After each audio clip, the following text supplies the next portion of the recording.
goodness. Okay, I have to tell you, right? We're celebrating our 1 whole year of Final Fantasy. What? It's been a whole entire year.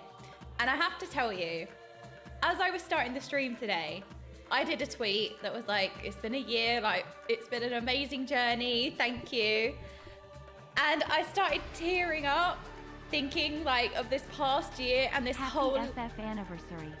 Thank you so much, Brizzy, and thank you so much for the 12 months. See, 1 whole year.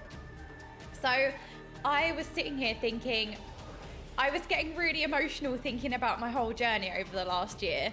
And I started tearing up, and then I started like, some tears fell. I had to touch up my makeup. And then I was like, this is exactly what happened to me 1 whole year ago now. Like, I remember that day as if it was yesterday. I was so scared. I stayed up till like 3 a.m. the morning, like that morning, because I was so scared to change game because I was still trying to chase partner. And I was so scared to change game because I built my audience up of Frostmage guides, and I thought, you know, my viewership's gonna drop because I'm changing game and my audience won't be interested in something so different. And I just thought, you know what, I'm gonna choose happiness. I'm gonna put that dream on hold. And I had a total mental breakdown. And then I remember there were people talking in my offline chat before I even went live, and I started crying before I even went live. And then I put the stream on and I saw how many people were there, and I just burst into tears again, and I had to fix my makeup, and then I started crying when I did go live. And I had the similar experience today, like thinking about how life-changing this whole year has been, and playing Final Fantasy has been in general. It has been life-changing for me. And I don't know, I started off the stream as I did 1 whole year ago. I had to go fix my makeup because I was tearing up. Trying really hard not to cry.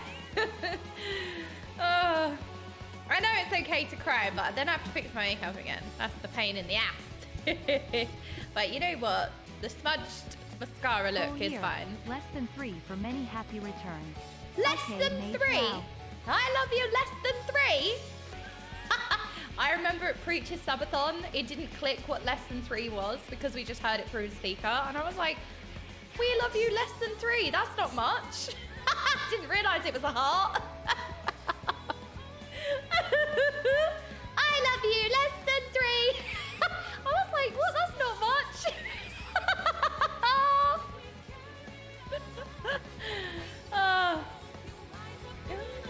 Let's turn this up. Oh, I can't believe it's been a whole year. Thank you guys so much for the subs. Thank you, Merky, for the 12 months. Thank you, Phil, for the 10 months. And Rizzy, and again, thank you for the 12 months. And Binarda, thank you so much for the Prime. I really appreciate that. Thank you, Juan. Thank you so much. Massive congrats to your Final Fantasy 14 anniversary. Been here since day 1, and I'm so happy to see how much you've loved this journey. Oh, okay. I have to ask you guys, for newcomers to the stream and people who were here from day 1 of Final Fantasy 14, like, how has the journey been for you? Because, like, I don't know, it's not only been life-changing because of my stream and how I've changed as a content creator and my stream in general. All that aside, it has genuinely changed, like, it has genuinely been a journey of a lifetime. Like, I have had so much joy and happiness, and it has changed me forever. Like, I appreciate and I see gaming in a whole new light now. I appreciate like all the small details rather than seeing games as just competitive and sweaty and min-maxy. Well, yeah, that can apply to it, sure. I see gaming so different now. I see the fun and I see the joy to be had rather than it just being work. Like, obviously, you know, it's still a hobby, it's not a job, right? But like, sometimes when you're playing WoW, it can be like more of a job. Maintaining a character can be like another job in itself. My health is so much better, you're right. Like, there was a time I could only stream like once a month before playing Final Fantasy 14. I could not stream. You know what is so different? The fact that I have moved. Like, where I was a year ago to now is so different. I was so crippled. I could not do much of anything. I could barely stream once a month. And the fact that I have now, I've been living with parents for basically almost my whole life, right? Because I got very sick when I went to uni and my health declined. And then when I came out of uni, I needed 24-hour care. I had nurses, I had a whole team, and then my parents looked after me. And I have now moved into my own place where I'm looking after myself. That is such a significant life change, that I'm in the position where I can have my own place. I don't know, I've needed care my whole life, and now I'm in a position where I can look after myself and I'm in my own place. It's just crazy, and I can stream almost every weekday, which I could never do before. We've come so far, like not only this amazing once-in-a-lifetime journey in game, but also in my real life as well. I've come on such a journey and I've come so far, and it's been absolutely life-changing, but for so many different reasons. Oh, I was getting so emotional.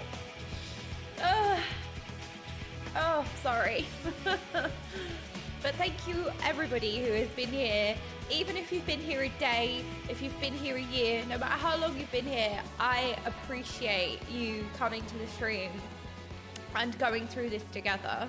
Oh, hello Sentiax. It's been a wonderful journey to witness. Having seen your lowest lows when it comes to your general energy regarding it. Thank you, Shadowlands. It's an absolutely amazing transformation for you to go through. Oh, thank you. Thank you, Packet Loss as well. Don't cry, save the tears for PINAX. I know, I was getting all... Oh, hello, Eris. But also really proud of you, Joy. It's been a real pleasure to see you. And we are not going anywhere. Yeah, because you're shackled here. You can't go anywhere. Thank you so much, Rage Panda. Yeah, but the fact that, like, I've not only got my own place... Oh, Sikora, thank you so much for the sub. Spalanda, thank you so much for the 13 months. But yeah, so it's not only that, it's the fact that I now have like my own place. We love you. Okaymage Cube love. Okaymage Cube love. Okaymage Cube love. Thank you. Did that combine like two? What happened? Chitalian, happy anniversary. I've adored watching you this past year. We're one of my favorite MSQ emotional vampire journeys. Enjoy wiping to P4S later today. I can't wait to have the PINAX memes. Oh, I know. We're going to have this whole like emotional roller coaster of a day. Thank you so much for the puke train. I really appreciate it. Thank you so, so much.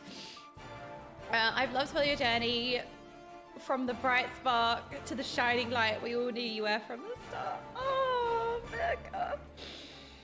Thank you, that's really kind. Oh, you're not gonna make me cry again. I wasn't in for the pre-stream chat, but I think I was already watching my day one. If not, then during day two. It's been a great year here, so thank you so much, Saltpay. I really appreciate it. Thank you. I'm gonna get everyone murdered. A wooer. We can work together. We can assassinate. We can be the imposters. The imposter duo. There we go, XFF. Chitalian, thank you so much. I don't know why the alerts are being weird. I'm sorry. XFF, thank you so much. No, it has been such a great year. Like, there have been so many, I don't know, different reasons why just like my life has changed. And I feel like some of these statements are so, I don't know, they're so easy to say and they get thrown around so easily, but I genuinely mean it from my heart. Like, it really has been a once-in-a-lifetime journey. And you know that because you've all been through the MSQ. You know that it's a once-in-a-lifetime journey. Spalanda, thank you so much for the gifted sub. Hope you like tank busters. Yeah, I love busting the tank. Wait, hang on. No, that's not what I meant. I love the tanks. No,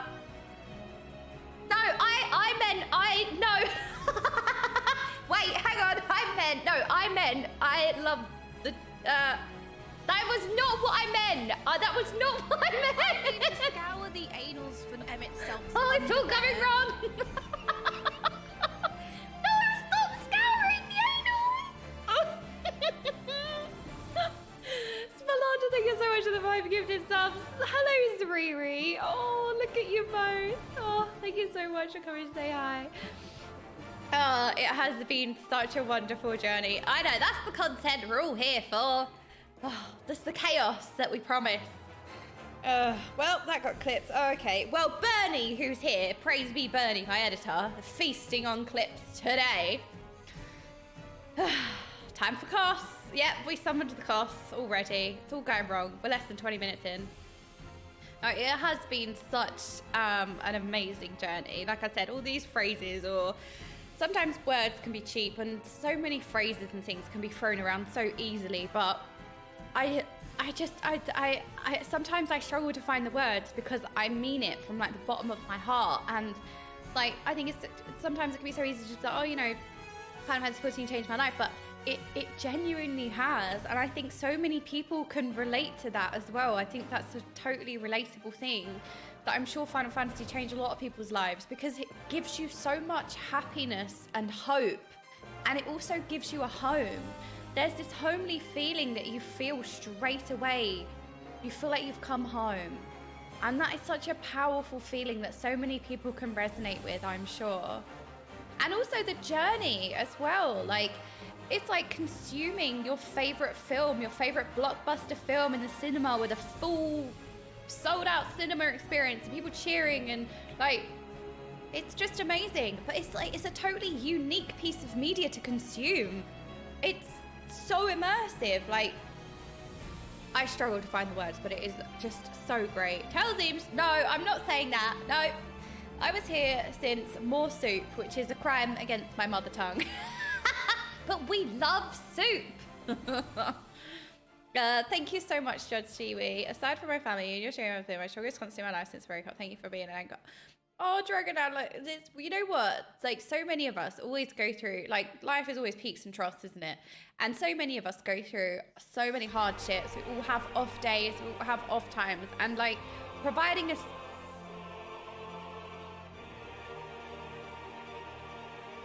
The mute shuffle is killing me today.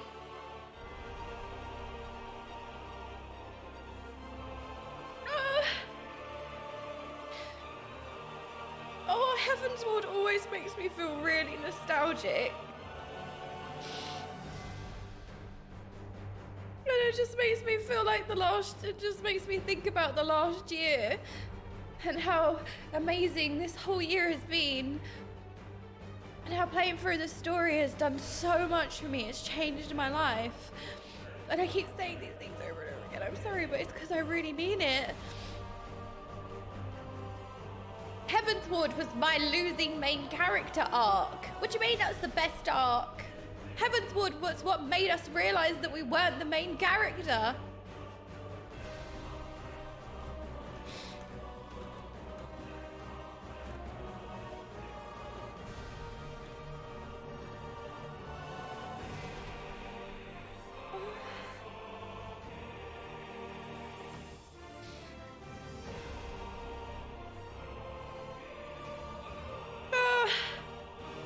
I still remember my first day when everybody came to greet me and I went the wrong way. My day one, we was in order,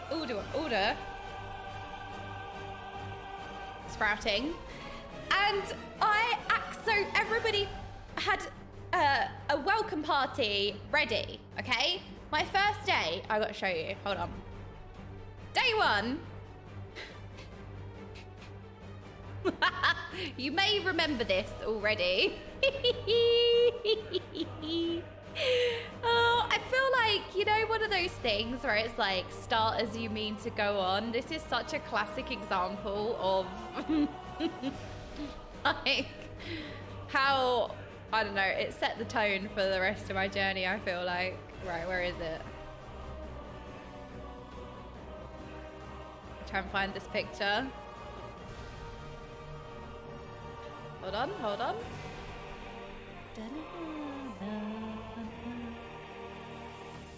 Where is it? Aha! Found it.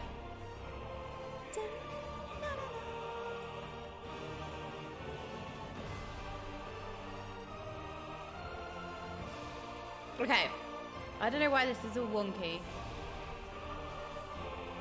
Is this better? Okay, whatever. So this was my day one. You might be able to see some crawlers spotted. So this was my day one, and everybody had formed this amazing welcome party to welcome me into the game. Me, however, I didn't come out of the main entrance. Oh no, this sprout found a random ass door in the depths of the back room's entrance. I found some random door and I went a completely different way and ran to the aetheryte. This door is the main entrance. This is where I should have come out of. But I managed to find some random ass side door and I ran through there, which was longer, made no sense. So everybody panicked. Everyone then panicked. Everybody ended up panicking and teleporting to the aetheryte. Hold on. Everyone ended up teleporting to the aetheryte. And I got to the aetheryte to attune, and I was thinking, what is happening here? Let me see if let me move myself. Hold on.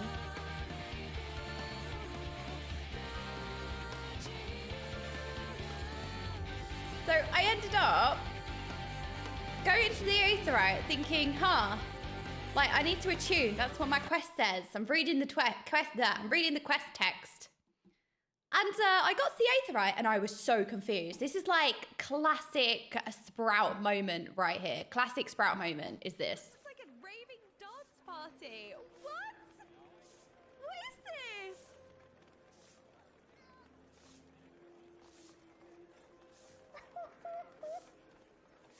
Oh my god. Oh my god.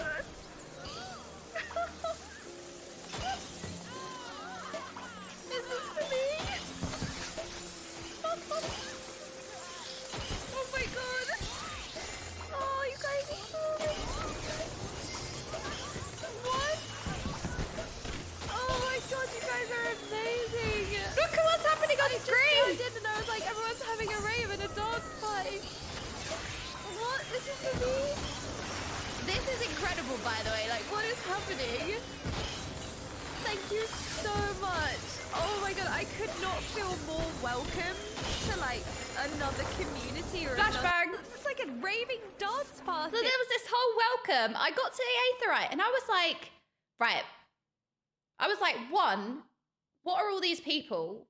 Excuse me, I'm used to WoW where you don't see anyone because ain't nobody playing Shadowlands for a start. So I'm like, wait, MMO with actual people running around. I'm kidding. And then I was so confused. Streamer. Oh, thank you so much, Rainbow Panda. So I was so confused. I was like, how are there so many people here?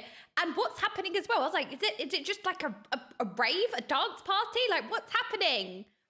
And then I realized it sunk in because people were saying, we're here for you in chat. So I was like, wait, is this for me? Like, I just had this whole moment of, oh, and I couldn't believe it. Because, you know, I had no idea that Final Fantasy had these incredible welcomes and everybody loves new players and sprouts. I had no idea about the culture or the norms or anything. I had no idea. So this was my first experience into the famous Final Fantasy XIV welcome parties. And it just absolutely blew me away. It was amazing. Okaymage, the one who walks into her own surprise party and is annoyed but at the crowd. Oh wait, no, I wasn't annoyed. I was just confused. Oh, it's just like, it's so wholesome. It's so wholesome.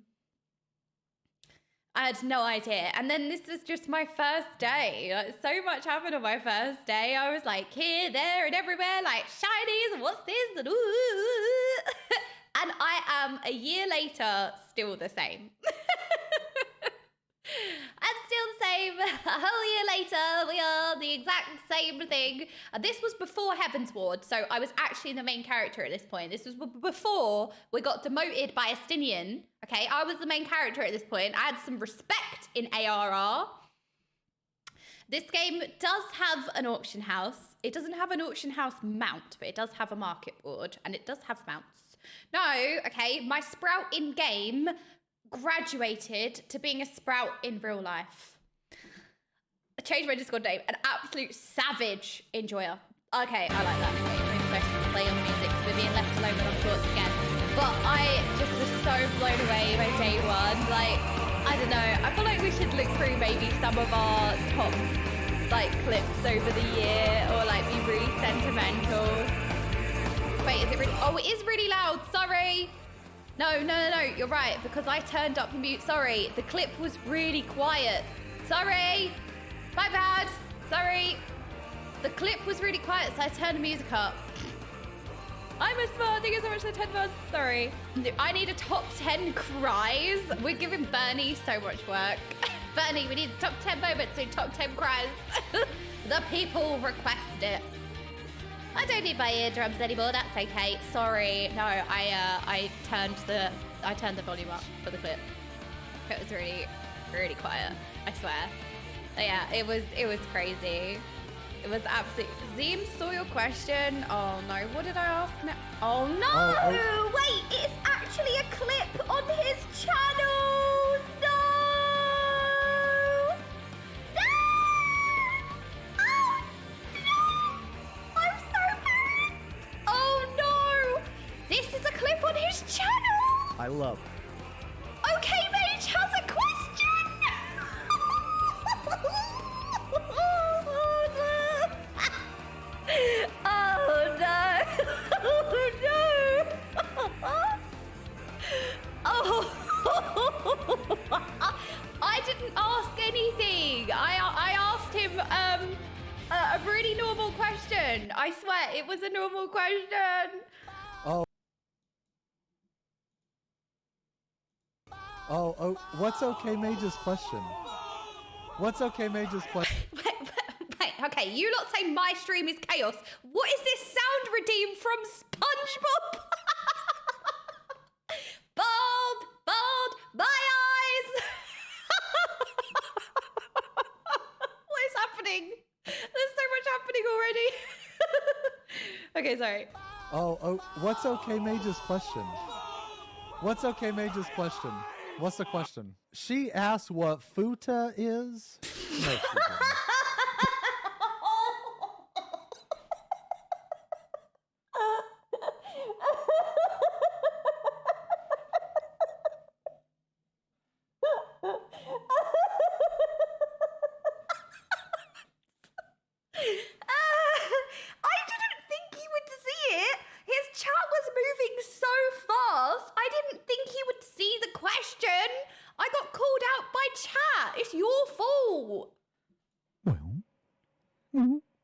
Oh my God, she did! I have a question. What does futa mean? Scatter. Wait, what was my message history? Hold on. Oh my God, she did! I have a question. Oh, I saw your cosplay today in game. He didn't see that, but that's when we met Rubicante. Blah.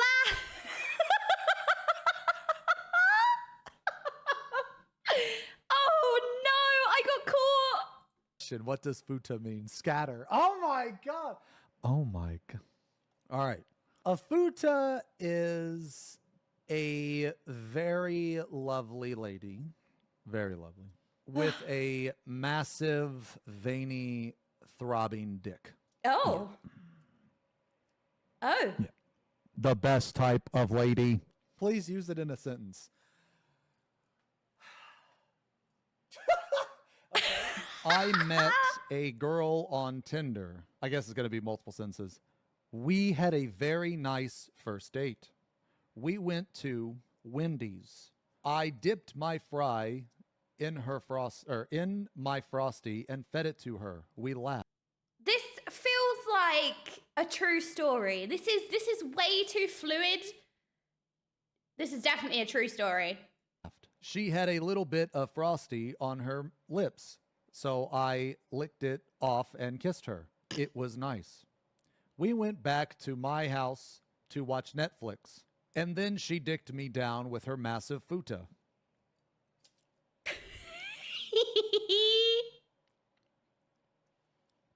You're live.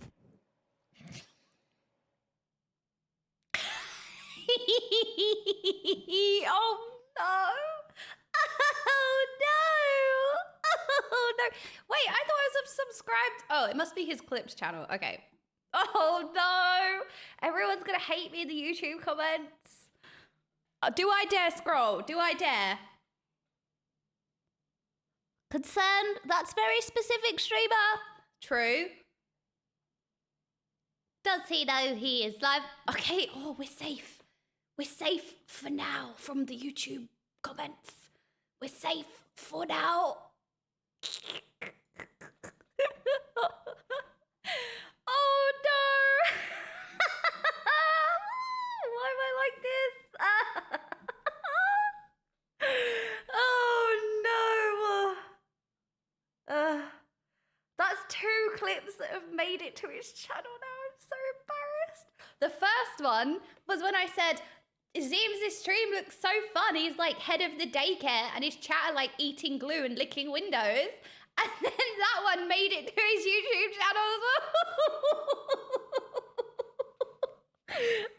Apparently he loved that. And I was really glad because like, I don't know, whenever you usually see like creators engage with each other, it's usually like drama or something bad, and because I'm like new, I was really scared, like, oh no, I was being endearing, like I actually really love his chat and like the vibe, and it's just so fun and it's just silly, like I didn't mean it in a bad way whatsoever, so I was like really scared, but I genuinely just loved like all the inside memes that you lot had and all of the like things that you spoke about. It just made me laugh so much, and I genuinely was being like, I was very trying to be endearing about it.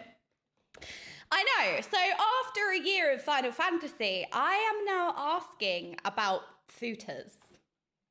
So what does that say about Final Fantasy 14, huh? Well, what does that say? This time last year, that's what's happened. It's part of the process. What a long, strange trip it's been. Oh, please don't be blasting everyone's eardrums this time. Sorry if it is. But I feel like it did answer my question, thank you. It did answer my question, yes. I no longer have a question. I don't know, this whole year has been just incredible, and I feel like, again, there's 2 different sides to it. There's the whole like streaming and content creation, or I'd say there's 3 sides to it. It's kind of like me personally, like my health journey that I've gone on, like how much I've got healthier in this last year and how much I've progressed personally with health and even getting my own place and all of that. And then there's also the stream and like, I don't know, I was new to streaming. I was new to content creation. I made some FFXIV guides because I love FFXIV and I wanted to help people, and I had no expectation and people enjoyed them. Maybe some people didn't, but like, I don't know, I had no experience really, and then all of a sudden I was thrust into this massive spotlight and I had to learn as I go, and I'm still learning, and I don't know, I'm still like, I've gone on such a creator journey, and on top of that, I've gone on a journey with gaming itself. Like, there are so many games I just never even thought about playing because I stick to like one game. Like I play League, I play WoW, I play Mythic Plus Keys, I play a bit of League, I play like Apex Legends, and that's it. I don't explore. I play like the same champion. I've been playing Syndra mid for the last year. 99% of my games are just Syndra mid because I'm really enjoying Syndra for the last year because she's such a lane bully. I can throw balls at everyone. What's better? I like lane bully champions like Orianna and LeBlanc, but I've been really enjoying Syndra because she's just busted. And I don't know, I stick with like one thing. I only ever played mage in WoW, and I never made any ults. I never played any other classes, and like I just play Apex Legends as a shooter. And like, look at me now, look, I'm actually playing tank, healer, I'm playing other things and I'm enjoying it. I pay attention to quest dialogue. I care about the characters. I care about the story. I'm actually like emotionally connected and invested in the game. I see gaming as not just this sweaty, like, look, it can be sweaty, it can be min-maxy, it can be competitive. There's nothing wrong with that. That's always like a good angle. That's always something to be enjoyed. I love competition. But also there's such another dimension to gaming. The fun, the joy, the hobby, you know? Just enjoying. That's how you spend your free time. And I'm just so different. And I enjoy gaming as in a different way. It's amazing. Oh, I love Sage. I love healing.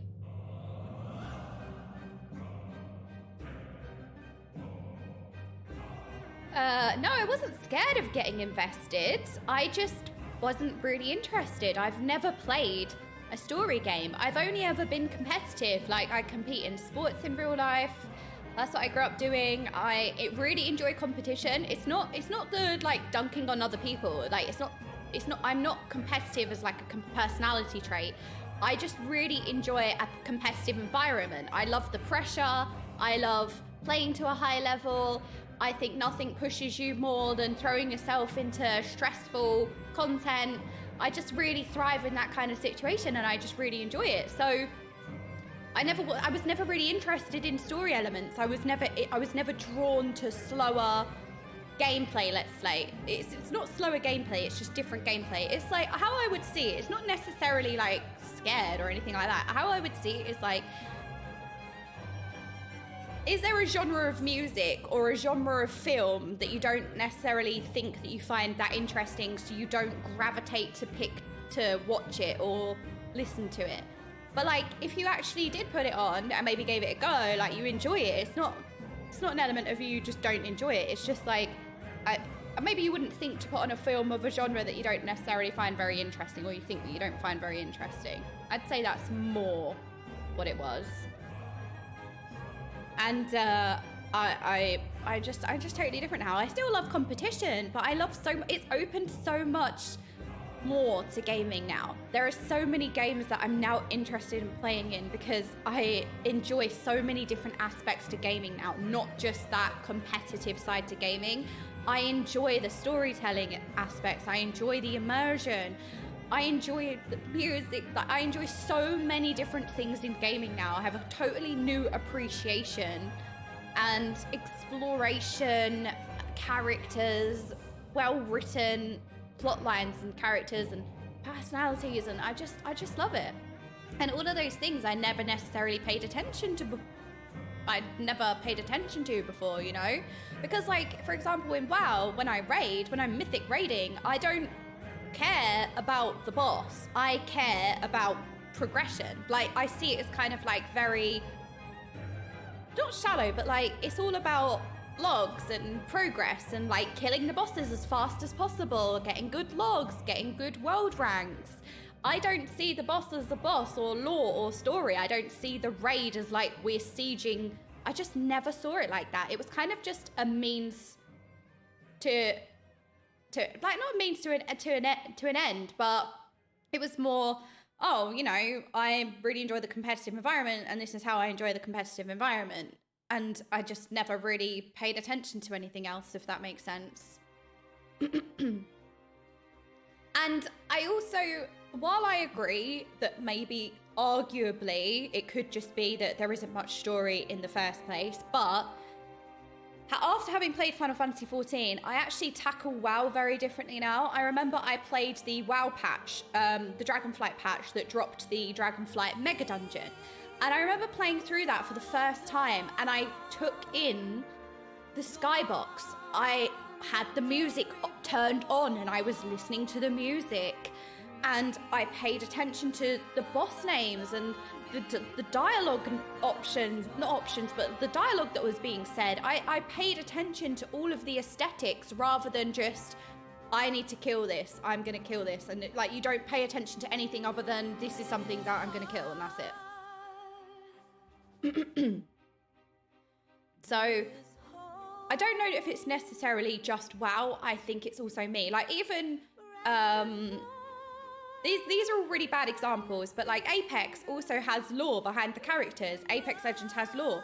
League of Legends has lore. It has a whole world, characters.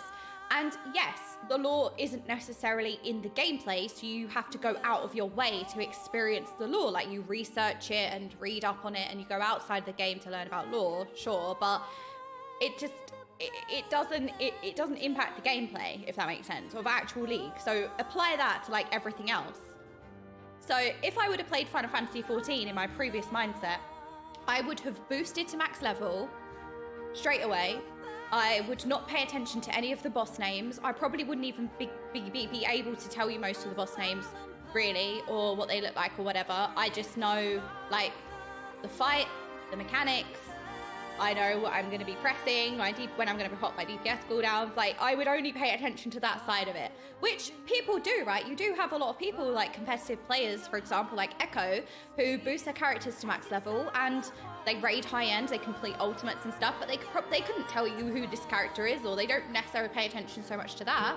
So that does happen. That's definitely a thing. That's how I would have tackled it. Whereas now I care. I'm invested. I pay attention to all of these things that I would have overlooked before. Alpha is a duck. Exactly. So I know arguments can be made that Final Fantasy in particular does such a good job of storytelling, but I also want to just say how, like, because it's so good at storytelling and because it is just an incredible journey, it's also changed me as well. Woo, the music is killing me today.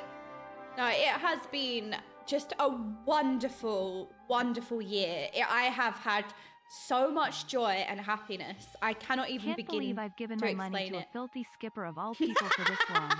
Leaks! I would have been a skipper all along. If it wasn't for streaming and you lot, I would have just skipped.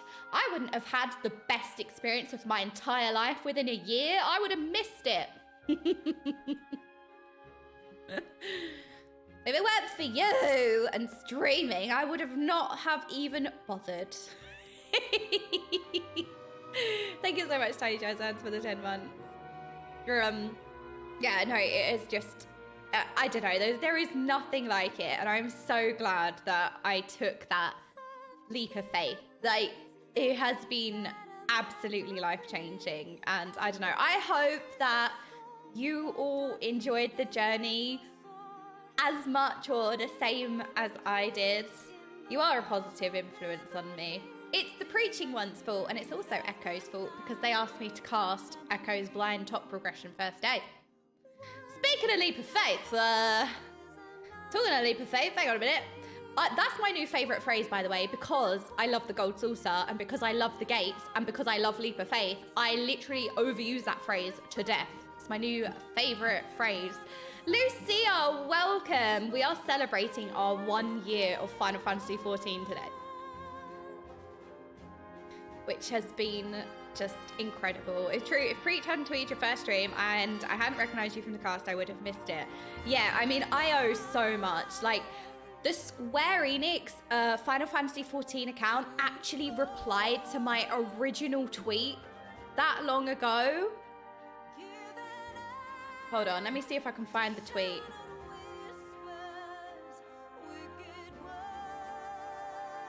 See if I can find it. Right, so I think I need to go incognito to sign out, and then I think when you go on your profile, it shows you all of your top tweets.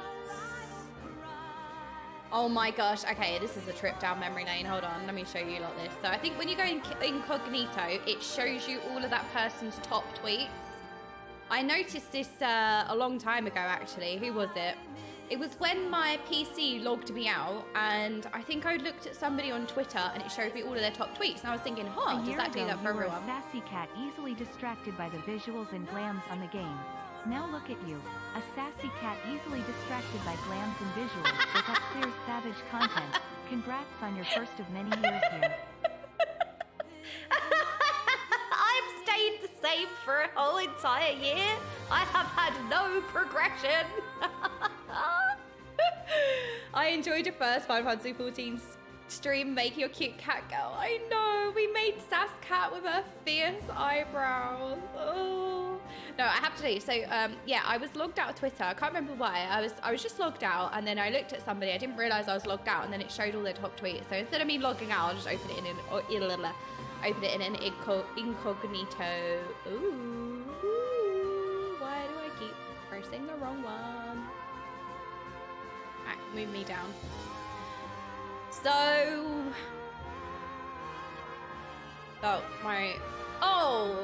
this as well, like, because of, here's me kissing goodbye my dream of becoming Twitch partner, right? It was a goal that I set myself. Whether the goal holds merit, it doesn't matter. Whether some people think that it's a good goal to strive towards, or whether people think who cares, right?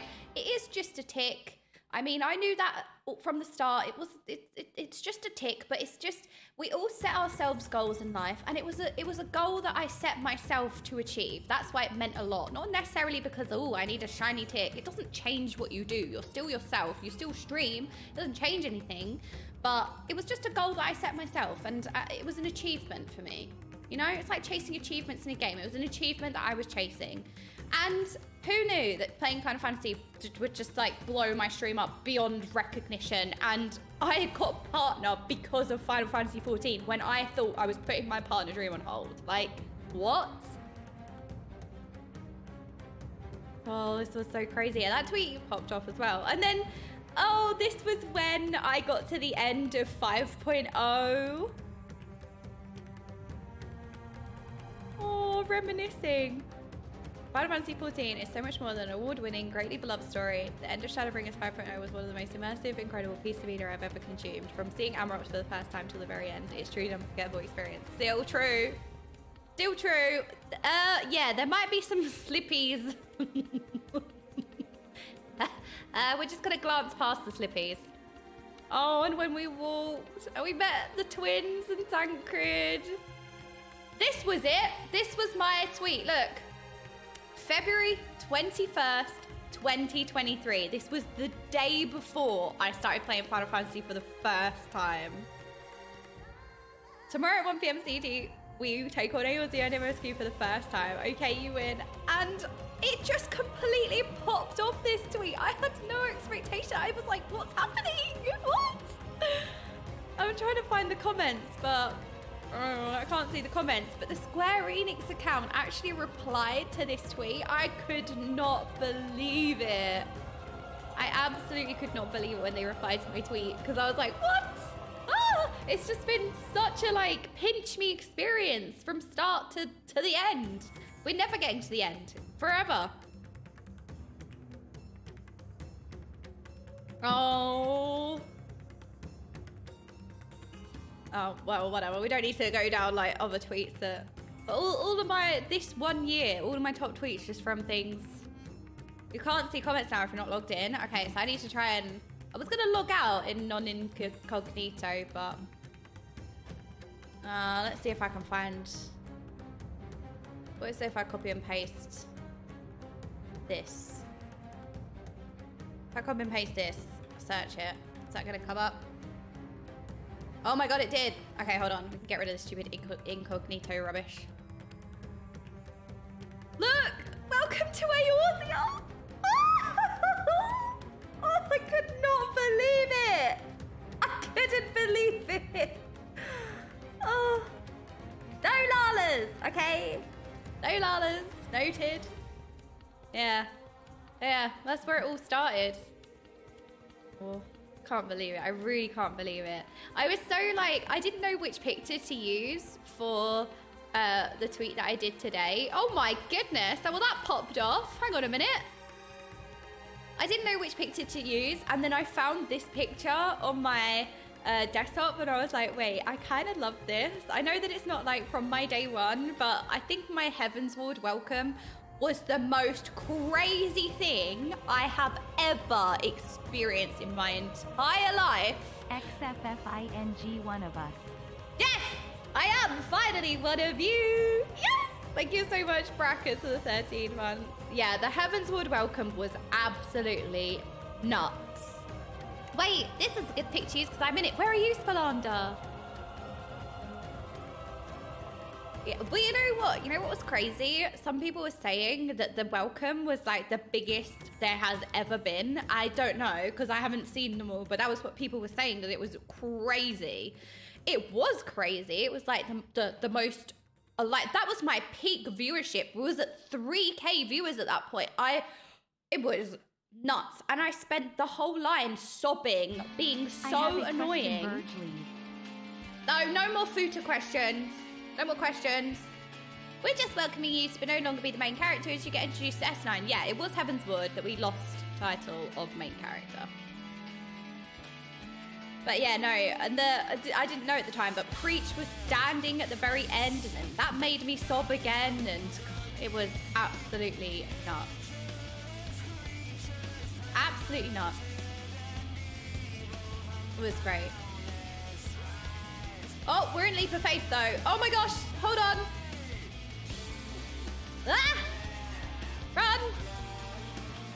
Rudy, happy anniversary. Oh, I like that phrasing. It has been a delight to watch your reaction. Oh, thank you so much. You know what's funny? Like, I don't know. Ah! I'm just glad that everybody had, like, as much fun as I did, you know? Like, that is always going to be a surreal feeling, that people, like, enjoyed the journey as much as, like, I have. I don't know, that just makes me feel, like, really happy that we share in that. Yes, I do. I have, don't mean to brag, but I have 2 million MGPs. So we've got enough for the event that's coming.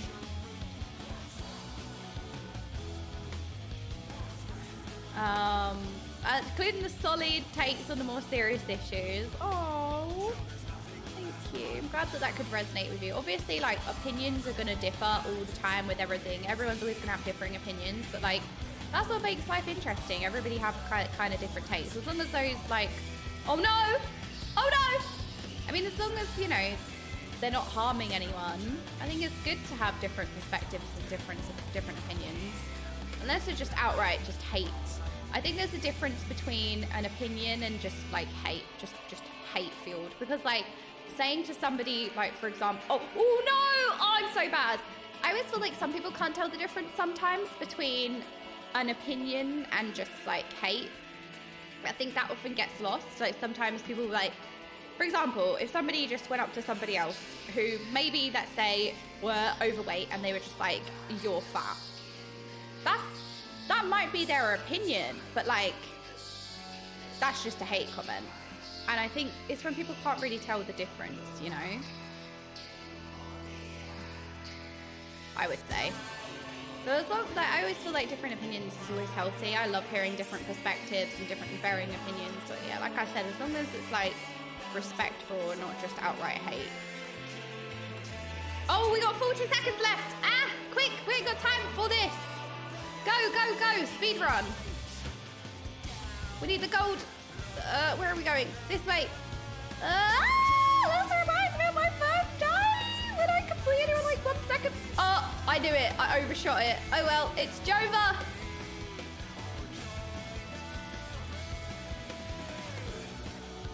Seconds, I believe. Oh, what? Wait, maybe we can get to this end. Ah! Okay, we got that bit. This was like my first ever leap of faith. I think I completed it. I got all of the cactus and I managed to complete it within like seconds.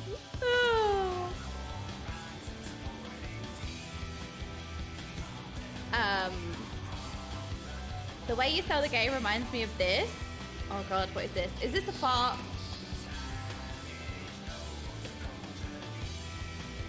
Ooh, what's this? Pause. Ooh, your fantastical adventure is just beginning. Because Final Fantasy XIV Online Open Beta is now available. An evolving world, an unforgettable story. Whether solo or with friends, play your way. The possibilities are endless. Oh, in Final sorry. Fantasy 14 Online. My bad. I thought we were still sharing my monitor.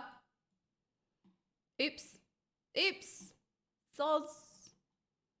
God, this is me a year later. I'm totally professional, by the way. There we go. For the third time. Evolving world. An unforgettable story. Whether solo or with friends, play your way. The possibilities are endless in Final Play your way, Fantasy shows 14 Lalafell. Online. You are the hero of this story. Customize your own unique character. Embark on a spectacular adventure. Immerse yourself in a story with incredible characters. And fight to defend the realm.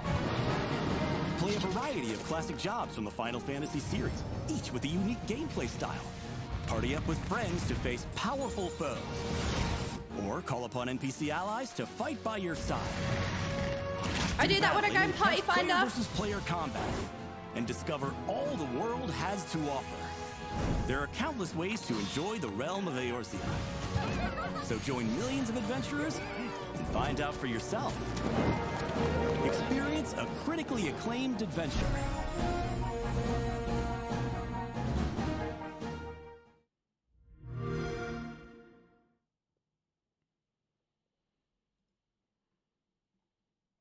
Well.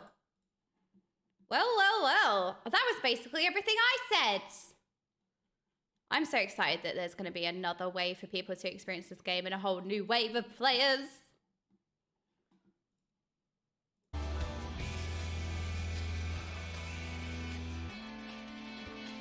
Wait, over 30 million players? That's us! I saw a clip of you talking about all the casters at RWF playing FFXIV.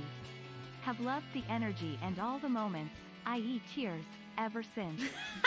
Thank you so much, Witty Pinches. I remember that game clip looks good. because it's you should true. play its smiley face. I know, we should. Thank you so much, baby, for the 13 months. We absolutely should play it. It's so good, right? I remember that clip. It was true. It's true. Seriously. Like, I remember going to the race on first, and over half of the people in the room didn't even download WoW. They downloaded Final Fantasy 14, and everyone in the cast room was playing Final Fantasy 14. And then at the last race to World First, we were almost all playing Final Fantasy 14.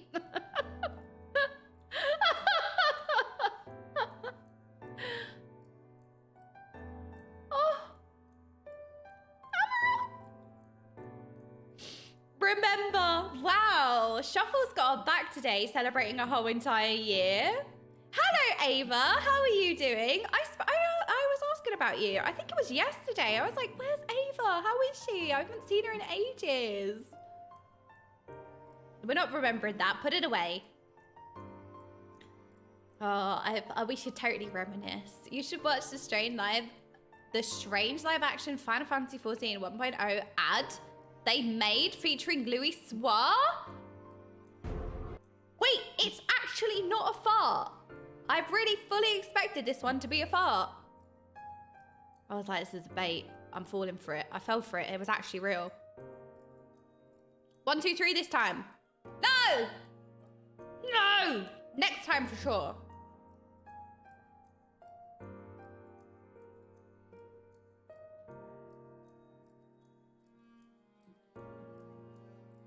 So this is a live action 1.0 trailer. Interesting. Have fun in P4S TONIGHTTTT. T. Thank you so much, Goo. Eorzea was destroyed by a force of unimaginable power raining from the sky. In the face of adversity, Oh my god, they're real! we are the chosen, saved by the warriors of light. It is the dawn of a new age. We must become the lifeblood of Eorzea. We must take back this land with might and with magic. Okay, that was cool. Oh wow, growing hair, is that easy? Now go for conquer. Rule. Take your place. What? Excuse me, a live action series when? That was kind of cool. I mean, these things are always 10 years ago. What? I mean, sometimes these things can be a little bit cringe, but I felt like that was cringe in a good way. I don't know, I kind of liked it. It was cool. Japanese version of a live action trailer.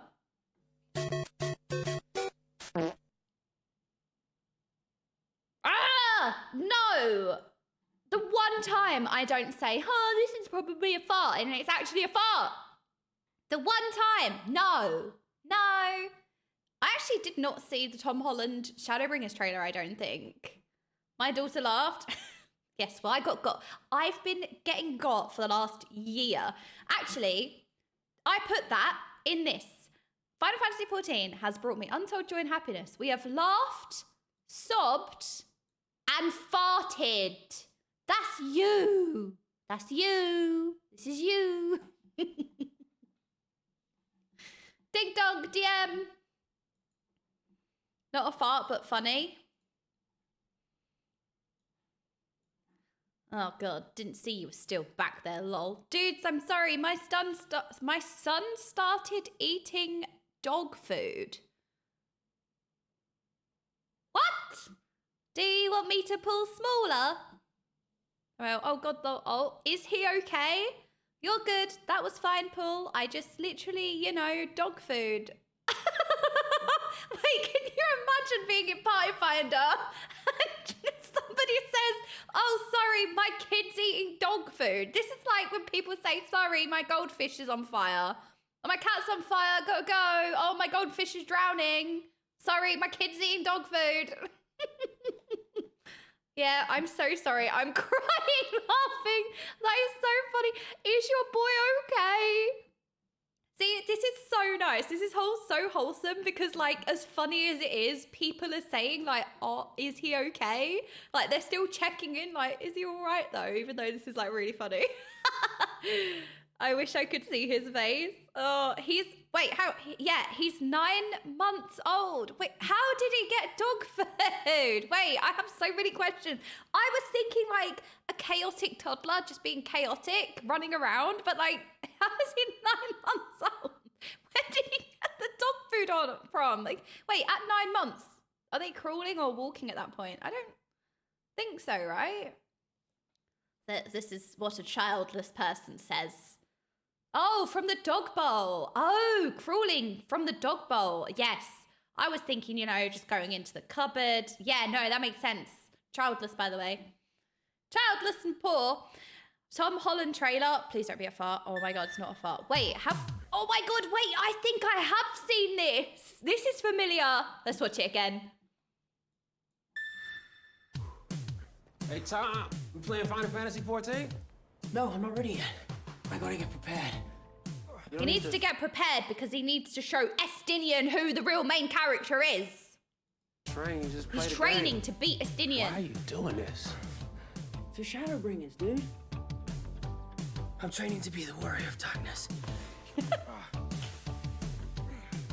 I must become the darkness. I must become a better roommate. Oh my God, that sword is sick. You don't need that sword, man. You're not the warrior of darkness. Yes, I am. Look at my sword. You're from West London. That's From the the really hood. nice part of London. Relax, man. That's that point where people are like, yeah, I'm from the hood, innit? You know, But you're from the nice part of London. It's not about trying to be the ultimate Final Fantasy master. It's what's in here that matters. And what's in there is a gamer. You can do this. You got this. You think so? It's video games, yeah. I never really thought about it like that. Yeah, it's just buttons. Let's just go and play. Yeah. You can become the warrior of darkness. Final Fantasy XIV. You can be like Shadowbringers. Tom Holland Pre-order too. today. Available July 2nd. No. All that training, all those push-ups, and you die 20 seconds into the game. Thought we said we were going to be more positive about this. like it. I like it. I feel like the humor's good. I don't know. It doesn't necessarily feel totally like cringy. I feel like these things can sometimes. I like it. Not a fart, I swear. Do we trust this? Oh my god, it actually isn't. What is this? This is the Japanese trailer?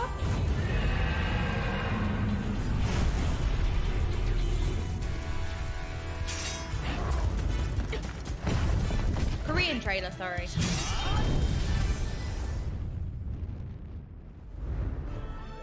Oh, I love it. This is great. I love the art style. 우리는 세상을 탐험하며 새로운 발견을 하고 끊임없이 열정을 쏟는다. Auto translate?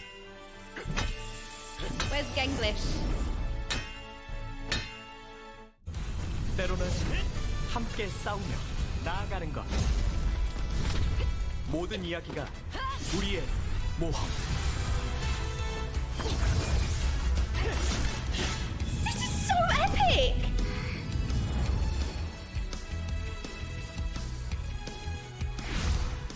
모험과 모험이 만나 하나의 즐거움이 된다.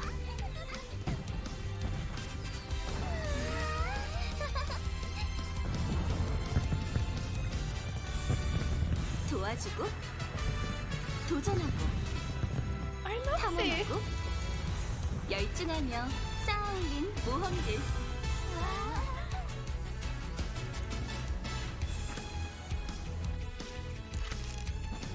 모든 즐거움을 하나의 이야기로.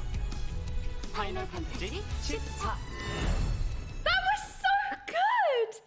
That was such a unique style. I mean, it's not. It's just, I say it's unique because it's not necessarily a style that I watch very often or I see very often. That was so good. I loved it. Wait, what's this? All right, Tataru telling the Scions to be careful with their Jill. Look after Jill, okay? Wait, why is she getting dono walled? Oh, that's the joke.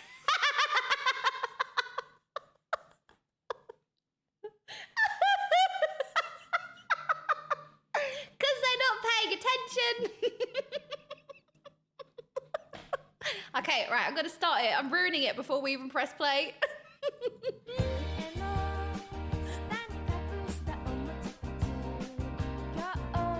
Estinian is...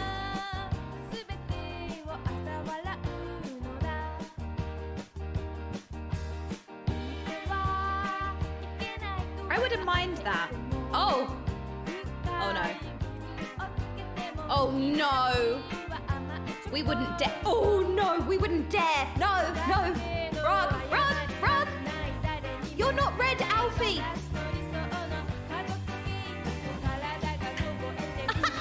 Yeah, tell the book off.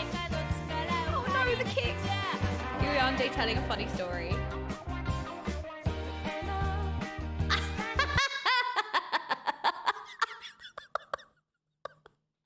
This isn't even... This is Yuriande telling a simple joke, like a dad joke, but it takes ages to explain. Verily, it is a fleeting tale. Allow me to regale thee. He's saying about 5 words.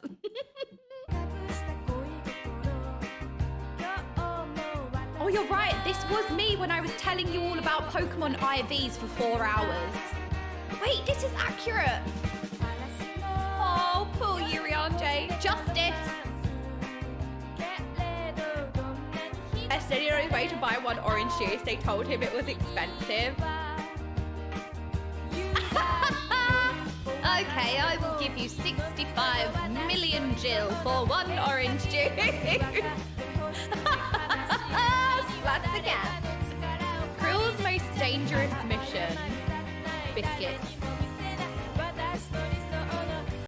Okay, that is a really underrated joke. I love this. Oh, poor Krill. Well, you know, Krill's getting a job in Dawn Trail. She's a pig toe monster. She's gonna have way more to do. Oh, but she kept us alive while we were in the first. She kept the Scions' bodies okay and not rotting. Oh, here we go. Classic Thancred being a fuckboy. Or he turned into Dadcred. Oh no, no maidens, maidenless. Dadcred are the joys of parenthood. Look at these two Lalafels, they're so cute. This is so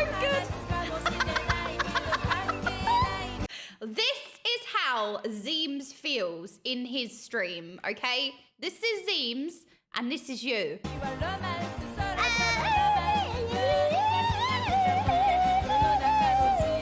And actually, even in this stream, this is you. But you are cute, so it's fine. His face. Wait, that was so good. Oh, that was so good. Oh, I recorded something for a video this morning that I'm very excited to be in. A side note. Okay, what's this? I'm gonna trust. Hello. In this video essay, I will prove to you Tataru is evil. All right, we're gonna learn who the true end boss of Dawn Trail is. Are you ready? We're learning. Hello. In this video essay, I will prove to you that Tataru is evil incarnate. There are going to be spoilers in this video. My first piece of evidence is this real cutscene from Final Fantasy XIV Heaven's Word expansion. Tataru is standing trial for deeds of pure evil, and they're trying to throw her in jail. I, Tataru, am innocent of this charge. She is not! Guilty! She claims that she cannot fight and has somebody else fight for her. Only villains do this. And who does she elect to bring to fight for her, huh? None other than Tataru's Norded self. Consumed by darkness. This I see what's happened here. Tataru is evil and also Zodiark. Exhibit 34. A pirate is struggling to help us because he wants money. But Tataru is hatching an evil scheme. She looks up at the pirate and tells him about a sad story. She says a tragic tale of an heir to a house that vanished at sea. And even still, the family is mourning, hoping for news of their son, and they will pay gladly for it. And then she smirks? She will exploit this poor family in mourning? No! I have more irrefutable proof. But first, a message from our sponsor. This video is sponsored by Square Enix for Final Fantasy. Oh, wow! Brave Exvius. Link in the description below. Brave Exvius is an entirely new RPG made in a classic Final Fantasy style. It includes what is this? characters as well as summonable iconic Final Fantasy characters from the past. This games. looks The cool. Final Fantasy characters appear in classic pixel illustration style, as well as several high-quality CG animations for when they use their powerful limit burst attacks. And there's Wait, a who's Final this? Fantasy X collaboration event beginning on November 25th. Players can receive a free star player Tidus simply by logging into the game. You get Tidus.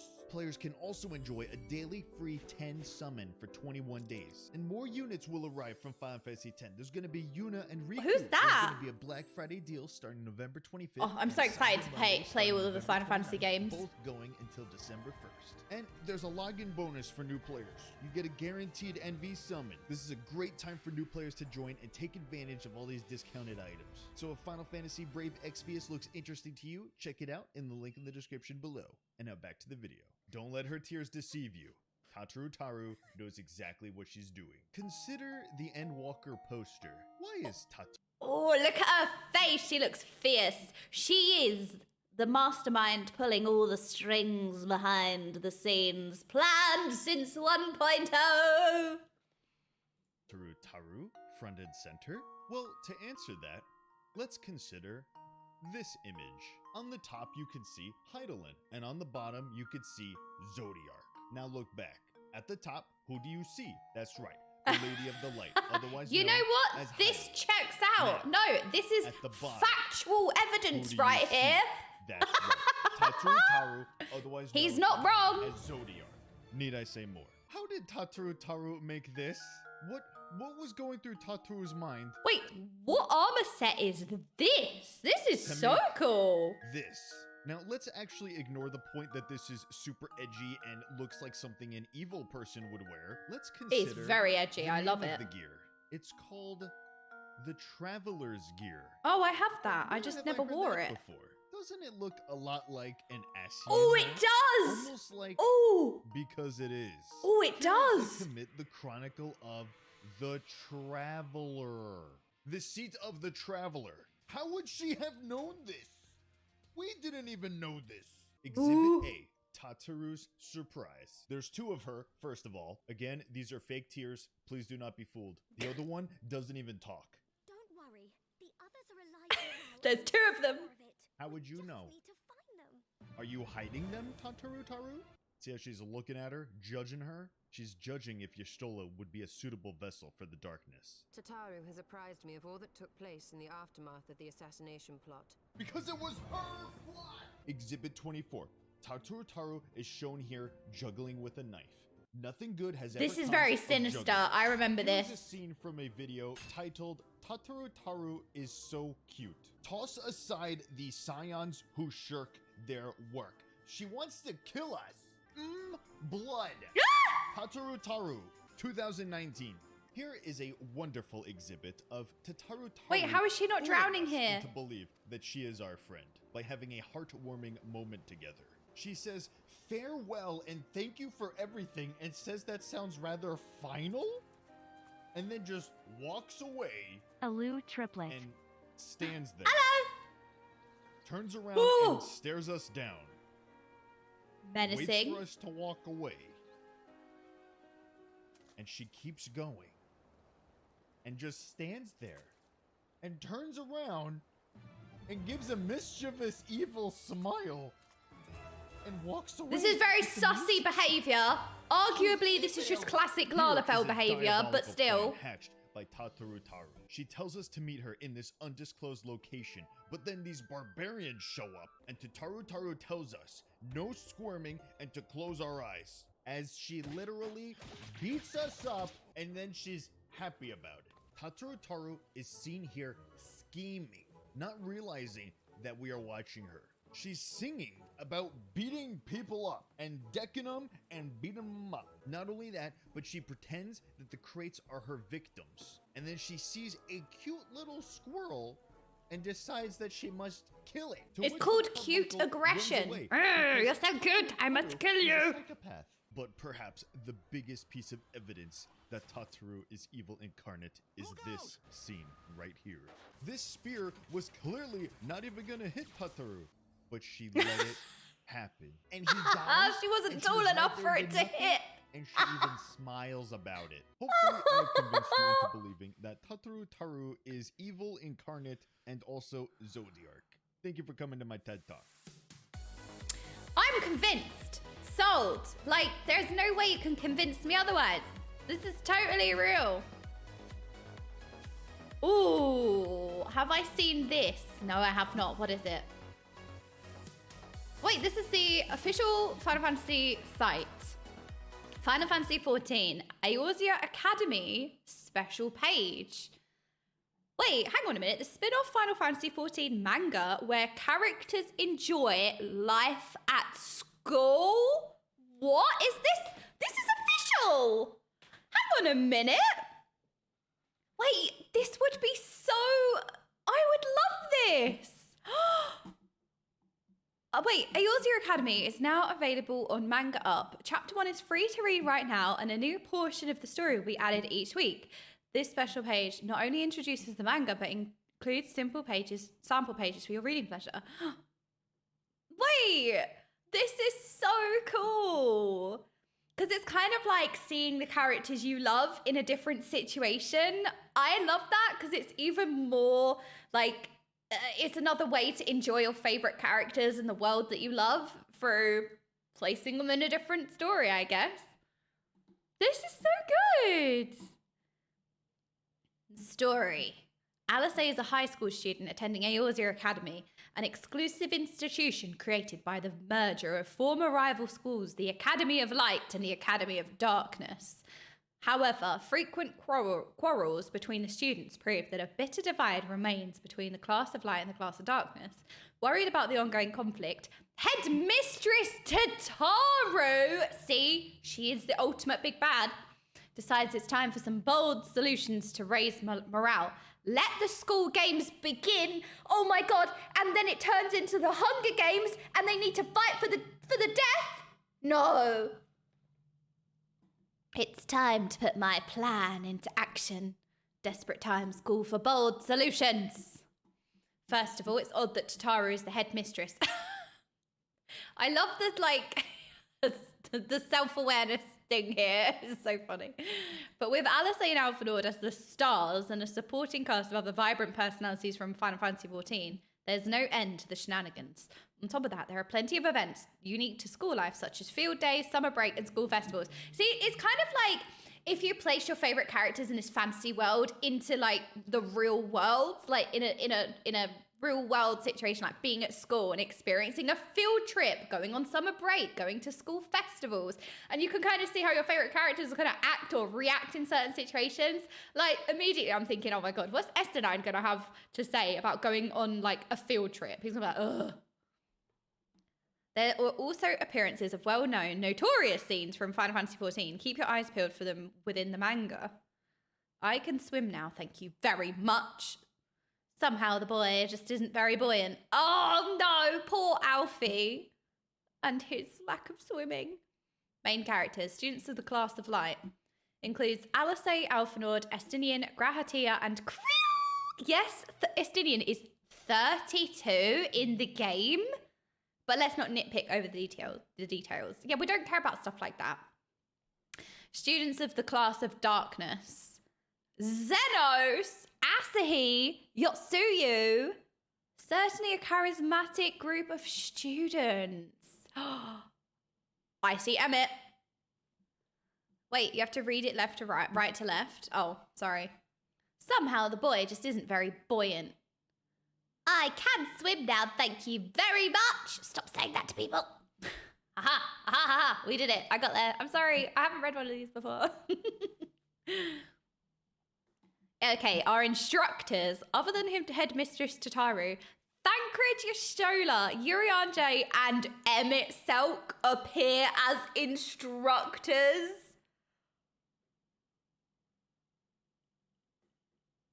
What would they be instructors of? Right, Tataru is the headmistress, that's confirmed. I think that Thancred would be like the PE teacher. He's the cool one. He's like down to earth. He's like best mates with the students. They have fun. He'd be like the PE teacher. Yashtola would be the science teacher. She's really smart. She's very academic. She would be teaching science for sure. And then I think Urian J would be a history teacher. Very old and wise. Maybe a history teacher. Or an English teacher. Like very well read. We discuss poetry. We read all of the classics. Maybe an English teacher. Or whatever country we're in. The local language teacher. So you go through like scriptures and poetry and all that sort of stuff. So I change it. I think Urian J would be an English teacher. And then Emmett Selk. Maybe Emmett Selk would be the historian. The like mysterious, elusive, very stern and strict history teacher. That's what I think. Yeah, I think that checks out.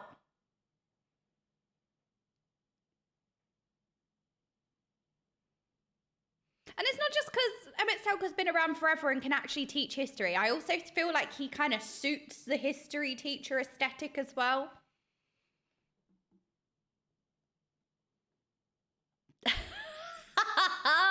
The books say, I do not care what the books say. I was there when it happened. Wait, that reminds me. Do you remember they made a Cleopatra series? I can't remember. It was a recent series. They did a Cleopatra series. I think it was on Netflix, and I didn't watch it. But I saw, like, obviously sometimes YouTube videos when these things come out, and apparently I saw one clip of it was like the trailer for the Cleopatra series that they made, and there was a lady who in it said, "My grandmother told me, don't listen to what they tell you. I know Cleopatra was black." That's literally what that's Emmett Silk. No, I don't care what the books say. I was there. Sorry, that was like the first thing that came to my head when you said that. It reminds me of that clip. Oh, this is amazing. Okay, who has read this? I feel like it'd be so cool to see all your favorite characters in a bit more of a like real world situation, but also like another way to experience your favorite characters. It's another way to enjoy them. I don't know. This is really cool.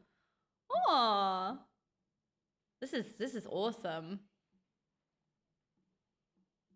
How many chapters are there? I'd have to remember to read it right to left. They have it in my local bookstores. I'd kind of... Oh, I really want to read it. Oh no. Do we save this? Because we also have to read the short stories as well. We have all of the short stories on the Lodestone to read. We read Emmett Silk's one. We went to Amarot and we had story time in Amarot. I unlocked flying just so that we could sit on a roof. Oh. Oops. Alrighty. Why has the music stopped? Oh, speaking of Amarot. I'm not sure if there have been any copyright issues of reading it on stream. I don't know. I didn't think about that. Maybe. Maybe not. We have Leap of Faith again. This is like when I first started anyway. Oh, I can hear the ticking in this song now. I can't believe it. I didn't hear it, obviously, the first however many times I listened to this song. But since the Final Fantasy pub quiz, I can really hear the ticking. Mysterious ticking noise. You can buy the physical copy on Amazon or the Square Enix website. Really? Oh, that's cool. All right, it's a hop, skip, and a jump. Yeah, I can't believe we are celebrating our 1 year anniversary today. It is just absolutely crazy how much like my life has changed in a year. How much happiness, how much joy, how much sorrow, how much I've grown. Not physically, because I was already tall enough. I didn't need to grow, so yeah. I'd avoid the Square Enix store if you can. Oh, right. Basically, if I go on the shop, I will buy everything. So I think that's good advice, because I will buy everything. Yes, I need glow sticks in 75 different colors, okay? Yes, I do. You don't understand? I need 75 different colored glow sticks. So I feel like it's for the best that I don't open the store.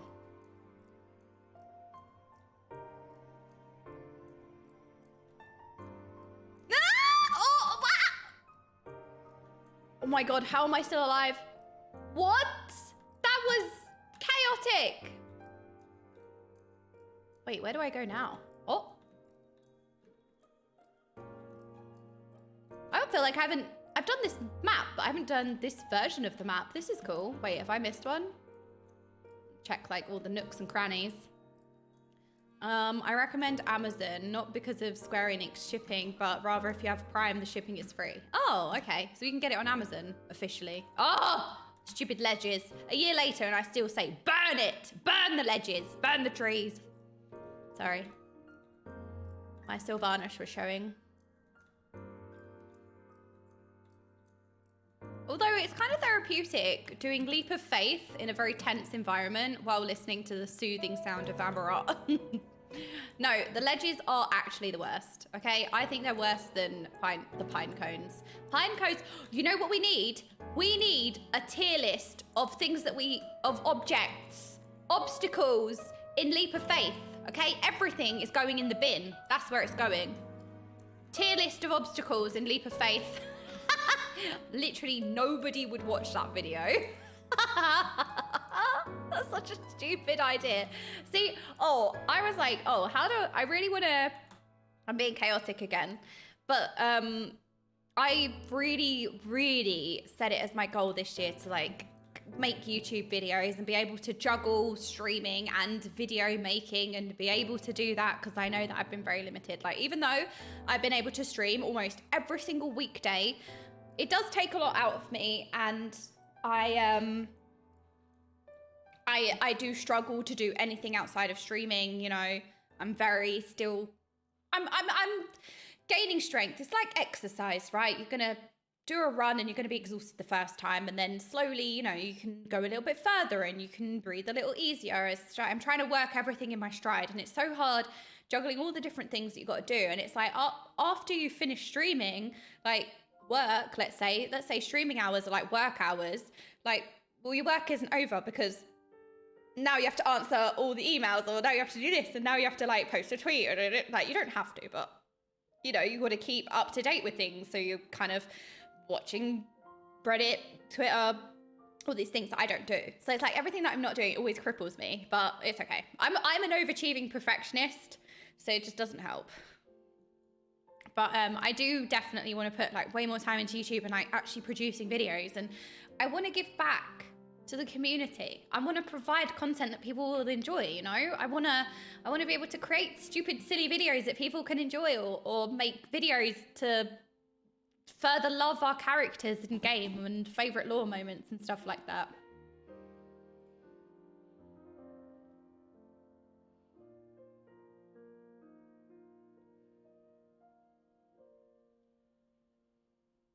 Sorry. But yeah, you don't really ever go offline, which is why I kind of go offline and then I miss out on so much. Ocean fishing guide. Go every 2 hours. Finally, something goes in the bin tier. Preach wood and complain. I think we should do a tier list of Leap of Faith obstacles. That's what I think would be a good idea. We have P4S progress tonight. I'm very excited. Oh, what's this? Oh. Life with Lalafels.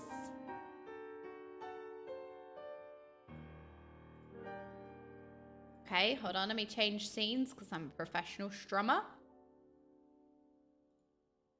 We did it.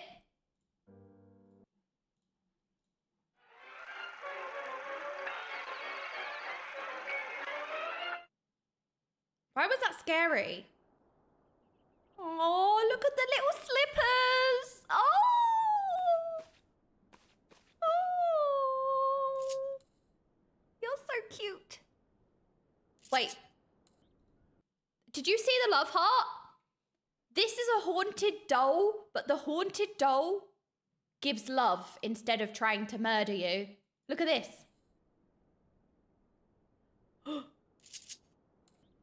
The doll's haunted.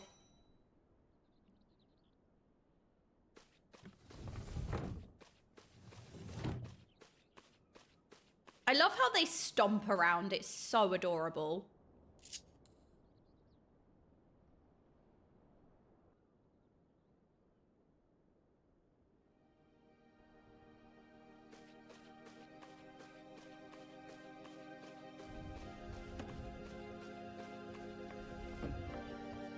Run, run, run.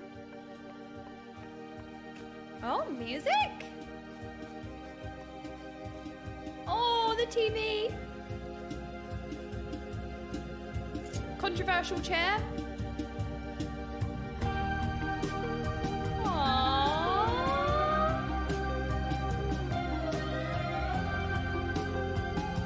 Oh, what is this? This is adorable. Kind of terrifying, I guess.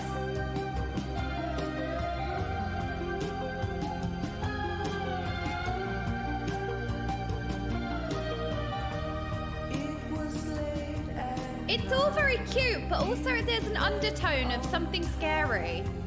Aww. Oh, Lalafell is so adorable. From an empty sea, Aww.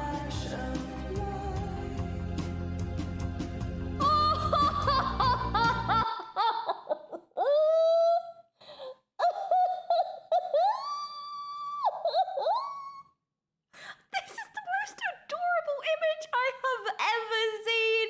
This is adorable. Oh, I love it. Oh my goodness, you have to hold her hand, otherwise she'd get lost in the field. You can't lose her in the plants. Oh, Mitten. This is adorable. Wah! Rah! Oh! I told you, all of those are scary.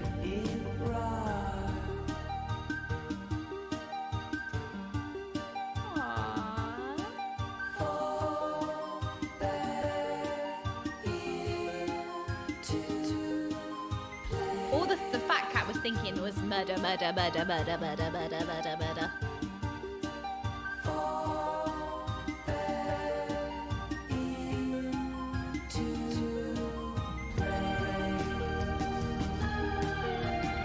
Aww, this is the most adorable Lalafell ever.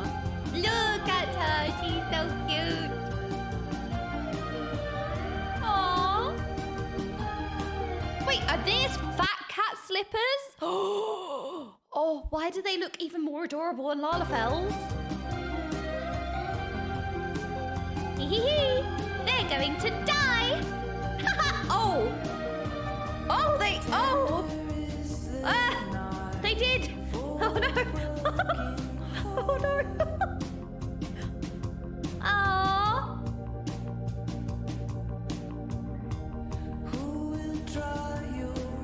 Aww. This is Mulk raid leading. This is us raid leading, and then we're all just running around, and he's trying to be like, ah.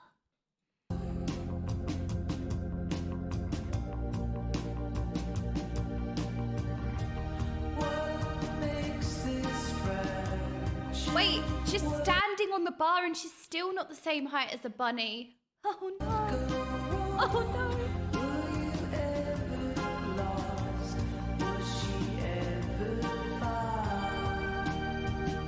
Oh, I love these images. This is adorable. Oh, so pretty.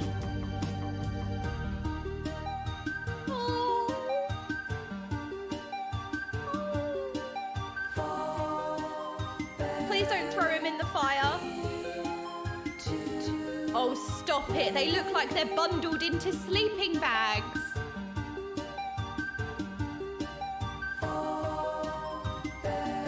Family portrait.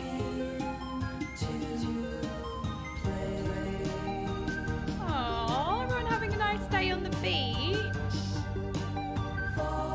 That Lalafell was just sleeping. They're just suntanning.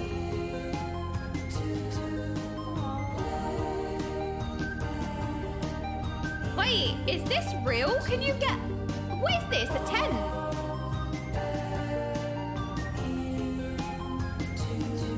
I want one of those.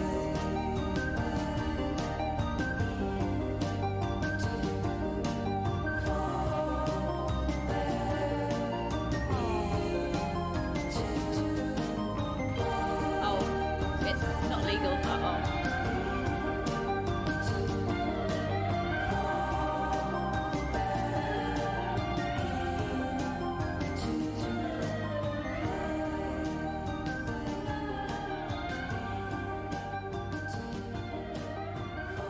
These pictures. Oh, Argos. Margaret and Argos.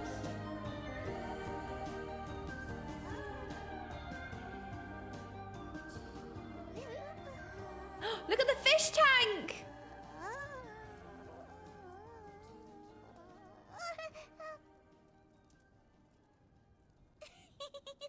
Aww.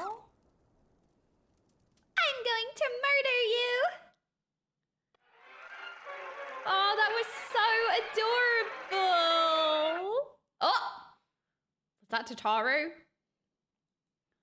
Hang on a minute, was that Tataru? Have I seen the Valentine's Day short? No. Oh, I love all these little clips. Keep them coming. This is exciting. Ooh. Okay, banger start. エオルゼアの市民の皆さん、この瞬間からこの日からリムサは私の支配下に Limsa belongs to me. もし誰かが私の思考に立ち向かう気があるなら私のリミットブレイクの圧倒的な力を思い知ることになる。遊びはやめろ。まだハロウィンじゃないんだぞ。分かったか？今すぐこっちにここでデモンストレーションを見せよう。聞いてるのかよ。レーザービーム。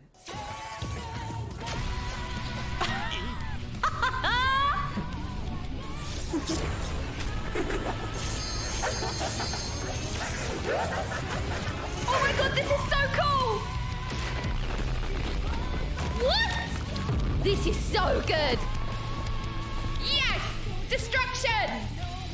The squiggly lines! Squiggle your lines! Squiggle your lines!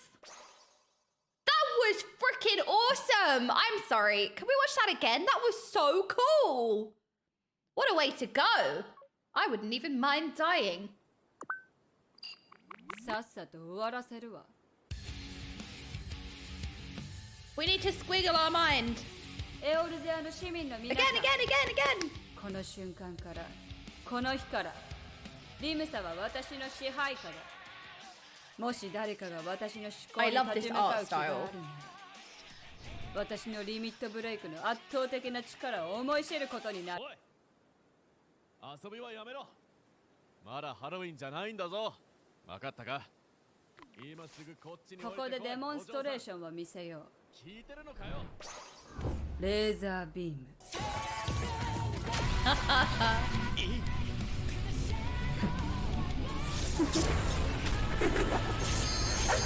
This is so well done.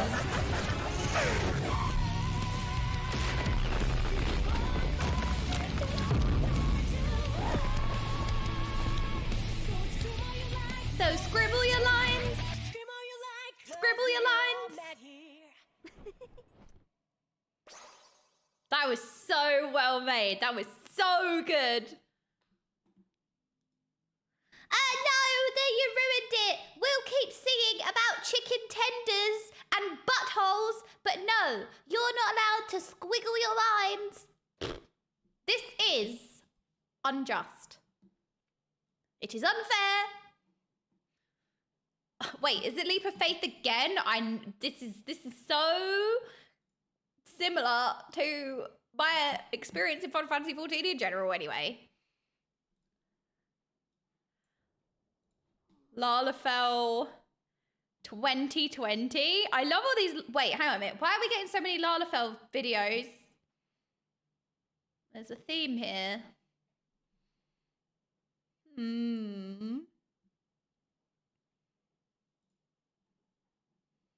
There's a running theme here with Lalafells.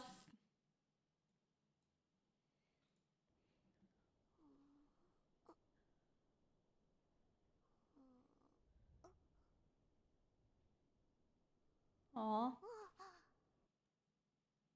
Ah. Oh, they're so cute.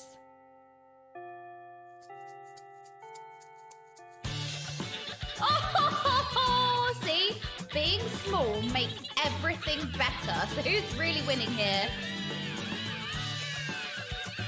They're so adorable.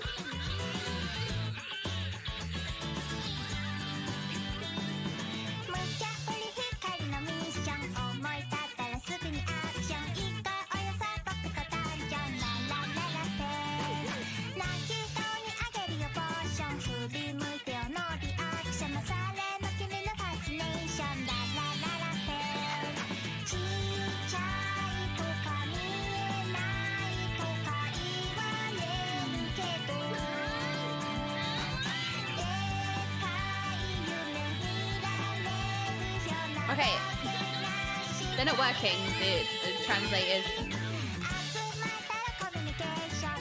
Aww.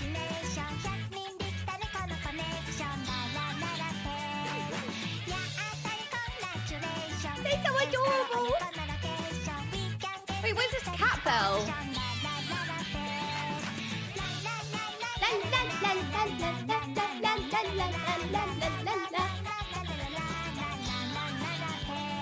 This is gonna live rent-free in my head for the next, like, month. All that's gonna be going through my brain is la la la la la la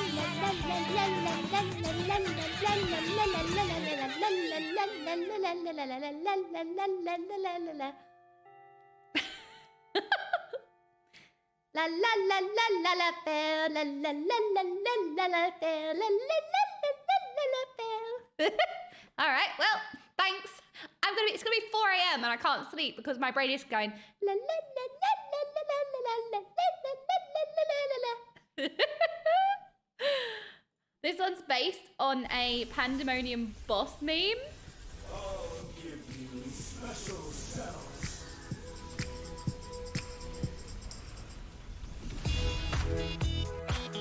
Oh no. Oh no!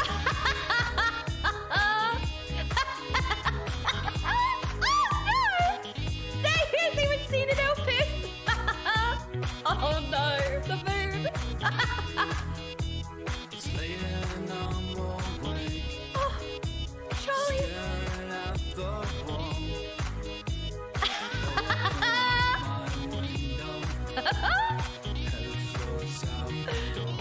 Oh, this is so good. Takes my eye. I lift my head.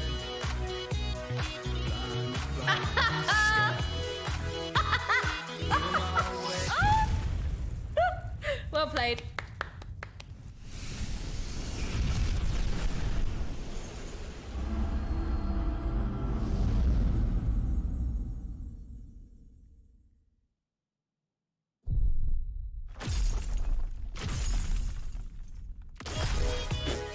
I don't know what I was expecting. No, not the Dragonflight loading screen.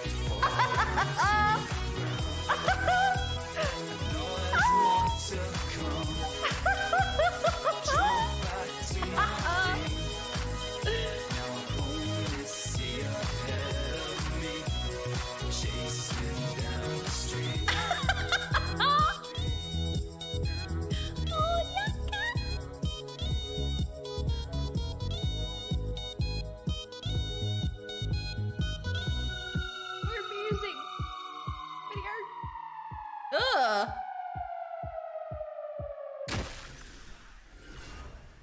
Hello, everyone. That was so good. That was so good.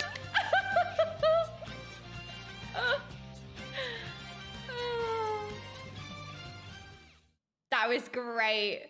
Mad cause small, can't relate. Small. Wait, if that was it, if that was... No, never mind. Okay, I thought you literally just linked a 1 second sound clip of small. Wait, that should be my sub notification sound. Small. Small. Please, how do I get this as like, I need it. I love it so much. One more time, one more time. Small. Small. Angry. Yep. Very, very angry. Yes. Mad because small. Yes. Jealous of tall. No. Sad because small. No. I'll show them all. Yes. Take your daughter to work day. What? No, this is not a fake ID. Baby saved the town. I actually got ID'd for scissors. I ordered scissors and I had to show ID for it. This is a real thing. From Leather Daddies. Oh. Mad because small. Hello, Mayor. Satisfied. Still small, though. Nap time. Rude. Lost baby.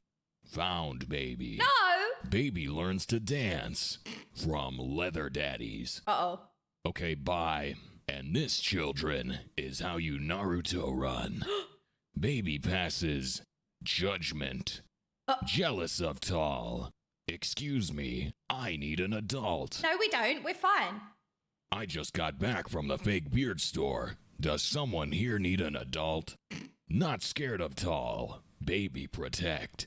Baby read story. Tall man is wrecked. Don't thank me. It's my Kick job. him in the ankles. Hey, no standing on the furniture. Mom says you're in trouble. Happy, but small. Baby's first burial service. Baby goes on a stakeout. Ooh-ah. What? Shrek. Gangster kneeling with Shrek. Shrek. Applause for lost child. Still lost, though. Chimkin Nugger. Name will be KFC 420. Oh, no. Hey, listen. Properly equipped, baby. Listen. Skyrim belongs to the Nords. Baby goes to the Painted World. Wait, this is so good. That's a Dark Souls reference. Oh. I'll have your strongest juice box.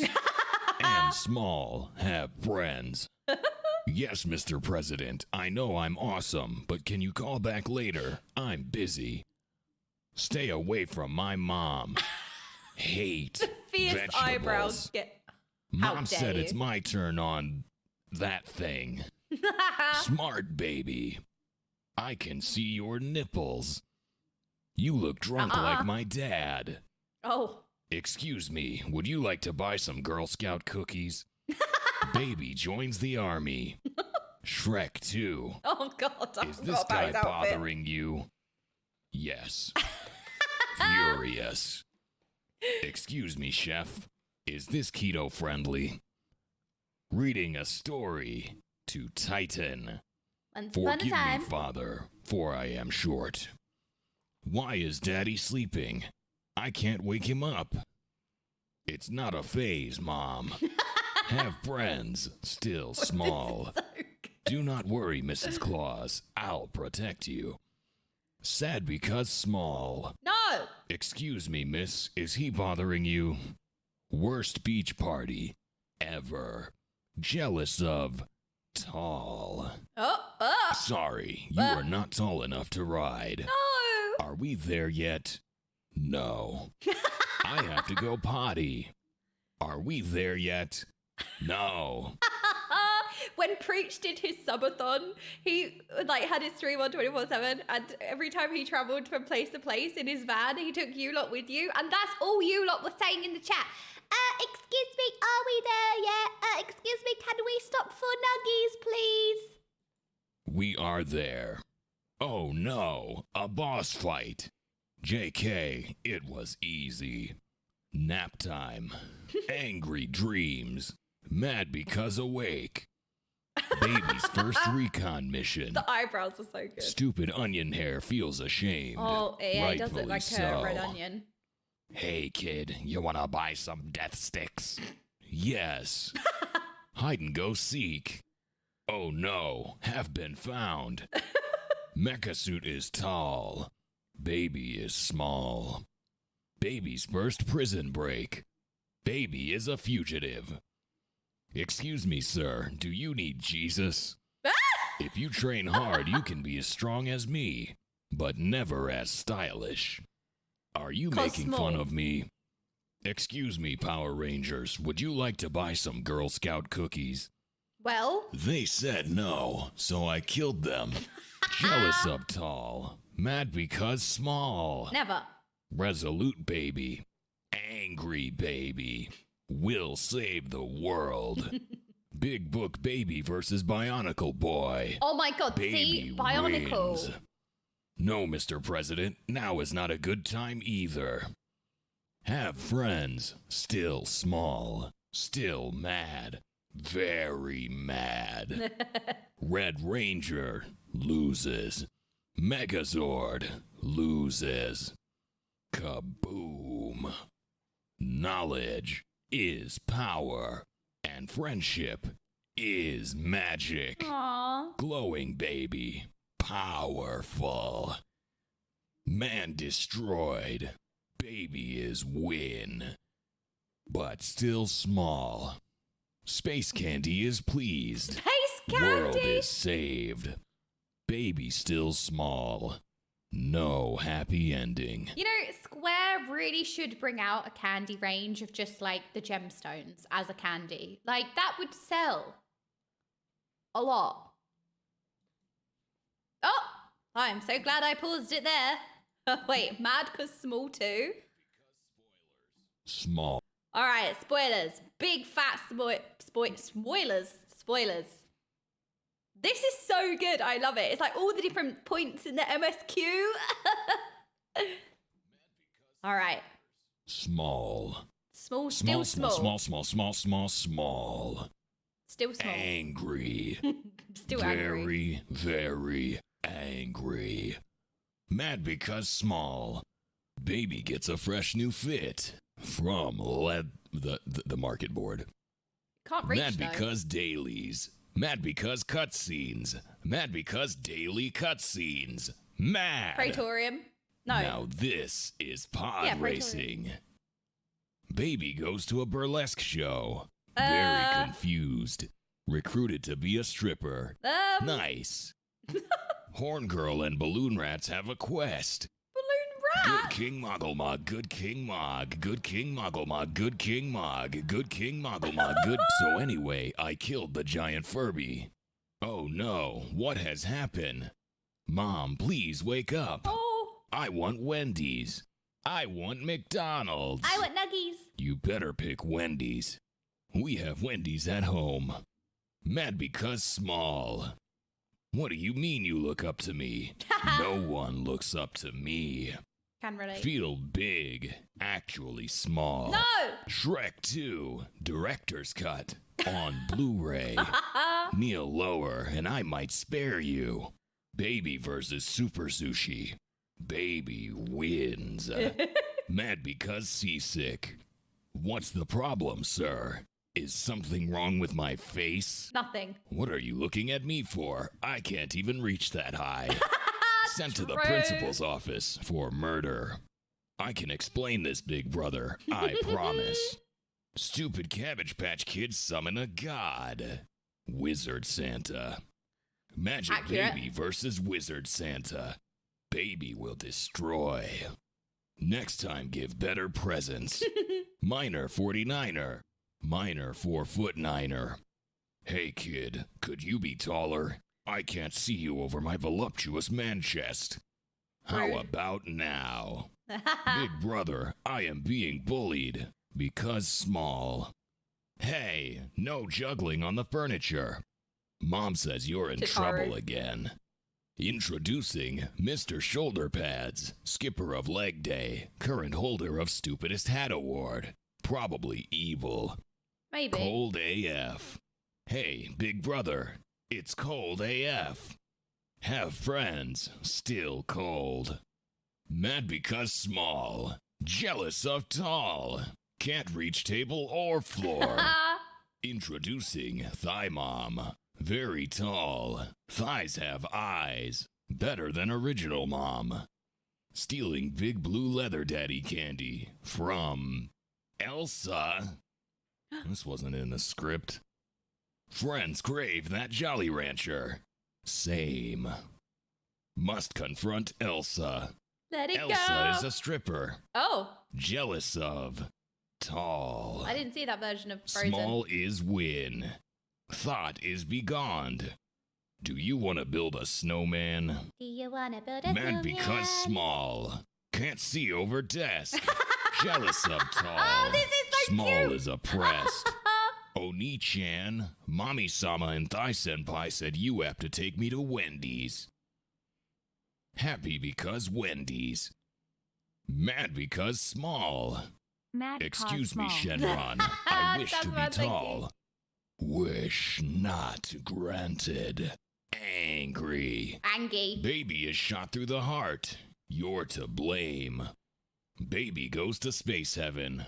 Heaven has candy, Yum. but still small. Heaven sucks. Dragon Tales. It's Dragon Tales. It's almost time for Dragon Tales. Hanging out with Thigh Mom. Very jealous of tall. Mr. Sideburns comes to do evil. Shave him. Thigh Mom is Die Mom. Oh. Oh no. Oh. Quick, get the Tums. Sideburn Weirdo wants to dom my mom. Not entirely unusual. Baby will protect. Back to reality. There goes gravity. We'll destroy the evil with Luigi's Magic Bop It. Very strong. Twist it, pull it, pass it. The evil is I defeated. loved that game. Where's the Bop it. baby? Oh. There. Oh. Massive floater in the kiddie pool. Someone's gonna pay for this. David Bowie. Take your daughter to work day. Very bored. Oh no, that was like How- every day of the race to world first. That was me. Every day of the race. To stop big evil, let's try punching it. All your base are belong to us. Not if you can't catch me. Run. Baby legs run big fast. Wait a minute, I don't want to go back to heaven. Not in heaven, but still small anyway. Mad because small. Stupid dummy pants tries to read book to rat. Rightfully ashamed. Excuse me, can I have a booster seat? No. Oh. Worst tea party ever. Baby gets arrested. Lala felon. Hey, you. You're finally awake. You were trying to cross the border, right? Baby gets exiled. Hey, big brother. It's cold AF. Still small, still cold. To be continued. Dun, dun, dun. That was so good. I love it. Is that Cider Spider? Wait. Oh my goodness. You guys were talking about a Cider Spider video. This is the one. Ah, makes sense now. Because I remember Cider Spider from WoW. I was following them from WoW, and then I know that they play Final Fantasy 14 as well. Next. Wait, what's next? What's the next? Oh my goodness, wait. There's Mad Because Small 3. Okay. Are we ready? Small. Alrighty. Wait, there's 11 parts? Okay. Part 3. Three. And then we watch something else. Small. Small. All right. We're still small Angry. and angry. Very angry. Yes, we are. Mad because small. School is back in session because the level 70 gear was fugly. These stairs are oppressive. Chillbro takes the tragic orphans to be adopted by Vincent Price. That's an old man reference. Official certificate of smallness. Yay! It's yes, official. all of us are definitely old enough to drink. Mad because cold. Tired of snow. Elsa returns, but still a hoe. Okay, bye. Wizard Pimp Slick Lightning gives baby the heart of the cards. Thanks. The power of friendship. It's time to duel. Yes! Mad because Chimkin. If I ignore him, he'll go away. What's that? Oh no. Oh no. Ignoring me will not make me go away. It gets worse. According to this book, I'm awesome. And small. Hey, who wrote this? Also, chatting there's a one. chicken whale in the sky. I'm getting too old for this crap. Mad because can't fly. Jealous of tall guy. Tall guy is jealous of small? Yes. Dummy stupid Finally. face pants gets big brother in trouble. Not surprising. Baby comes to save the day. Again. Angrily. Mad because inconvenienced. Bible baby and book bro have to beat the big bullies. They do. Day is saved. Chimkin is reward. Very crispy. Hello, Mr. Pope. Am very small. I'm surprised you can Pray see the me from small there. away. Oh no! Hear it all the time. Big brother, the Pope sucks. Big brother. Silly dumb goober fool makes his empty bowl. Mad because Idiot. Halatali. Watashi wa desu desu ka? Giving Daddy Raub a hand. Oh, because his voice actor was... I remember watching that clip, the Japanese voice actor. New contender for Stupidest Hat Award. Jealous of tall. Smallness is pain. Jealous of Mad main because character. small. Can't fit into frame. Oh! Firmalbert. Tentacle monster attacks the bathhouse. Very bad. Babies are save the day. Victory Screech. Abducted by roach crabs. Who's writing this script anyway? Hello there. General Kenobi. Oh. Elsa gets penetrated by General Grievous. Uh-oh. Disturbed. I didn't watch that episode of Star Batman Wars. has indigestion. Very concerned. Did someone say Moggle Mog? Yes, always. No. Oh. Good King Moggle Mog, good King Mog. Angry. Elsa craves that Mog. Dragon Batman does not. Baby is very bored. Diplomacy. Elsa confesses to Camel Dragon. Obviously rejected. Very cringe. My name is Mr. Raubon. Today I'll be your substitute teacher. Jealous of tall. Sad because small. Dragon Batman fights actual dragon. Dragon Batman Beyond. Very jealous of tall. Batman shares his jawbreaker. Tasty? Lemon flavor. No, don't eat it. Quality individual contemplates being a great guy. Pants dummy stupid face gets in trouble. Again. Oh no. Introducing Leather Mommy. Oh? Significantly better than original mom. New mom takes us to Wendy's. We'll whip out a gat and pop a cap in a fool. Very inspiring. Please adopt me. White lipstick jerk saves the Pope from tiny wrath. But not for long. Freaking Zeus appears. Uh-oh. Chill Bro will protect. Oh, what no. a great guy. Yep. Chill Bro is Kill Bro. No! Crap. Quick, get the Tums. We're all out of Tums. Guess I'll die. Mad because sad. Oh. Excuse me, Uncle Sir. Where do all my friends go when they die? Tall heaven. Dang it. These flowers are triggering my allergies. Mad because allergies. Baby gets a new iPhone. Oh no, it's Emo Pope again. The power of Christ compels you. Mad because possessed. Unhand Emo me. Pope steals my iPhone. Angry. Rude. Angry, angry, angry. Stupid Hat Power Rangers are back. Baby will destroy. Power Rangers have robot shrimp. Ope. Meanwhile, in the Kokiri Forest, Horn Kids summon a Catgirl wife. Zesty cat burrito. I'm getting way too old for this crap. Wizard Frog. Cute. Visiting Grandma Toya's house. Oh, Happy, Grandma but Toya. small. Grandma, this book isn't working. Put it on the charger. Excuse me, Uncle Sir. The Pope has stolen my iPhone. You can have my old one. It just has a crack in the screen. That's fine. Elsa falls out of the sky to fight Mecha Shrimp. Cool. Then she gets shot with 6 anti-tank missiles and turns into an Aether Current. Okay, bye. Oh. Well, alright then. Oh. Baby gets abducted by aliens. Evil twins come to do evil things. Super evil, very powerful, and dead. Tired of this crap. Go, holy hand grenade. Kaboom. Get wrecked. Who's next? Oh no, the Pope again. Emo Pope gets even taller. Destroys the weirdo. Very not fair. Despair. Knights are also get taller. Still lose though. Emo Pope Wizard Goblin tries to pray the small away. The abyss stares back.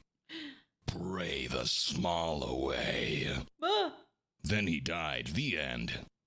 Batman collects a second Dragon Ball. Balls of Fury turn him into a dragon. Ope.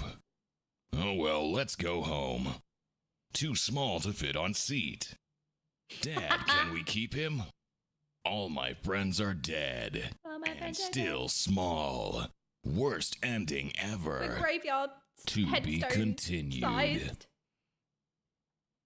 Oh, we'll have to watch through the whole Wizards on playlist. the Moon. Actual worst ending ever. Oh, look how many Angie small thumbnails we have. The Has-Been Hotel recommends are getting wiped out by the small. These Angie small thumbnails. Oh, they're so good. I was thinking when we was watching the scene from the vault, it reminded me of one of my clips where, oh, let me see if I can find it. The clip when I was in the vault and I didn't understand what was happening. Wait, shall we reminisce a little bit? Hold on. Oh, the journey of a year. Wait, I got so many. Oh gosh, they're all, hold on. Oh. I am very good at this. Sorry. This was when I was in the vault and I was like, oh my god, we're being saved. Oh my god, yes! Hold on. Oh. Move me off the screen. Get me out. No! I thought he saved us. I didn't know what was going on. I was like, yay, no. I'm in my dressing gown. But there's like one of my most watched clips. Like some of these ones. Oh, there are so many. Oh, this one didn't age well, did it? That was the weakest part of the story. But I've cried at the weakest part of the story. How am I supposed to cope if this is the weakest part of the story? I freaking... This is the ending of 2.0, by the way. This is 2.0 end.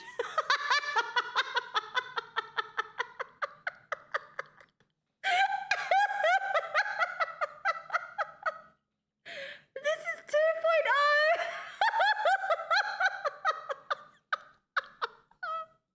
That was the weakest part of the story.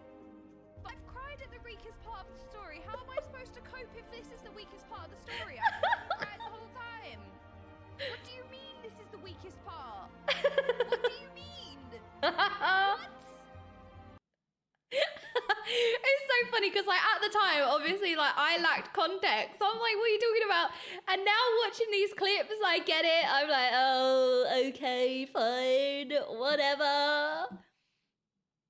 Oh, some of these stupid clips. Just some of the highlights over the years, I guess. Wait, where's some of reminisce? Like, we'll go for clips. Hello. Hello?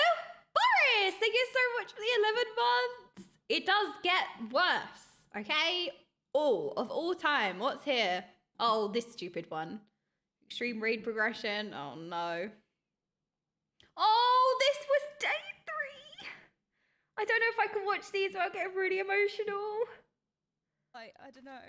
I've just been so burnt out on WoW and I didn't realise how burnt out I've been and I forced myself to play it because I'm terrified to play something else and I forced myself to play it. And I just get so like miserable and depressed. And I'm just so grateful that this has been the most amazing experience that I've ever had. Sorry. This was day 3! This has been the most... That was day 3! That was day 3! It was just immediate. I just knew. Like, my experience was just like, I just knew from day 1, off the bat, from minute 1, I just was like, I was just sold. That was day 3. Wow. This is the clip you lot mentioned earlier. It was this one. It's true. So, at the last race to World First in World of Warcraft, when we was in Switzerland, the first thing everybody did on the casting team was download Final Fantasy. You know, you go into the race to World First for Echo, who are the grand champions in the race, and all of the casting team, as soon as we get there, we set our computers up, and everyone downloads Final Fantasy. Literally everyone just True downloads story. Final Fantasy. Preach, Alex, Jeef, they all download Final Fantasy before anything else, and they're all sat there playing. And that was me, by the way. At the next race, I downloaded Final Fantasy 2 before anything else. I was one of them. Oh, some of these are so good. It's nice to reminisce over like the what's happening? Oh, well, technology. Well, oh, this.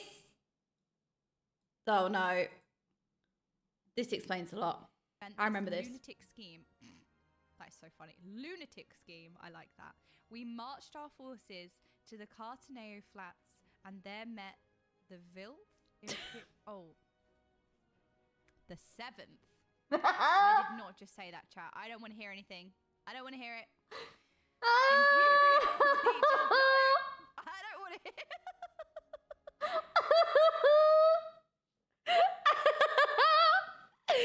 Oh gosh, all of these like from the first few days. I didn't realize it said 7. I thought it said Vilf.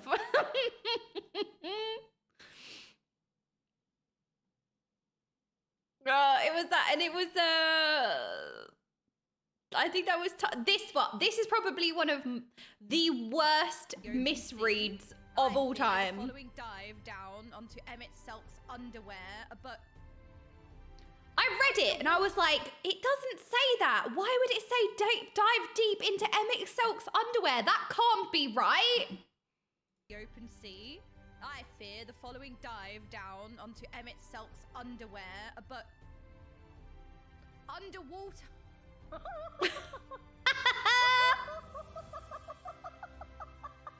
I don't know. I don't know. We don't want to. No, we don't want to deep dive that. No, we don't want. No, we don't want to. We don't want to dive down. No, we don't want that. Why did I read it? And everyone's like, yes, we do. Yes, we do.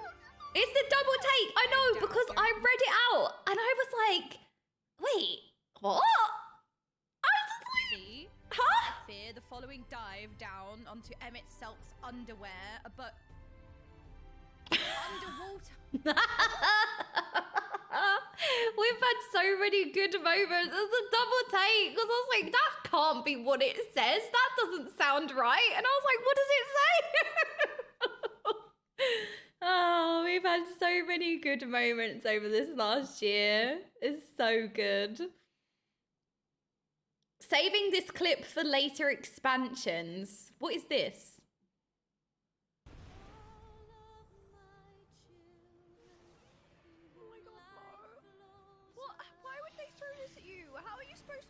This boss when you're just gonna cry to the music halfway through. Still true. What? How are you supposed to do this?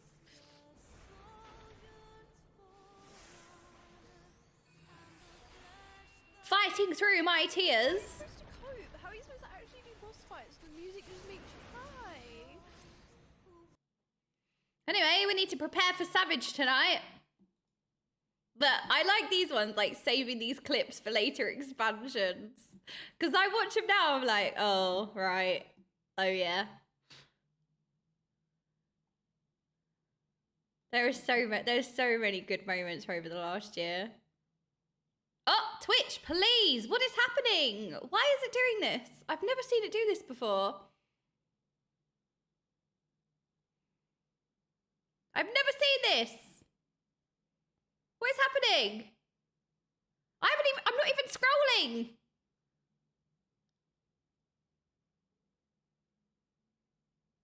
I'm not even touching it. 1 year. Why do we do it, chat? Pepe W. Excellent question. Well, why? Oh, okay. Okay, I'm just going to close that. I'm going to close out my problems. If I just close the tab, my problems are gone. Okay, gonna scroll really slowly. No, that was one little scroll. I swear, that was one scroll. And I'm now going into a loop of flashing. Quick, close it. Close my problems. You can get rid of your problems very easily. All you have to do is close it. Okay, this is very... It's very fragile. These ones are always fascinating. Oh, this was what I think this was one of the first days as well. Just like the content that I love more than anything, and it's just really strange that it tries to make that experience as miserable as possible. And well, I wonder what I could be talking about here. Where I'd feel genuine happiness, because I feel genuine happiness when I'm doing mythic dungeons as well. But certain affixes, which is most of them, just cause so much pain. And then when you're pugging in Group Finder, it causes even more pain. Like, I cannot do dungeons in pugs right now. It is the most depressing, soul-destroying, draining experience. And I didn't realize how burnt out I was and how miserable I was until I play something like this, and I just feel happy. I just feel happy. Like, it's strange. I'm playing a game and I feel genuine happiness. Yeah, no, the dragon song in the background, perfect. Well played, Bard. I often find the lower keys are more miserable, honestly. Like, it's always the kind of mid-average bracket that's, like, the most miserable, I have to say.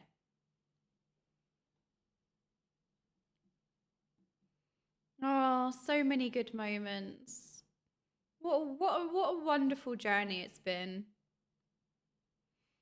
I'm scrolling very slowly. Slowly scrolling. Ah! Okay, we broke it again. No.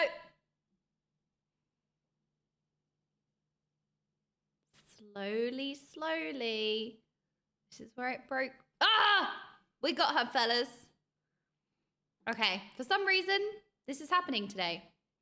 That's fine.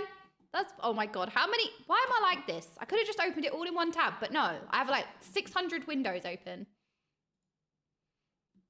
There we go. No way is it Leap of Faith again. This is hilarious that it's Leap of Faith again. Oh my God. Right, we have a, so because we have PINAX mine today, we're progressing P4S mine.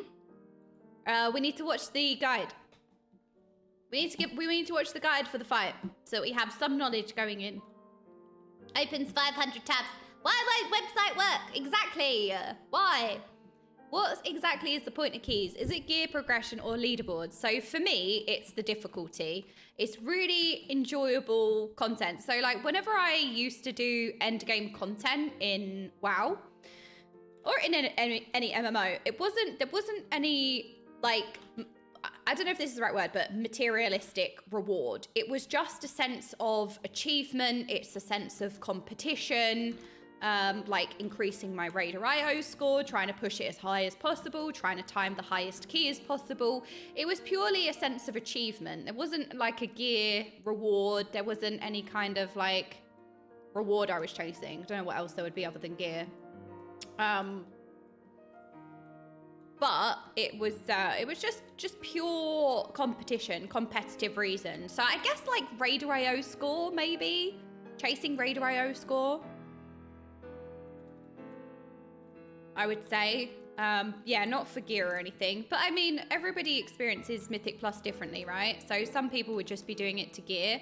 Me personally, I was just doing it for fun because I really enjoy Mythic Plus. Like, the reward is playing it for me, if that makes sense. I cleared Palace of the Dead 1 to 200 solo today. Hang on a minute. That's huge. I haven't unlocked Palace of the Dead, but you've just reminded me I need to do that. I haven't done that yet. That's one piece of content I've not done yet. Palace of the Dead. We went to unlock it, and I stopped when I accepted the quest. But So that's really difficult, isn't it? A solo 1 to 200, that's really, really challenging. That's really good, isn't it? So was the burnout from the pug aspect or was it the system design? So the burnout was, in Dragonflight, they overloaded the dungeons. So naturally, dungeons are going to feel... Right, dungeons are quite punishing if you don't know what to do. So the problem, what ended up happening was they added a difficulty curve to key levels where it didn't need to be that punishing. So it just became very taxing. They overloaded the dungeons in Dragonflight. They, like, one singular trash pack of like 3 mobs would be like a mythic boss fight. They'd have so many mechanics, it would be really complicated. And if you messed like any of the mechanics up, somebody would die. Like if a cast went through, that cast would then one-shot somebody. It's like very, very punishing gameplay. And the thing is that most people don't interrupt, like they just never press it. Mythic Plus has done wonders for the community, pressing utility, but generally people will not press utility. Utility buttons, like people can barely do their rotation, let alone press like buttons like that are utility and not DPS buttons, right? Most people don't even have them bound. So to throw in such punishing mechanics, hi Ashley, thank you so much for the 8 months. To throw in such punishing mechanics in lower keys where it doesn't need to be that competitive is naturally going to burn you out, because if somebody makes a mistake, the whole group is heavily punished for the mistake. And when every little thing is a severe mistake, it's going to burn you out and it's going to feel bad. And that's what they did with Dragonflight dungeons. They were way too complicated. Each mob had 3 different things that it did that needed to be intervened, like whether it was a hard stop, like a stun, or an interrupt, or a frontal, or a this or a that. And then all of the bosses were also like very overloaded as well. Like some of the boss fights had as many mechanics or difficult mechanics as like later mythic bosses. So it was a combination of all these things, which in a high key, when you're playing with competent people, right, that know what they're doing, they're used to keys, they use their interrupt. When you're playing with competent people, these keys are streamlined. They're really smooth and they're really enjoyable. When you go into a pug where people don't know what they're doing, they don't have the dungeon knowledge, they don't know what every single mob does, which, you know, it's a lot of knowledge. If you're not... even if you're a hardcore mythic pusher, you don't necessarily, you know, knowledge comes with experience. You have people who are less experienced. Maybe people don't necessarily pay attention. Some people are just trying to get gear or whatever. So when things aren't done properly, it feels so bad because you're heavily punished for it, heavily taxed for it. Like, you know, even if the tank pulls 1 mob at a time, that can kind of feel bad, but it's all these like little things, and generally in pugs it's just a miserable experience. So when you play that like average bracket where most people are playing at, you're exposed to like more people. I don't know, it's just it got very tedious. Like bolstering, for example, right? There used to be an affix, well it still exists but they changed it now, but bolstering, essentially every time you kill a mob, da da da da da, la la la la la, wakey wakey. So every time you kill a mob, it will buff the other mobs. They get a stack of bolstering. So what you have to do is you have to you have to kill all of the mobs basically at the same time. Because if you nuke down certain mobs, the other ones that are still alive gain a permanent buff. It's like a 10% extra health per stack. I don't remember the exact values. Essentially, it is really punishing. Now, in low keys, where people are not used, like if you put lots and lots of different mob packs will have varying level mobs, right? Usually there'll be like a really chunky mob that has a lot of health, and then there'll be smaller mobs. And what people do is they just press all their buttons and all the smaller mobs will die, and then you're stuck with this bolstered mob that has loads of bolstering and it just takes forever. So essentially it's like really punishing if you get it wrong. And the thing is, people are going to get it wrong. Of course people are going to get it wrong, but you just get so heavily punished for getting things wrong. And yeah, in Dragonflight, it's like if you miss a kick, somebody dies. If you don't stun a mob, somebody dies. Oh, and now there's sanguine pools on the floor which heal all of the mobs up because the tank didn't move quick enough, or the DPS stunned everything in the sanguine pools. So now all of the mobs are permanently healed up and you have to kill them again. Oh no, you haven't you haven't managed bolstering, and now you've got a mob that also one-shots because it's been so everything is so punishing, and it's so incredibly punishing in content where it shouldn't be that punishing. I understand when you're doing the very tip-top competitive end, right? That very, very high end, the 0.01% of keys. Yes, that cast should kill you. It should be punishing because you are playing at a level where you're there because of skill and competition. But it just doesn't carry down well, okay? There's like different tier of keys, and I don't think that level of difficulty should be placed in that level of key. Not at all. Especially as they're forcing people to do higher keys by tying the highest item level to a weekly 20. So you're forcing players to do higher keys to get gear. So you're forcing all the like alts, all the like more casual players, obviously you want to get the best gear. So you're forcing them to do higher content, and then they're not as good, or they're less knowledgeable, or they don't like Mythic Plus and they hate being forced to do it anyway, and it's just a disaster. It's like, I don't know, they just don't deal with the tiers very well. I just don't think that cast should one-shot in average level bracket where most people play at, because they're not playing it at that point for such harsh punishing reasons. I do think when you're doing the high keys it should be punishing, but like, that's the higher keys, but everyone goes into it for that reason. Yeah, I just don't think it scaled well, and it was really taxing in Dragonflight. Like, pugging in Dragonflight was really hard. In comparison to previous expansions, right? In previous expansions, yes, like some things can be punishing if you mess up, but it never was that punishing, and the dungeons weren't so overloaded with mechanics. Like, Knockered Offensive was nuts. Every single trash pack had so much going on. Every boss had so much going on. It was so painful. I mean, in the end, everyone kind of got used to the dungeons, so it was fine, but yeah, just very, very punishing.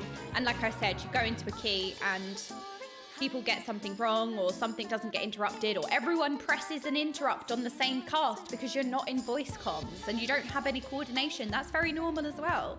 Everyone presses interrupt. Maybe everyone is pressing interrupt, but we're all interrupting the same cast, and now we don't have a interrupt for the next one. You know what I mean? So it just, and then you just get very heavily punished for it. And like, when I used to do keys, I could basically like solo carry a key. It didn't really matter. Like, you could just DPS everything down. It wasn't so punishing. It wasn't so taxing and grueling. And then when it got to Dragonflight, I couldn't do that anymore because all the mobs had so many different things going on, and yeah, it was just crazy. It was just so hard. It was so hard. It was unnecessarily hard. And it was so difficult in content where it shouldn't be that difficult. It shouldn't be that punishing. I know I keep like looping on the same point, but that was the issue, right?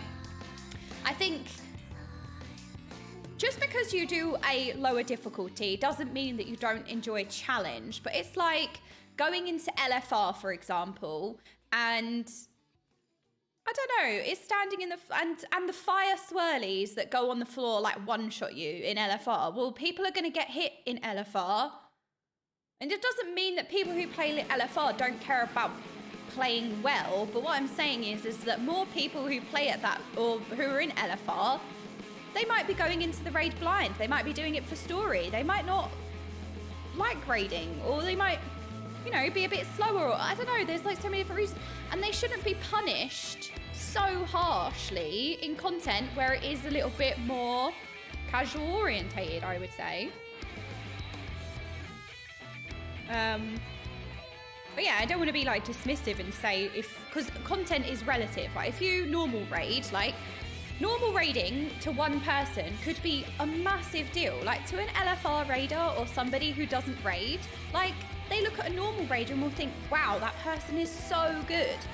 And similarly, you know, some normal raiders might look at a mythic raider and think, wow, they raid mythic, that person's so good. So like, content is always relative. So I don't want to dismiss and say like, if you play normal, you're a casual, because it's not necessarily what I'm saying. It's just certain lower difficulties will attract more casual people, as I said. And I just don't think it should be that punishing.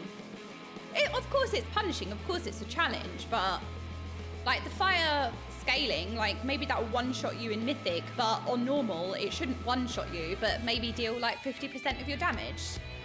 You know? Just scale it well. Scale it to cater for the majority of people who are playing at that level.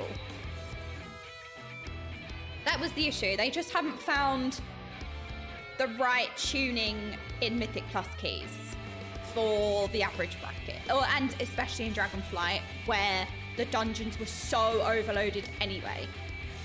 There was so much going on and it was just chaotic.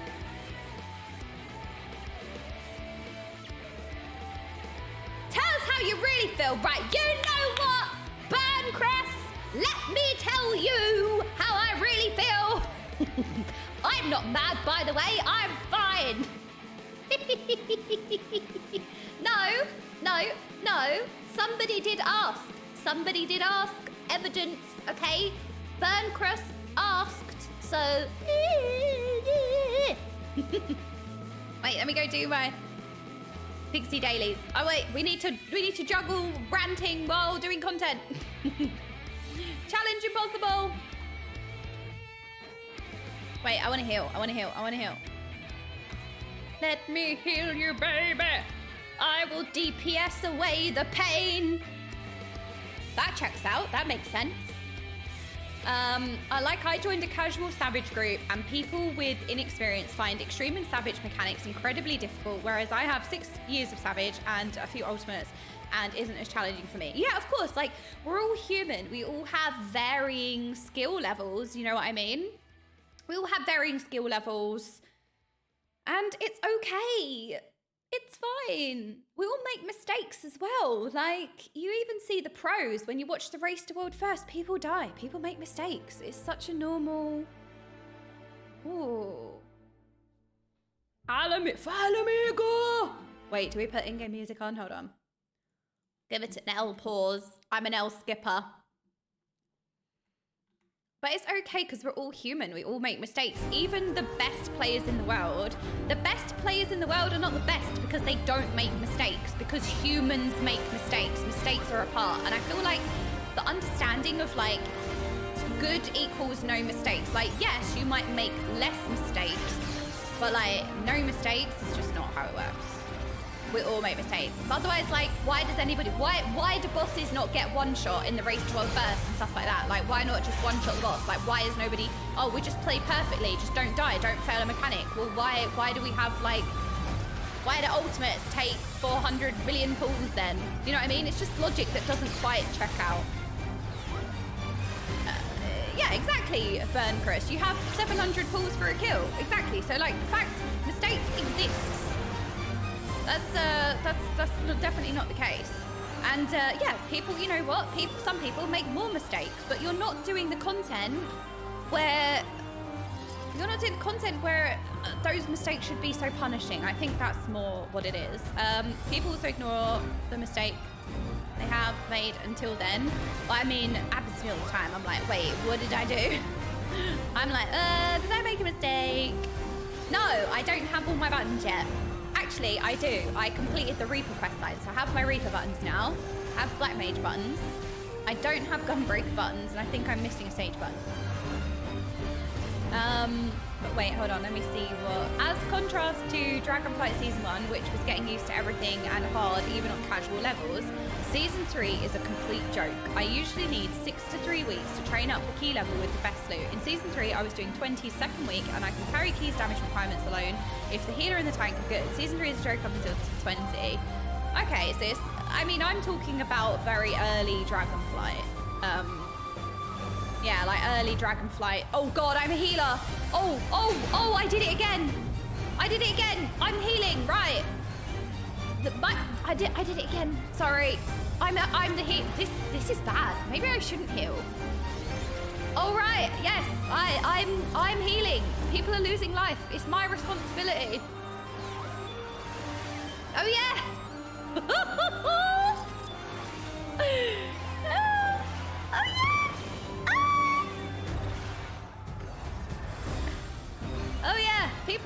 Bars are my responsibility.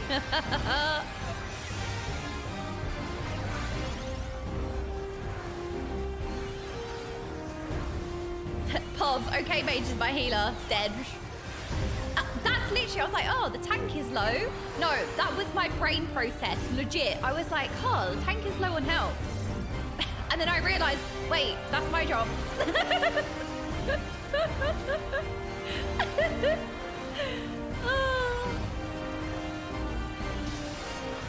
I think we should. I think we should kick the healer. I agree. I've had such an amazing time. I don't know. I just keep thinking about the last year. I keep reminiscing. I keep thinking on fondly of the last year and how much fun we've gotten up to and just everything. I keep just sitting here like just smiling like, oh, I don't know. It's getting all sentimental.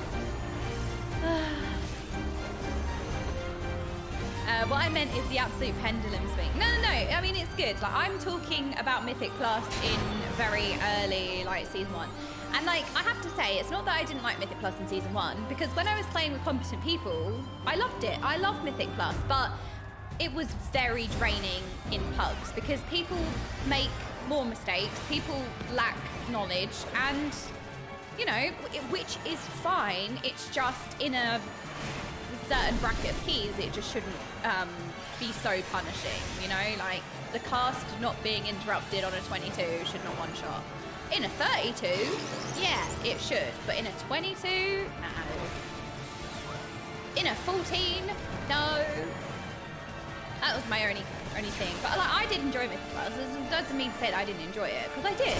I had great fun. I love the dungeons, but I still think the point stands of like they were unnecessarily punishing in levels of content where it shouldn't have been so punishing for sure. Ruby pulls is a bitch. Hey, I still have PTSD. I feel like, okay, this is a good example that most people might be able to. Yeah, no, the thing is that pugs don't press their buttons at the best times, right?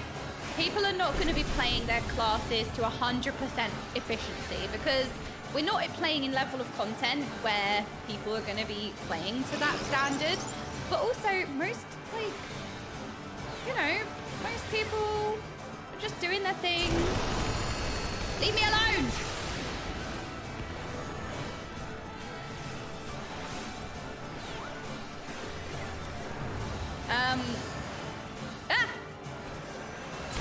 But yeah, no, people are barely doing their rotations right, let alone pressing utility buttons like interrupts. Although I have to say, generally the community, if I look back on since Mythic Plus has like been implemented, I would say the average player is way better at pressing utility in comparison to like before Mythic Plus was such like a big thing.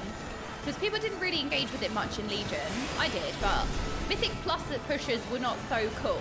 Like, a lot of the high-end raiders, when Mythic Plus came out, used to actually turn their nose up at Mythic Plus players. Be like, oh, Mythic Plus is for, like, losers. Like, all these, like, big raiders would always turn their nose up at Mythic Plus. But now, everybody plays Mythic Plus. Everyone loves it. Like, it's such a big thing now. Everyone does it. But, no, I have noticed, on average, like, generally speaking, most people press utility buttons now, which never used to be the case. But yeah, so when you go into pugs, people are barely doing their rotations right, let alone pressing interrupts or stuns or this or that or misdirect or whatever else you have. And then also, they're not going to know the dungeon 100%. Like, they probably don't even know what they're interrupting, really. Like, there's loads and loads of casts going off. How do I know which one is the deadly one and stuff like that? You know, there's lots to it. Oh, no. Oh, no! I did actually try to heal the tank that time. I did try it. Ugh.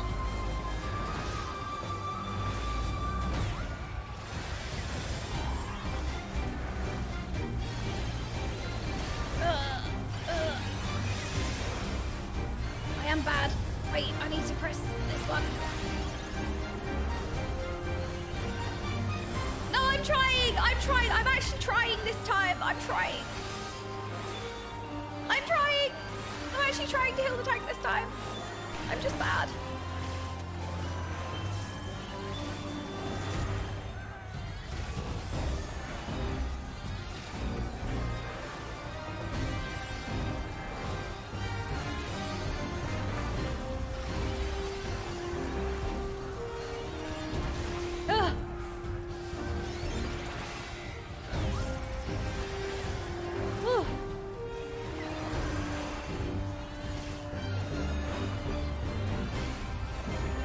See, this is an example, right?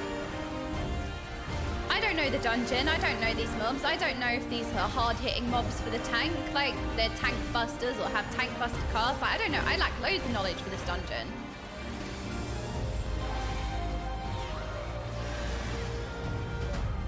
Okay. Alright. Whew. Wow, they look shiny and fun. I don't think they are. They're fun size.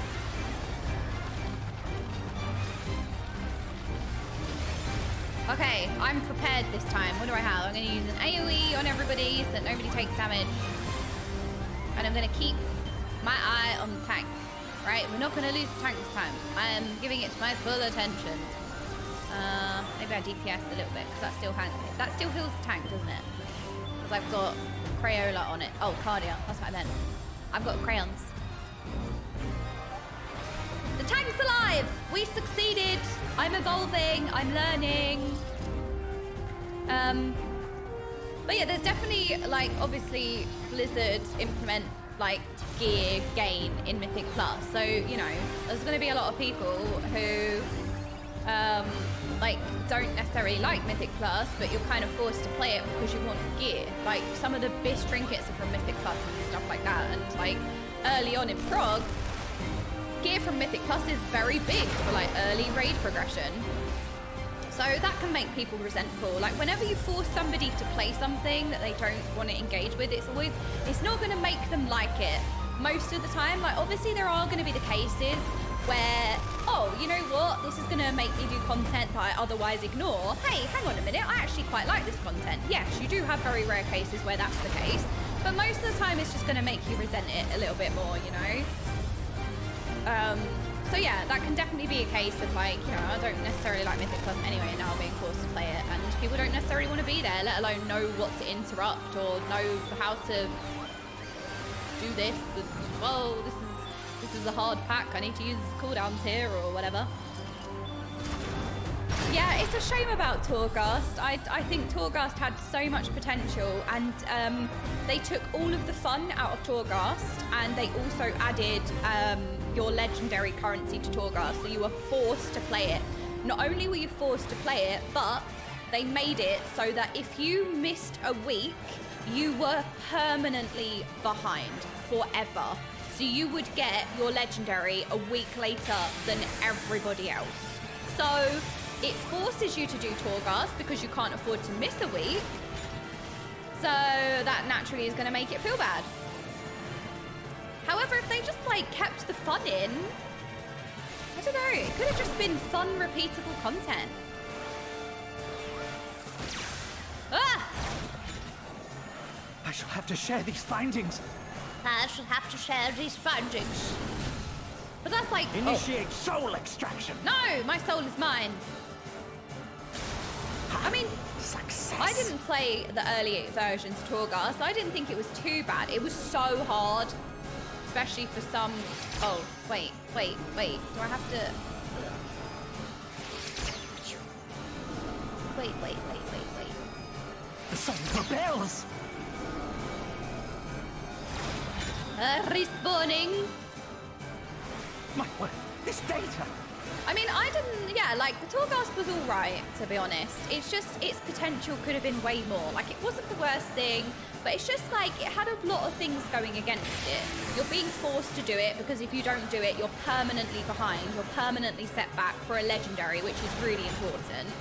So you're permanently behind, so that's going to feel bad. You're really forced to do it, as well as doing everything else. Oh, you have to do your weekly keys. Oh, you have to do the weekly this, the weekly that. Oh, you have to do everything. And oh, now you have to do Torghast. And the thing is, it's like, it gets to Tuesday, right? Wednesday happens, the reset happens, and everyone's like, oh, I've got a whole week to do everything. It's fine.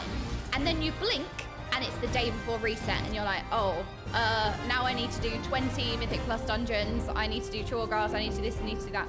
And it's just, like, yeah, maybe you could be more organised, but also, like, heal. It's also a game, not a job, so it should be still fun, I think. Right, DPS cooldown on everyone. Oh gosh. Shield. yeah, I think Ruby Life Pools is an example. So this was always a thing where dungeons felt different depending on where you played them. Like there was some dungeons that I loved in a pre-made group, and the dungeon felt like a completely different dungeon. It was like a totally different experience. I don't know if any of you have experienced this. If you're kind of with competent people, let's say, or a pre-made or something, like the dungeon feels so different in comparison to a lower key or hugging said dungeon. Ruby Life Pools was a really good example of that, because Ruby Life Pools, when done with a group that, you know, coordinated their interrupts, pressed the interrupts in the first place, like Ruby Life Pools was a dungeon that was very fluid, quite short, and was like really, really good. But in a pug, Ruby Life Pools was absolutely miserable because, you know, in pugs you have different groups and you take mobs that you usually avoid, or so you take mobs that are like quite difficult. And I think, yeah, Ruby Life Pools is definitely a good example of a dungeon that, like, when it's so punishing, and if a dungeon is very punishing, it's going to feel bad in pugs because people are going to make mistakes, people are going to lack critical information, people are going to lack the dungeon knowledge, which is normal. They're going to lack their own class knowledge, and you get heavily punished for these things. But when you do it with people who know what they're doing and they have dungeon experience or whatever, you don't notice. It doesn't feel as painful because things aren't going wrong. Like, costs aren't going through that make it so much more difficult. The tank has coordinated the pack, they've stacked it, so it makes it much more efficient for DPS cooldowns and everything like that. The healer we had when you were with us says one of his favourite memories when you complimented his heals. When we did a dungeon, what was it? Ruby Life Pools? Yeah, no, it was really good because we were like bolstering the mobs that do pulsing AoE damage to the entire group. Hello, Ice Tiger Zone. It's so good to see you. How are you doing? Wait, Ice Tiger, I saw that you went to something else. Like, I live totally vicariously through you a lot of the time. I've, since following like you and some others on Twitter, you lot are always going to these really cool events. Like, you went to the concert and you did something else recently. And it's like, it's that serotonin hit sometimes that makes it really nice to open Twitter. Because like, it makes you really happy when you see like people having fun, or when you see people like accomplishing something. Like, there's so much joy to be shared in that. And it looks like you've been having the best time. And it's just like, it's been really putting a smile on my face. No, it does, especially like in such a negative space like Twitter, where it's all doom and gloom and it's like really brain rot takes that are just really depressing, and like people just act horribly, and it just makes you lose faith in humanity. You're like, wait, why do people like, I don't know, like sometimes Twitter can just be like really draining. The concert, what do you mean, what concert? But it was only punching in pugs when you do it with pre-made and people that knew what they're doing, it's easy. Yeah, exactly. There are so many dungeons like that when you do it with people who know. And I wouldn't even tie it to pugging, because I pugged my score most of the time.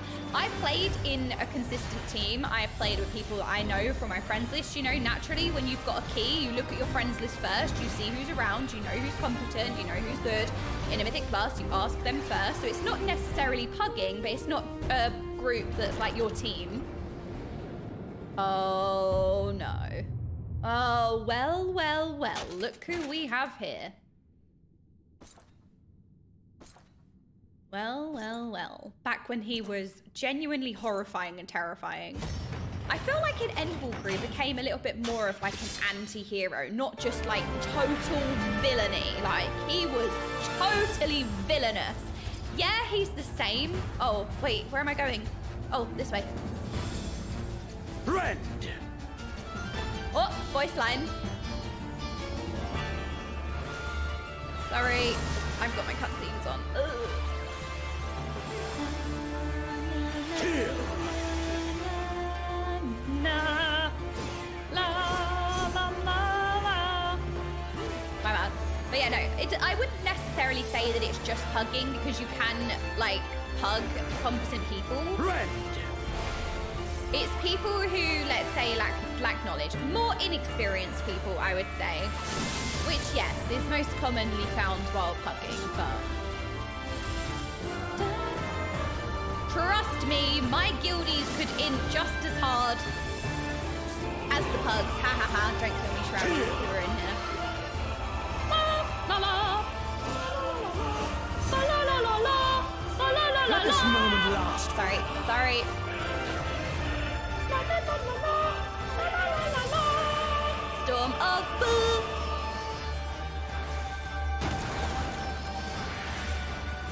Oh no, save the Black Mage. I have a soft spot for Black Mages. Hello, I did kill the Firebird. We killed the Firebird. We did indeed. There are experienced people that still do not interrupt. Yeah, no, for sure. Like, you know what? That's the case of anything. It's like sometimes sport isn't everything, but I feel like that's just kind of a fact of life. Like when you're hugging and you're in Group Finder, you don't know anything about that player, right? All you can do is take what little information you have, aka their experience in keys, which is their Raider IO score. So, you know, it's not the be-all and end-all, but when you don't have any information, it's better than nothing. So it's like, this person has X amount of experience, therefore I'm reducing the probability that they might be lacking. But that's, you know, you're reducing a probability. That doesn't mean that it's guaranteed that they're not going to make mistakes, because I have seen very, very high Raider IO players who are absolutely trash, and I have also seen players with really low Raider IO score, which are some of the best players I've ever played in a dungeon with. Seriously. So like, yes, of course score isn't the be all and end all, but that's just with life, you know? Even at work, like they ask you for experience, but that's not really going to give you the full story of what that person's like as a raider. You can't really ever get the full story. You can only go by these little things and then make a judgment based on that. Like you're trying to reduce the probability as much as possible that that person is not going to int your key, but you know, I can still int my own key. All right. 3K rider, they've not done anything, not even DPS. I'm saying DPS is barely getting in keys at first. Yes, and then also you've got the like freaking hell that is the toxic community meta problem, which is an issue. It's like, oh, with the MDI as well, we're gonna get like these pugs that are doing plus 15s or plus 22s, and they're gonna be like, no, we need to do the MDI route, otherwise we can't time this key. Yes, every time I make a mistake and every time I int, it's on purpose. I'm glad that we can all realize this. Whenever I make a mistake, it's on purpose. Exactly. Da-da, da-da. Can I int your key? You know what? It would be an honor, Theoly, if you was to int my key. It would be the greatest honor. I do keep letting the... No. To be fair, the tank didn't die after he died a few times, but he didn't die again. I did it. Wait, hold on. I'm going to skip the cutscene because I really want to commend, and I feel like they're all going to leave. Quick. Commend. I'm going to commend the tank because I let the tank die 100 times. No, honestly, skips, right? I talk about this a lot. The reason why people need to do these elaborate skips in the higher keys is because you have less time to complete the key. You have to do that skip, otherwise, if you don't save that time, you will not be able to time the key. When you're doing a lower key, you don't need to do the skip because you have the time. The mobs take less time to kill because they have less health. You have more lenience on the timer. So what ends up happening is you're forced this elaborate skip on the group where you don't need to do it. You can literally play the dungeon like normal. You can literally press, oh, loot, sorry. You can literally press W and you will time the key. You don't need to do anything special. You only need to do this stuff when you're trying to save time, which is why in the MDI, you see these insane strats because you have to try and save as much time as possible because you are playing at the level where you need to save the time. Most people are not playing at that level. Even in 25, 26 keys, you're not playing at the level where you need to do this because you have time. You can just press W, it's fine. But people kind of feel like, I don't know, people want to be important or they want to feel like the pros. They lack knowledge. They think they need to do it. So they force these ridiculous pulls or ridiculous skips. And what ends up happening is you end up wasting more time than you save. You try this elaborate skip, it goes wrong, and guess what? Now you've lost way more time than if you would have just pressed W. That's how it always goes. It always goes the same way. I really enjoy Sage. I really enjoy healing. I'm gonna heal another dungeon. And then we need to watch the PINAX fight. We need to do a react to the PINAX fight. I can't remember what fight PINAX is. The only reason I know it's PINAX is because you lot keep talking about PINAX. So I'm assuming that's the boss that we're facing, but I actually don't know. Yes, we do. We need to face PINAX. And like I said, I can't remember what fight that is off the top of my head. It's the Slay boss.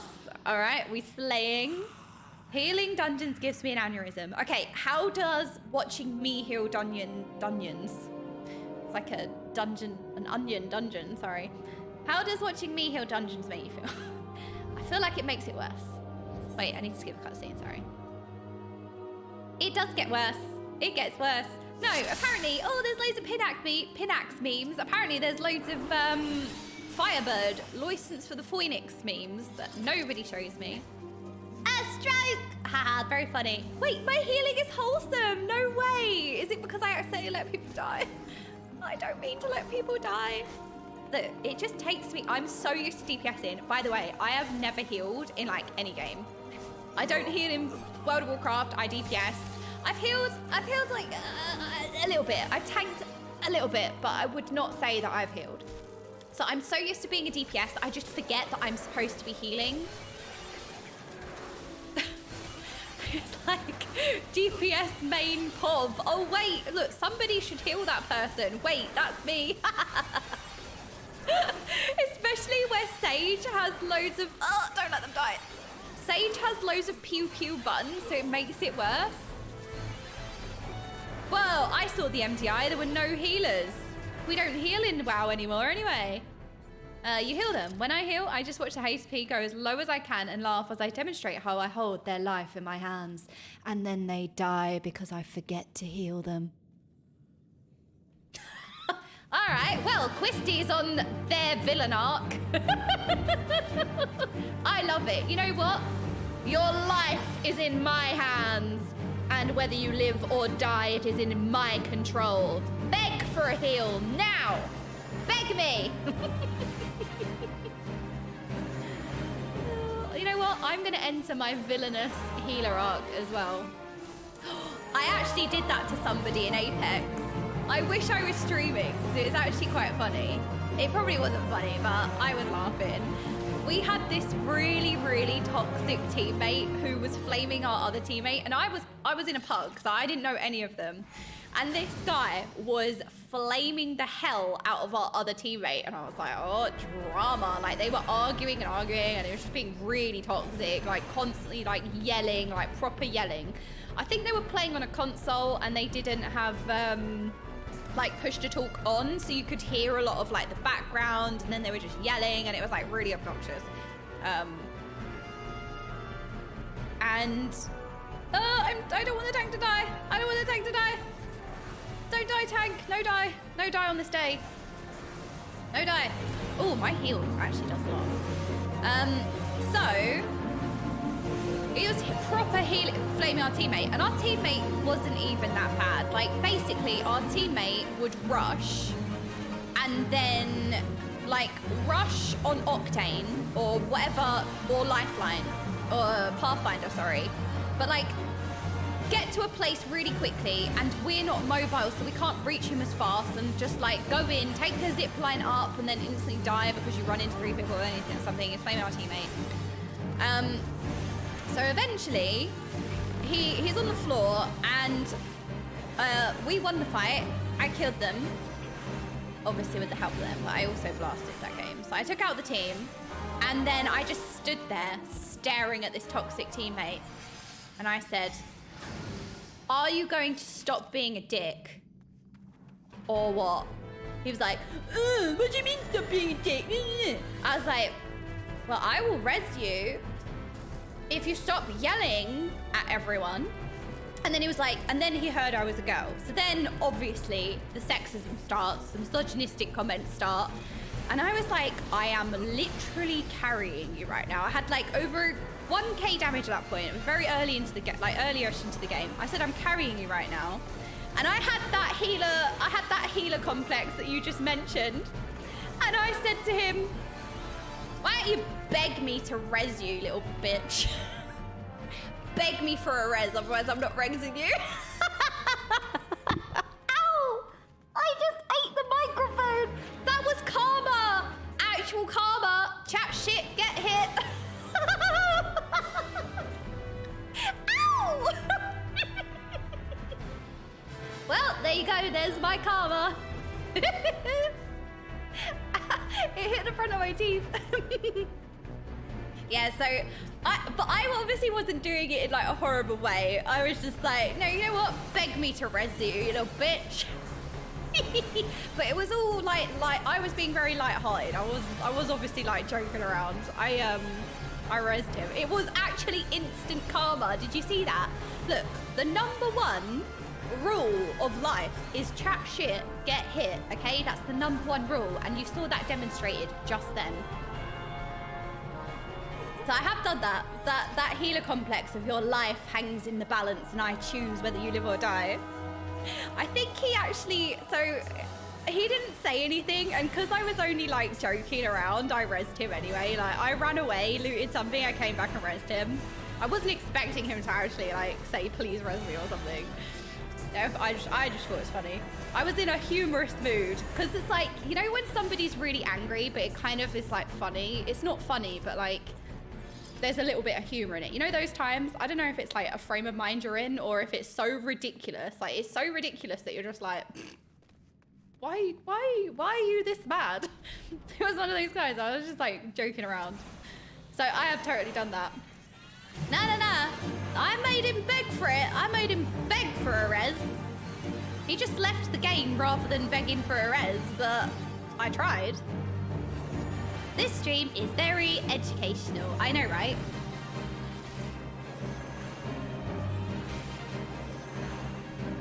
Well, see, the funny thing is that you lot can clip whatever you want at any time, which is why my life gets baited out on a regular basis.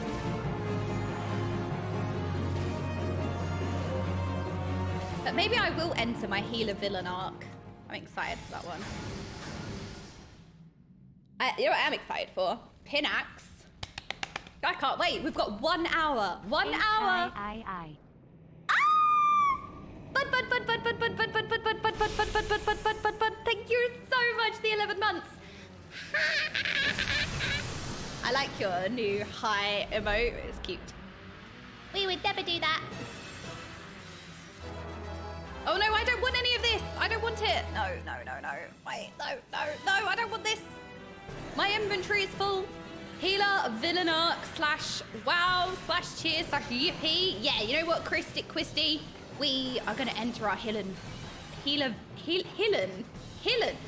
villain arcs. Yes. Back to P4S guide after this. Yeah, we will. We'll have a little look. So we know what we're doing. See, you think healers. Oh, the supports. Oh no. Healer. A healer villain. I will heal you to death. Your life hangs in my hands. I'd like to see BetterHelp collab with online games and someone gets banned, like banned 2 social. Okay, I have a hot take, right? I was kind of talking to my nan and granddad a little bit about this. I think it is way too easy to be anonymous on the internet, and because of that, people abuse the anonymity. And they end up just abusing that and just end up being really toxic, spewing so much horrible stuff. And I definitely think that there should be way more repercussion for your actions. Like, people should be definitely held accountable more. Like, it's too easy to make a fake email, or like, you can make an email, you can make an account, and then you can just sit there spewing hate and being nasty. It's too easy. You get no repercussion for it. And I feel like, why? I just feel like things should be way more regulated. Like, when you make an account, maybe to like make an account, you have to have proof of who you are to make the account in the first place. And maybe people would, you know, not be so right. The reason why I say this, sorry, I'm being chaotic with my point, but the reason why I say this is because I was playing League, which is never a good sentence starter ever. I was playing League and or somebody linked me a Twitch stream of somebody who speed runs getting accounts banned because they just make a new account, they run it down mid until their account is banned, and then they just make a new account, run it down mid, and just in the game. Like, that's it, that's their content. They run their character down mid, get banned, and then make a new account. And then also, I was in a game where, I can't remember what happened, but somebody added me after the game. And then I was like, huh, what's this? I accepted the friend request, which was my fault. And then they started spewing loads of hate. And I think it's because we lost. Like, my lane may have roamed to their lane and then killed them, or something happened, obviously, like, to provoke this-ish. And then what ended up happening was they ended up spewing vile hate. And I remember I was at my old place and I think they got my IP address and then they tried to dox me or something like that. I don't know, it was really weird. And it's like, I don't care, and then I said, you do realize what you've done is like bannable. And their reply was, I don't care, I've been banned on 20 accounts now, I can just make a new one. And this is where my thinking has kind of started, because you see it on Twitter, you see people making these like fake accounts just to spew negativity and spread hate. It's like, it's just too easy to make accounts. And I just think when you make an account, you should be held way more accountable for it being you. Whether to sign up for an account on any website, you need to like, I don't know, I mean, I'm just suggesting, I'm not really like the brains behind this, but like maybe to make the account in the first place, you need like a phone number, which is implemented now. Maybe you need to prove who you are, you need to prove your identity, you need to prove your address, and like you need to do all of these things to make an account. And it's not so easy to just make throwaway accounts and stuff like that. I just think people need to be held way more accountable for their actions, like they would be in real life. Like you are yourself in real life. You can't hide behind yourself in real life. Like people are held accountable to their actions in real life, you know? I don't know. I just think it's way too easy to just be anonymous. And then, I don't know. So, okay, wait, this is really interesting. Luck signifiers. See, I was about to say, I don't know where necessarily the benefit is of being anonymous. Like, if you make the account under you and you don't want to put your face out there, you want to put your profile picture as like your favorite character or something like that, you can still do that. You can still make your username whatever you want. You can make a different username, it doesn't have to be your name, but to make the account in the first place, it should be like harder to make the account in the first place. It shouldn't be so easy to just make loads and loads and loads of fake accounts and just harass people, or you know what I mean? Because then you might think twice before saying vile stuff, which is a good thing. So anyway, it's interesting you said hard disagree, because I would want to hear the alternative point. Like, I'm genuinely interested, like where's the benefit, or what makes you hard disagree? Like what's the benefit of being able to make loads and loads of accounts? What's the benefits for being anonymous? So I guess you can still be anonymous. Like, if you make the account, you have to prove who you are to make the account, but your personal... Okay, so maybe I didn't explain this right.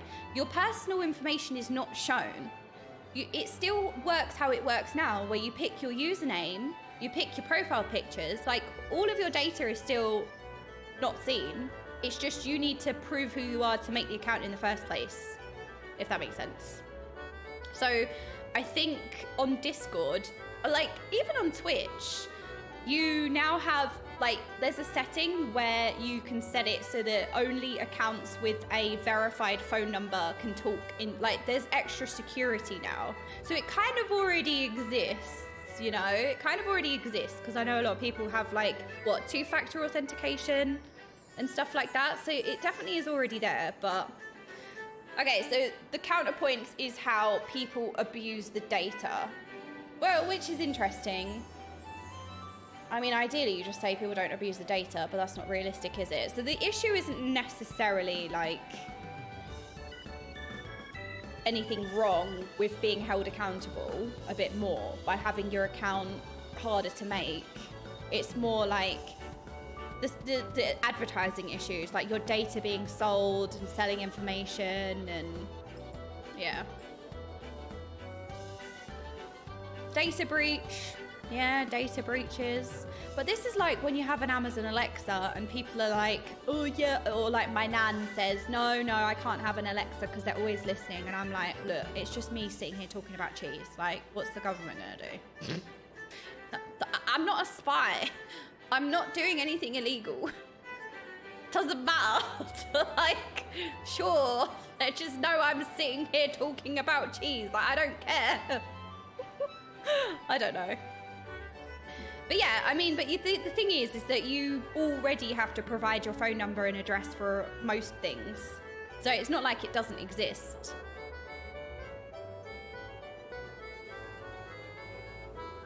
I don't buy that argument. You have nothing to hide, so nothing to fear.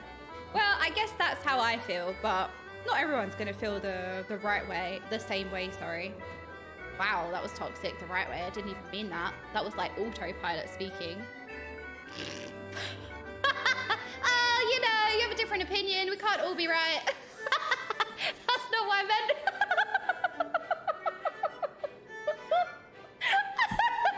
We can't all be right. That's not what I meant to say.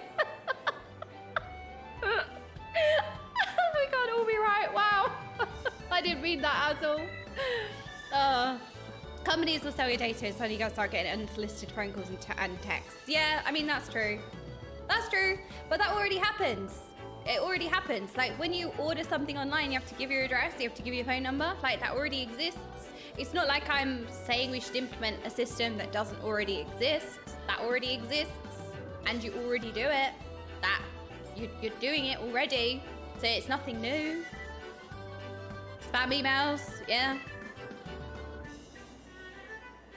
This is why I give a fake phone number now. Actually, I do this, right? I actually do this. Are you ready for me to be a big hypocrite? Are you ready? So whenever I sign up to Wi-Fi, it irritates the hell out of me, right? Look, listen to me. I'm going to be a total hypocrite. It irritates the hell out of me that you just want to sign up to Wi-Fi at the airport or on a train, and then they want all your personal information, like your postcode, your email address, your phone number. And I'm like, no. So I have not an alias. I have an email that I put in all the time. It's Stinky Pete because it's from Toy Story. It's just like, it's a Toy Story meme, and I always just put in Stinky Pete. I don't know who owns that email. I'm sorry, but I've been signing you up for stuff for the last like 20 years. Sorry to whoever owns that actual email address.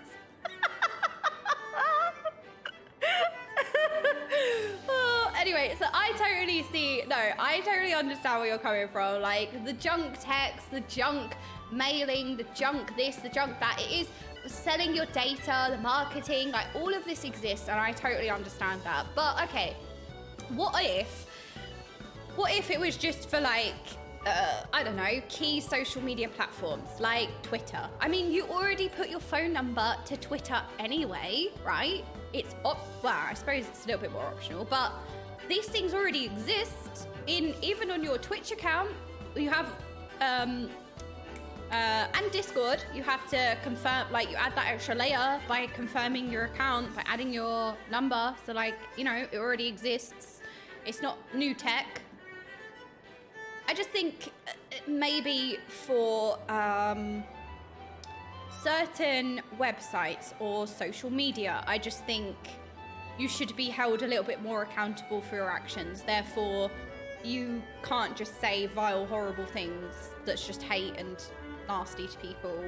Like, if you say ban-worthy things, it shouldn't be so easy for you to just make another account and then say ban-worthy things on another account. You know what I mean? It's like how easy it is to do that.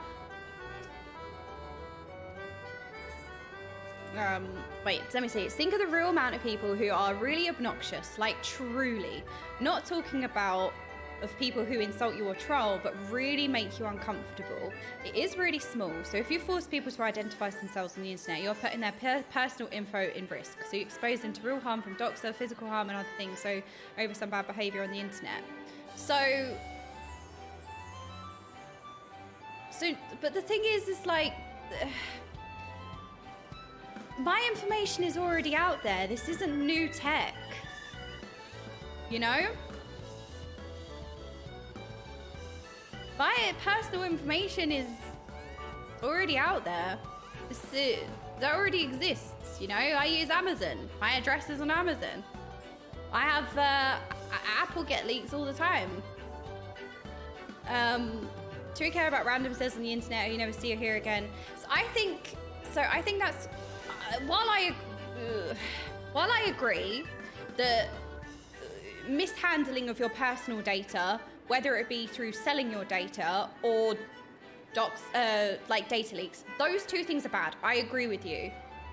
Those two things are bad. Absolutely agree. And that can lead to doxing. Like data breaches can lead to doxing and stuff like that. I agree.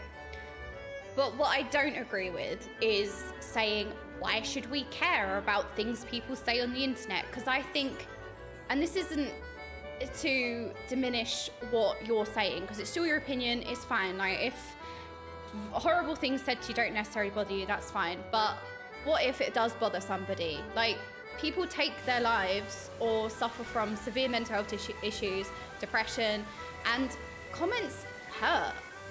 They can have a real effect on people, you know?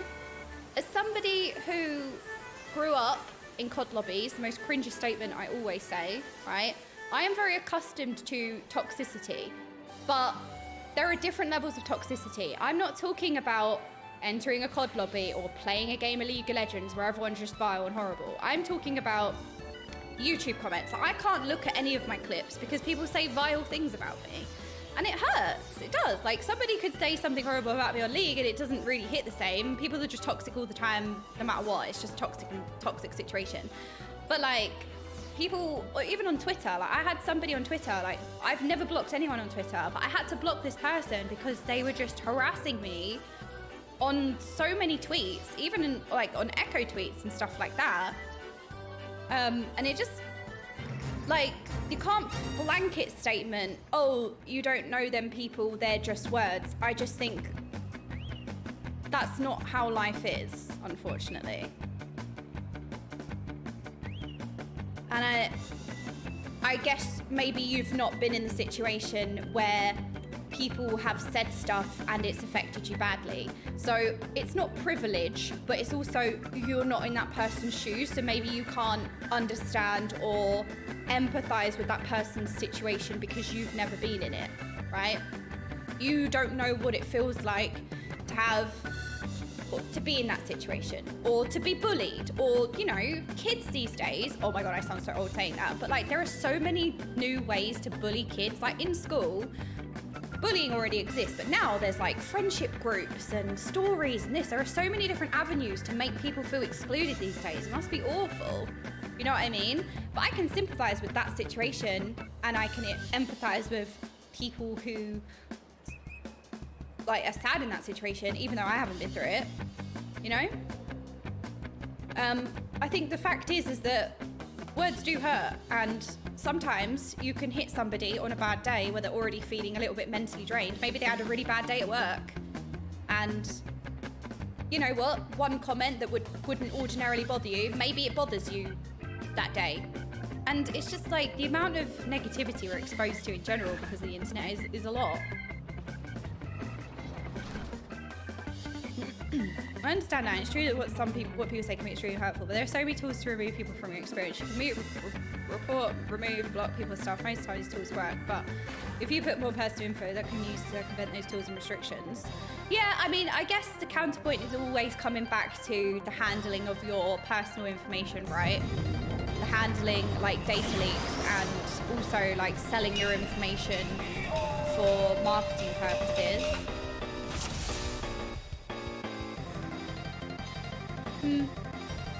I guess it's where you draw the line, you know? Like, sometimes I can read a comment and it just, like, bounces off. It doesn't really bother me, but other times there are some comments that just hit differently, and it could just be that you're just having a bad day or something. I don't know. Like I said, I've been around internet toxicity. I've played toxic games my whole life, so, like, I fully understand like toxicity in gaming. But yet, I can still understand that there's a difference between that and like a different avenue of hate that can exist online, if that makes sense.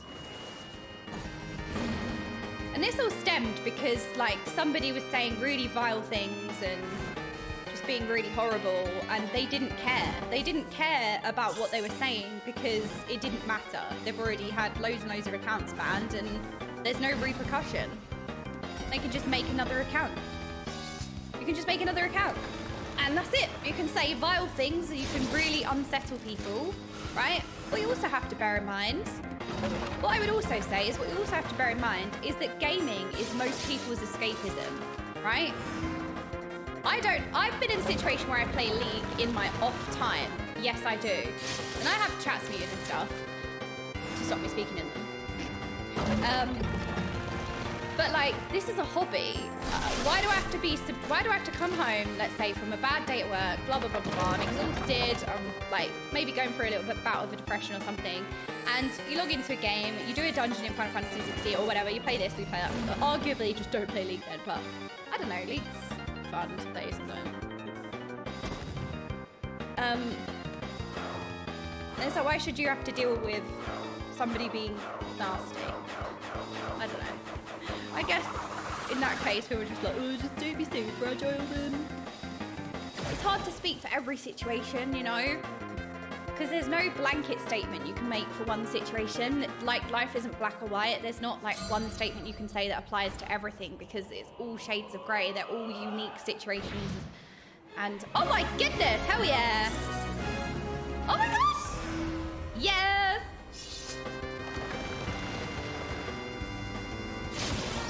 I don't know, I guess for me, I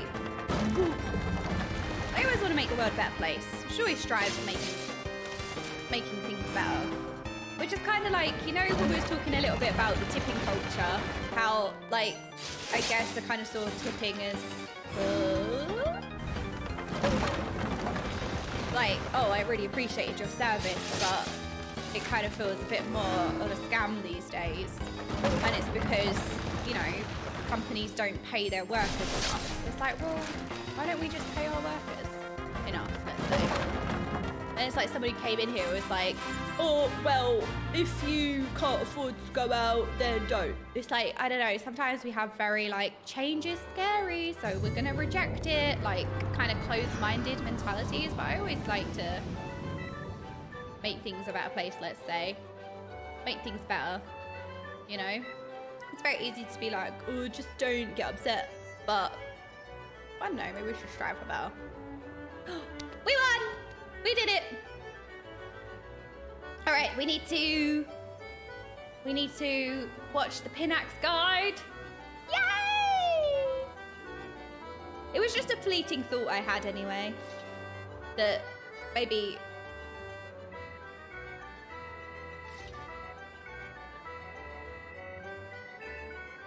Oh, sorry, I got DM.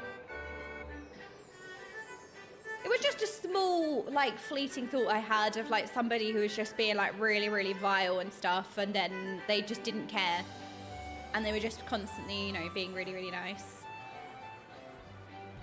Sorry, they're constantly just being really, really horrible, and then they didn't care because it's just so easy to just keep making fake accounts. That was it. That was like, it was like one situation where it's like, oh, maybe it is just too easy to just be able to hate people because you don't really get any pushback on horrible things you say.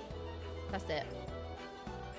I'm fragile as F and have been all my life. And that's the thing, like, you shouldn't be punished if you are, let's say, a little bit more exposed to comments, right? Like, we're all different. We all have different scales of everything, you know?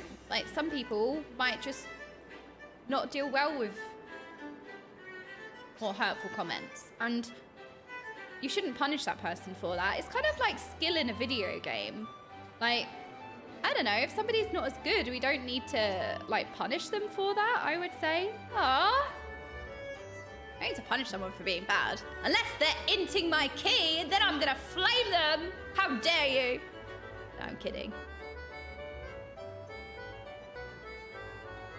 All right, let's have a look.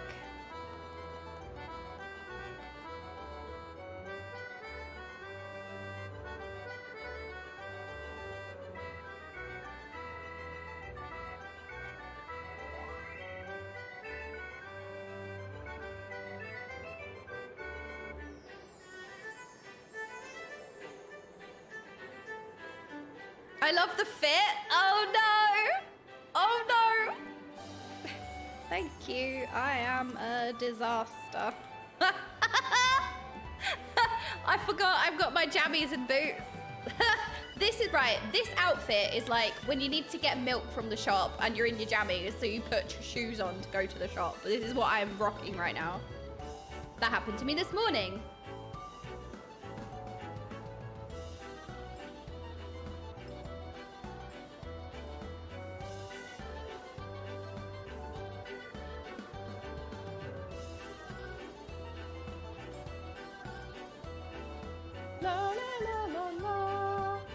Alrighty, raid announcements. Let's have a look. So P4S.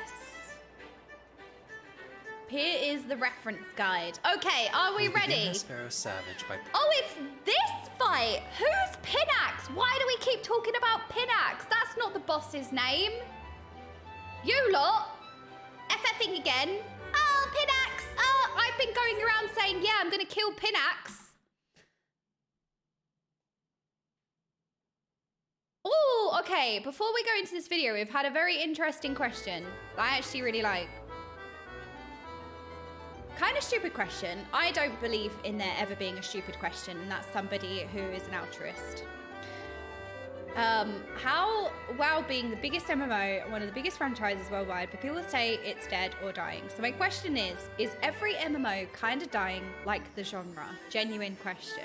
Ooh, I would say there's a lot to unpack with this question. I feel like people have been saying X game is dying since the dawn of time.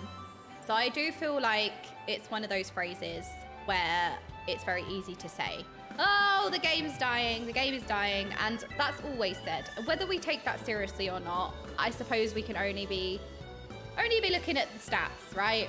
Active subscriptions, active players. Evidence for that is kind of hidden away in the data. And I think WoW hid their subscriber count. We haven't, at least, I think they did it in Warlords of Draenor, so we haven't really had like an accurate active subscriber count to know whether the game is dying or not. To really know. But yeah, I suppose the only answer to that is really in the data. But it's always, people have been saying the game is dying since forever. Like, it's just a very easily like thrown around phrase. In terms of MMOs dying as a genre, that's interesting. And again, really, you'd have to look at the data to really know. But we can theory craft a little bit, which would be mostly opinions given. So how accurate is that really? In terms of MMOs dying as a genre, I don't think so. I think there's always going to be a place for MMOs. I think it's a very unique genre that definitely has an audience. I think most people have grown up with MMOs. MMO is like a genre that everybody kind of knows. It's kind of like an OG gaming genre. I definitely don't think MMOs are dying at all. I think, while I say that, I think that some more classic MMOs like World of Warcraft do have large barriers to entry. I do think the onboarding system for new players, especially let's say the Zoomers who are used to a lot of like instant gratification and like quick play, like MMOs can be a bit slower because, you know, you have all of these different barriers before you can play with everybody else. You have to level your character for 100 levels or however many levels, and then that takes ages. And then once you're max level, you then have to get gear, which is, you have to grind gear and currency and systems and rep and do all of these different things before you're kind of ready to play at the same level as everyone else. But then you also need experience in the content and knowledge in the content. So there are several barriers to entry which can make MMOs intimidating as a whole because, you know, there's nothing more intimidating than playing a new MMO for the first time, I would say. There are so many different like systems to learn. It's so overwhelming. There's so many things to do. There's so many different currencies. it's a huge wide world, so like I feel like MMOs in general are quite overwhelming. But yeah, I don't know. I do think there is a little bit of a barrier to entry for new players. I spoke about this a little bit on the roundtable that we did with the Grinding Gear, Preach, and Jesse Cox. I did mention it, but I did think it would be a roundtable discussion that would be quite interesting to have. But then I think about a little bit more newer MMOs that have come out, like Palia. It doesn't necessarily have these big grinds before you can play with your friends or play with people. You kind of just go into a world and you're kind of there, ready to go. But then I suppose it's because there's no like raiding or anything, so it's a bit different. I suggested, I was like, you know what, with the leveling thing, like what would you think if, I think that person sent me an invite by accident. Like, what would you say if maybe the player level was tied to like open world content? So, or there was a system where you kind of get scaled up or down, because you have that exist already in MMOs, right? Like in World of Warcraft, you had challenge modes in Mist of Pandaria, and in challenge modes, your gear was scaled to a certain level, and you had to try and complete the dungeon in the timer with the set gear. But like, what if a lot of the competitive content kind of followed that similar system where you were set at a level, you were set at a gear thing, and then like, really, people can play. You can immediately kind of jump in and play or engage in content that you do or don't want to engage with. Because I do think that's the beauty of MMOs, that you have so many different things to do, and different things will grab different people, but you can kind of, majority of the time, stay in your own lane. Like, if you don't necessarily want to fish, you don't have to. You do get situations where you are forced to engage in content you don't want to do, like PvP in WoW or Mythic Plus in WoW. Like, yeah, that does exist. But largely, you can kind of engage in the things that you want to engage with. I wouldn't say that MMOs are dying. Like I said, this is only going to be an opinion, right?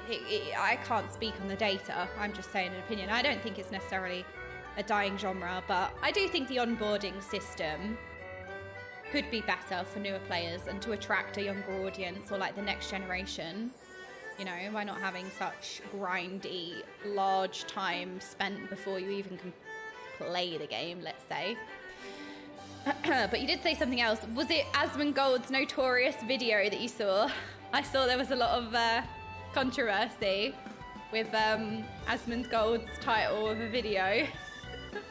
I think he reacted to a Belial video that was talking about hero talents in The War Within, and the title of Asmund's video was The War Within is like dead on arrival or something, and then it kind of blew up because everybody had a problem with his title. Yeah. I think that was the controversy, wasn't it? So did you see that, oh, the War Within is dead on arrival, and think, oh no, everything's dying? Swatort scales you to the level of the zone you're in, and I dislike it because it's not optional. So even in low level zones, I constantly have to fight mobs when just trying to travel around. Yeah, that can be annoying.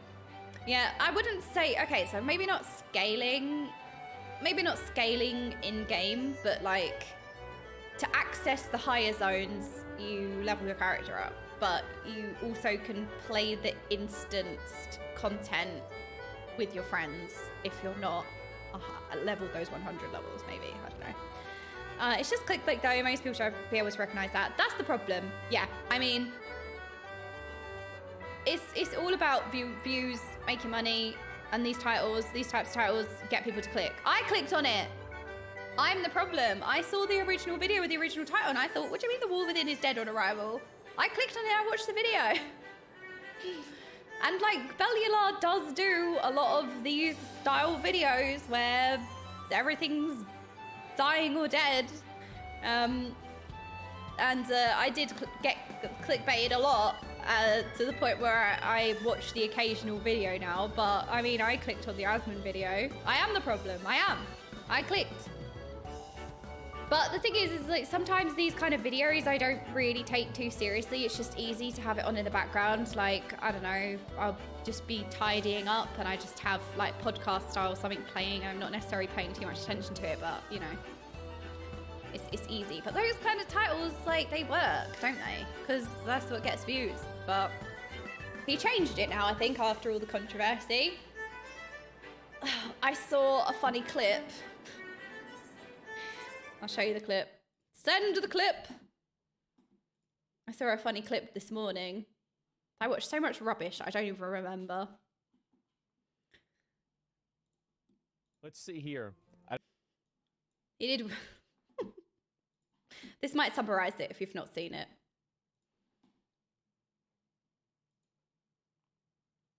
Keep pressing the wrong one. Okay, there we go.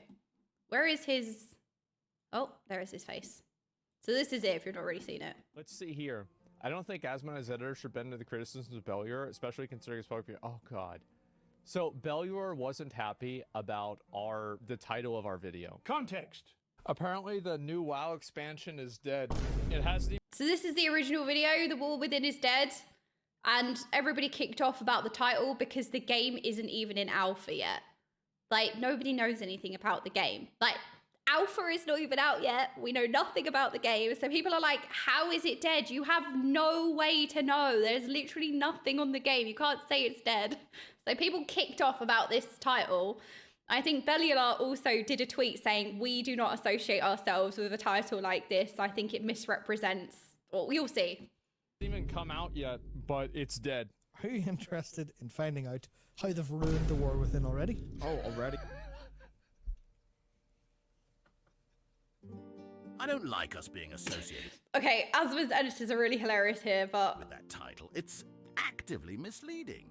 At this point, it's quite clear that what Asmongold's editors do with titles just serves to line their pockets and spread bullshit, as in, often the titles won't even represent what Zach is saying.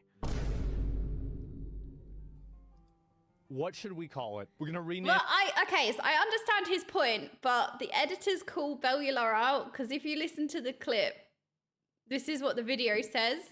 Context. Apparently the new WoW expansion is dead. It hasn't even come out yet, but it's dead. Are you interested in finding out how they've ruined the War Within already? Oh. So that was the video that Belluar did. How they've ruined the War Within already. So that was the video topic.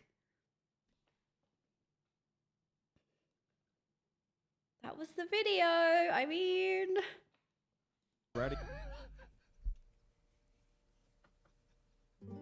I don't like us being associated with that title. It was a joke. Well, maybe. I mean, I watched the video. I watched the video originally. I didn't think it was a joke, but maybe. At this point, it's quite clear that what Asmongold's editors do... They could be saying it lightly. Like, obviously the game isn't dead.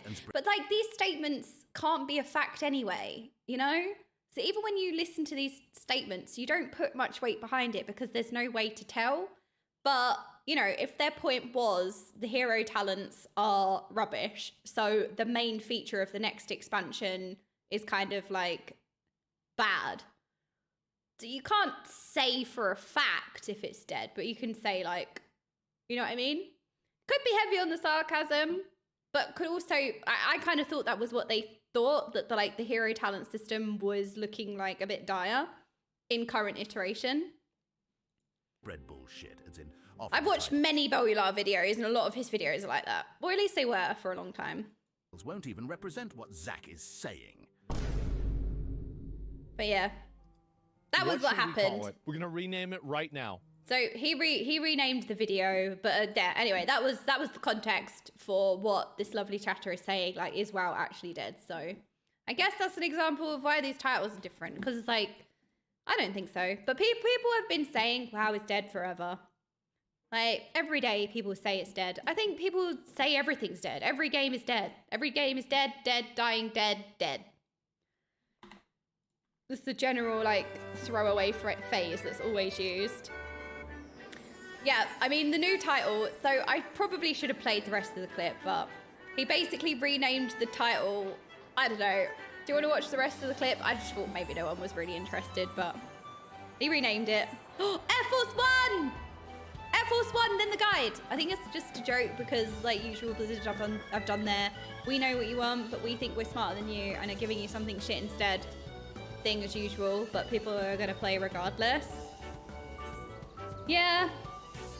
The thing is what I suppose always gets overlooked is like, I don't know, I like the game. I want it to be good.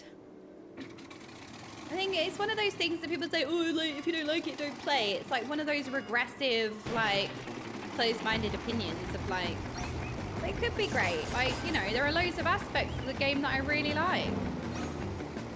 You can give up on something you love or maybe work at it a bit. I don't know. But yeah, so I don't know. There was like outrage, but people clickbait all the time. But maybe like this was a clickbait too far. I don't know. People were outraged about the title. So that's what happens. Maple Story continues, but it's in that just there scene. I've never played Maple Story. I play WoW mostly. What you're doing seems fun. See, I am in the Golden Saucer, which is basically like a mini game, fun, casino style, I don't know, system that they have in game. Like you farm currency to get aesthetics like hair, mounts. It's all for fun. Which, to be fair, I feel like the Golden Saucer gets most people, especially us WoW players, because like we're not used to having stuff in the game for fun. With no like, I'm really scared of the bombs. Wait, did I miss one? Was I too slow? Hold on. Wait, am I being too slow? No. Did one actually just fade? Was I being too slow? Damn, I was waiting for the bombs. I am a noob. I didn't hit the bomb. I didn't hit the thing. The game's definitely not dead. It's not worse because of the hero talents either. It's just not what people wanted, class skins. But not getting what you want doesn't mean it's bad. It just means you're getting something worse and the game's still not going to change much. Yeah. Alright, there's a silver one here. I'm going to get it. Get it. Oh! Well, that was wonky. Oh!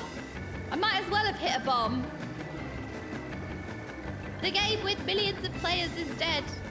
There's clickbait, is the war within already ruined, and then there's just straight up lying, saying it's dead. That's a big difference. I actually think that's a really, really good point, Edram. That is a really good point. You see, like, is the war within already ruined would still interest me in the exact same way that I clicked on the original video in the first place, because I'm the problem. But you see how that slight difference sets a completely different tone. Does the same thing, engages interest, but it does slightly different tone. I think that's a great point. Hello, Valadaria. So if it was, is the war within already ruined, would do the same thing while not being disingenuous by outright lying. Because I think that's the problem, right? It's just plain lying. Like, yeah, clickbait exists, but just plain lying like that is very disingenuous. All right, we got the PINAX guide to watch here. Finally, racked. Or whatever you lot dink donk all the time. Finally, she's gonna stop talking. I feel like we've spoken about so many different random things today. Oh my goodness. It's like so nice to chat about loads of different things. Even if people have like different opinions and stuff. I like that we can just chat, you know? It's good, it's nice. Like, even if people disagree with like, oh, you know what, keep things the same. We don't need to make accounts require more stages for verification so that people can't easily, like, it's nice. I like hearing different perspectives and talking about different things. Yeah, I like it. We talk about loads of rubbish. Like, sometimes these things are just fleeting thoughts I just don't put much depth in, and we just talk about it, and then it turns into a topic, and we're like, oh, think about this, and I don't know. Just kind of talking loads of rubbish. Also, talking about rubbish, I literally thought PINAX was the name of the fight. I thought we were fighting PINAX. It's no wonder that I'm sitting here going, I don't remember PINAX. I don't remember that fight. Well, yeah, that's because that's not the boss's name. You lot, except for Hesperos. All right, let's learn how to kill it. We begin Hesperos Savage by pulling the boss mid. Decolation is a standard raid-wide which deals massive damage, demanding mitigation. Healer problem. Bloodrake will target either all DPS or all tanks and healers, with a tether that deals massive damage at the end of the cast. This is followed by Etheric Clammis and a second Bloodrake, and each Bloodrake cast makes players weak to an upcoming mechanic. Right, a lot has been said already, and it didn't really go in. Hold on. I feel like a lot has been said in like 3 seconds. that deals massive damage at the end of the cast. This is followed by Etheric Clammis and a second Blood Rake, and each Blood Rake cast makes players weak to an upcoming mechanic. The first Blood Rake makes the targeted roll weak to tethers, while the second Blood Rake makes players weak to roll call. In other words, the players not hit by the first Blood Rake must resolve the upcoming tether mechanic, while the players not hit by the second Blood Rake must resolve the roll call mechanic. Okay, so we just These Blood Rakes rotate can hit the same dealing roll with back it? to back, or can alternate, dictating how exactly we resolve the upcoming mechanics. To help players keep track of which roll handles which mechanics, I made a macro that relays in party chat who is responsible. A macro in my Final Fantasy? No! This is legal cheating. Macro's playing the game for us. For what, and I highly recommend this while progging.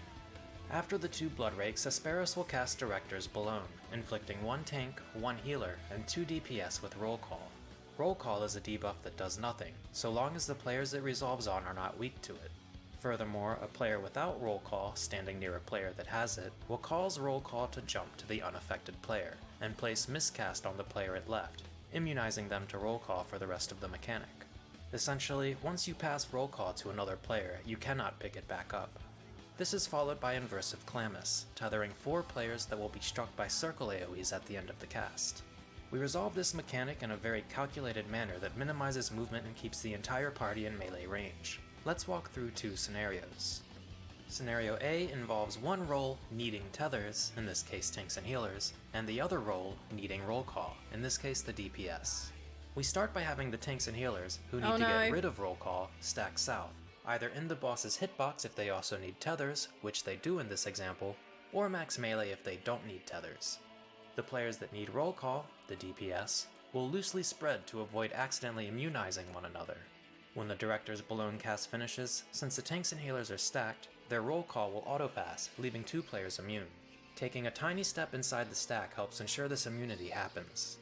From here, the 2 players that need roll call but don't have it will run into the stack one at a time to pick it up. It's important to do this one at a time, as if 2 players run into the stack at once they may pass between each other, causing one player to become immune, and killing whichever weak player gets stuck with a roll call. After picking up their roll calls... It seems like they've added a mechanic where you can kill each other, which is never a good sign. Giving people the power to kill your teammates never goes well. It seems like this boss fight has some PvP. Well, that's gonna be great. The DPS will stack inside the boss's hitbox if they need tethers, or at max melee if they don't. With this positioning, the tethers will automatically jump to the players that can safely resolve them. Scenario B involves one role needing both tethers and roll call. In this example, both Blood Rakes targeted the tanks and healers, so we'll call this DPS Need Everything. We once again start by having the players that don't want roll call, the tanks and healers, stack south. Since the DPS also need the tethers, the tanks and healers will stack max melee. After roll call comes out, the players that need roll call will once again run in one at a time to pick up the debuff, before stacking in the boss's hitbox to pick up the tethers and resolve the mechanic. After another decollation, My god, DPS have to do everything! Elegant Evisceration, a 2-hit AoE tank buster on the main tank that inflicts magic vulnerability up. This can be resolved with an invulnerability cooldown, or with regular cooldowns and a tank swap during the cast. This is followed by Setting the Scene, during which Hesperos lays an elemental scene on each quad. Okay, wait. Okay, so you have like an alternating mechanic, I guess. So either the tanks and the healers, or the DPS, like they're 2 different groups, and you need to alternate who takes the tethers. And then you also have another mechanic added on top of that. So if the DPS like group dealing with the circles, I can't remember what they're called, but also need to take tethers because the previous group with the tank and the healers, you can't alternate, they need to do both of those mechanics. I think I got it. I get it. Quadrant of the arena. This doesn't deal any damage, but standing in the wells in the center of each quadrant will deal damage over time and should be avoided. As soon as the scenes are visible, we have the tank immediately pull the boss between water and fire towards the wall for uptime during an upcoming mechanic. Note that pulling between lightning and fire is viable as well, and some groups take this approach instead. Either option is more or less the same, but pulling to poison is not advised. Following setting the scene, Hesperos will cast PINAX, causing the scenes to begin resolving.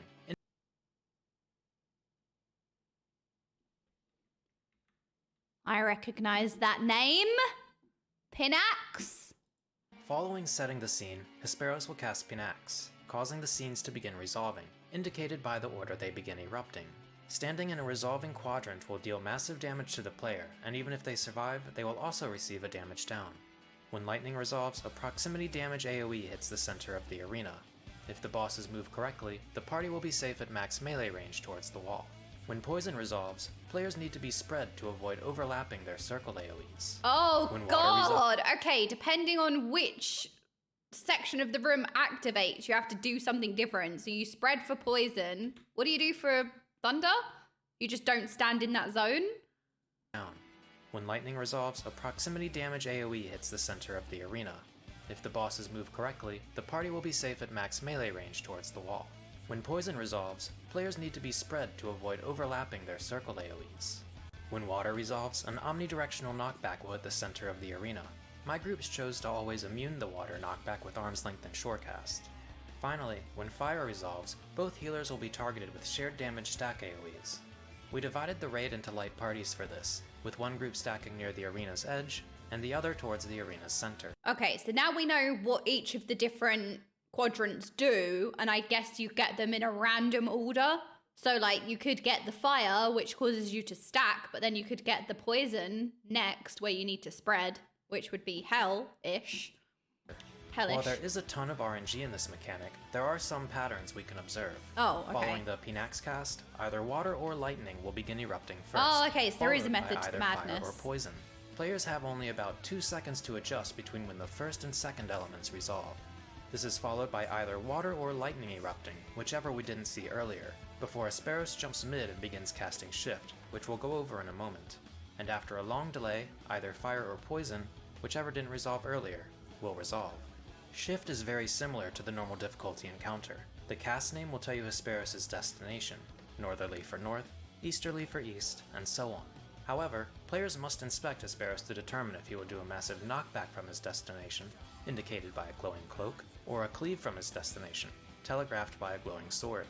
To make orientation easier, after resolving the first 2 elements, I immediately face the north A marker. Once I see the direction in Hesperos' shift cast, I immediately begin running in that direction, inspecting whether his cape or sword is glowing on the way. For a cleave, players need to stand on the sides of the destination marker. For knockback, players need to stand directly in front of the destination marker, as the knockback is almost as far as the arena itself, making angles dangerous. Players can knockback immune both the water and the cape here if needed, by using their knockback immunity halfway through the shift cast, but the timing is tight. Just to recap one more time, following PINAX, we resolve either water or lightning, immediately followed by fire or poison. Next, either water or lightning begins erupting, whichever we haven't already seen, before Hesperos jumps mid and begins casting Shift. We position to resolve Shift, which resolves immediately after the third element, and finally position to resolve a delayed fire or poison, whichever we haven't already seen. I understand everything that's happening so far. I am totally following this. After PINAX, we have the tank move the boss mid in preparation for an upcoming mechanic. Hesperos will cast another elegant evisceration, followed by a blood rake. This blood rake will tether all party members, as well as 3 of the 4 elemental wells. We make a note of the untethered well, poison in this case, as it will be the safe spot for a future mechanic. Hesperos will cast Setting the Scene, once more summoning the elemental quadrants. Vengeful Balloon will give all tanks and healers the acting DPS debuff, as well as give 2 DPS acting tank and 2 DPS acting healer. This debuff mandates that you pop at least one of that role's orb for the upcoming orb mechanic, but you'll soon see that these debuffs are irrelevant to us. This is followed by Elemental Balloon, giving the entire party elemental resistance down to the elements tethered during the earlier Blood Rake cast. Hesperos will cast yet another Blood Rake on the entire party, followed by Balloon Bursts, summoning 8 orbs that tether to nearby players after a delay. Orbs are lethal to the role they are tethered to, and deal high damage in a large explosion. It looks like spaghetti bolognese. And it sounds like bolognese. 2 players. They also give stacks of Thrice Come Ruin, killing any player that soaks more than 2 orbs. My group uses a very specific set of clock positions to resolve this mechanic. We have all melees on cardinals, with the tanks north and east, and the DPS south and west. We have the ranged all on intercardinals, with the healers southeast and northeast, and the DPS southwest and northwest. When the orbs tether, all of the intercardinal players rotate counterclockwise, giving us 4 pairs of 1 melee and 1 ranged. We then run through to the other side of the boss, with the ranged popping the orbs. We then rotate clockwise to pop the next orb after catching a heal. By resolving the mechanic this way, all of our melee got full uptime while each DPS also soaks 1 tank and 1 healer orb, completely resolving the mechanic for everyone, while minimizing movement. After popping the orbs, Hesperos will cast Periac Toy, causing all 4 scenes to explode. Wait, a toy? He gives us a toy? What does he start casting? Popping the orbs, Hesperos will cast Periac Toy, causing all 4 scenes to explode. He's gonna give us a Because of our toy. elemental resistance down, we must stand in the poison tile that wasn't blood raked earlier, taking only massive damage rather than lethal damage. Following Periac Toy, our tank moves the boss a bit north to make the next mechanic easier. Hesperos will blood rake the entire raid once again before casting Belone Coils, summoning 4 roll lock towers. Think of these towers as the first blood rake in the encounter. Whoever soaks these towers will be vulnerable to tethers. Therefore, if tanks and healers soak towers, as in this example, then DPS need to resolve the next 2 tethers. We have the melee soak the 2 north towers, with the range taking the farther south towers. Hesperos will cast Inverse of Clammus, tethering 4 players once again, and the players not soaking the towers will pick these up before spreading north. So it's like, let's take the mechanics from phase 1. We kind of slowly introduce you to do mechanics, and now you have to do the mechanics while also doing more things. It gets worse, basically. After another Etheric Clammus and full party blood rake, Hesperos again casts Belone Coils, summoning 4 more Rollock towers. Think of these towers as the second blood rake we saw at the start. Whoever soaks these towers, DPS in this example, will be weak to roll call. Like at the start of the fight, 1 roll can be selected to soak both tower sets, making them weak to both tethers and roll call. Hesperos will once again cast Director's Balloon, followed by Inverse Clammus tethers. We resolve these as we did at the start of the fight. Following another Decolation and Elegant... You know what's really intimidating learning these fights? It's learning all of the names of everything. Like, every time you go into a fight, at least when you kind of... the more experience you get, the more you can kind of group mechanics. But, like, for me as a newer player, in WoW, it's kind of like, okay, this is the bomb mechanic. Oh, okay, this is the swirly on the floor. This is the stack. Like, you can group all the mechanics into a kind of, like, box. And I know, right, we take the bomb away, or you need to stack with this. This is a soak. This is a spread. They kind of just... Wait, this is just part 1? I was like, oh, it's not too bad. The fight's over at this point. This is part 1. Ah. What do you mean it's part 1? But the problem is when I'm looking at Final Fantasy XIV raiding, and this could also just be a case of... because I'm a new player, like, I have to memorize the name of the ability because all of these abilities I'm seeing for the first time. So I have to know what the name of this is to know to do this, and then the boss casts this, which is this, and then this, and then this, and it's like, that's what gets overwhelming. It's spoolers. Oh, okay, we won't look at part 2 then. Yeah, it's like, it's the names that throws me, because I realised this since starting Final Fantasy XIV. I am a very visual raider. That's what I've learned about myself. So, like, generally, I understand, like, the makeup of WoW raids, let's say. Spud stink dunk. Oh, Spudsy! Hi! Oh my gosh, how are you? Thank you so much for the 2 months. Oh, Taryn, thank you so much for the sub as well. Spudsy, how are you doing? I was talking about you the other day, and I was saying, you know what's been so wholesome? I saw your YouTube got past 10K subscribers. I was like, look at her go, like, from something that was so horrible, like all this wonderfulness came from it. And it's just like, I sat there, when I saw that, I had the biggest grin on my face because I was like, oh, look at her go. Oh, I'm so happy for you. I was so happy. I said this on the stream the other day. I was like, guys, Bunsy's YouTube channel. It's over 10k viewers, subs now. It's so amazing. Yeah, it's so good. And like even your Twitch channel as well. Like it's just so nice to see like this positivity come from something that was horrible. And somebody said that you've sorted the situation, like you and the person have sorted it out now. So that's good. At least that's resolved. I am learning about resolving mechanics in Savage, and we are resolving mechanics IRL too. Wait for the thing to resolve. No, I'm really happy. So I'm glad that like all this good has come from it. It's crazy. And I see you as well popping off on Twitch. Insane average viewership. I don't know. I'm very happy. It has actually made my week. Honestly, see your subscriber count on YouTube. I was like, get it. So happy. How are you feeling as well, like since the situation? Because like I can imagine, I'm not speaking for you, but that would have been like, for me, that would have been like a total low point. And I'm not putting words in your mouth. I'm not saying you have to feel like that, but like that would have been like, that would have really affected me. I think if I was in your shoes, like based on how I am, I think I would have taken that pretty hard, and I would have been like, I think it would have given me a lot of anxiety, and I would have like suffered being in that position. I think like having a big creator like that kind of make you look like something you're not, and completely taking out of context and having all of this hate. I don't think I would deal with that very well. Like that would be probably like a big low point for me. So I don't know. I hope that like if it did affect you, that now you're in a better place, and I'm glad that it's resolved with the person in question, and lots of good has come from it as well. Feeling good, just been taking it slowly. Days off have been good. Oh yeah, I mean, look after yourself always. And I feel like as a creator, especially a streamer, like it is so guilt provoking. You feel awful taking a day off. You feel like you're failing. You feel so bad. But like what I've learned is that in the end, it does way more good than harm, because you rest, and then you kind of allow yourself to rest, and then you are more able, rather than it like more negatively impacting you because you don't take the chance to recover. I mean, it's like any recovery, right? If you have surgery, if you have an illness, like you have the flu, you rest. It's just normal. Like even with mental stuff, it's exactly the same as physical illnesses. You should rest.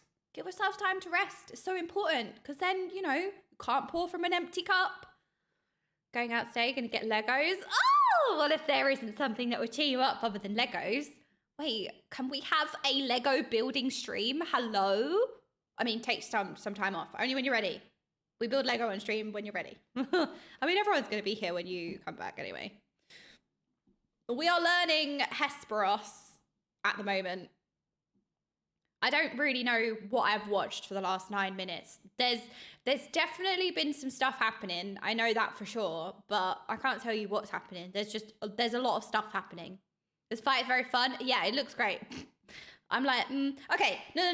So there seems to be like two key things, right? There's a rotating mechanic where you have to deal with one thing, and then because you've dealt with that, you can't deal with the next thing. So you have two different teams that alternate because you're vulnerable to taking the next one. So like team 1 soaks the first one, team 2 soaks the second one, and that's going to depend on the fight, right? There's not a set team 1, there's not a set team 2. You have to react to that. And then while that's rotating, there's some other mechanics thrown into that. So you might have to like soak this at the same time as then having to take a tether and then spread for it. So it seems like you get vulnerable, you gain a vulnerability from taking it.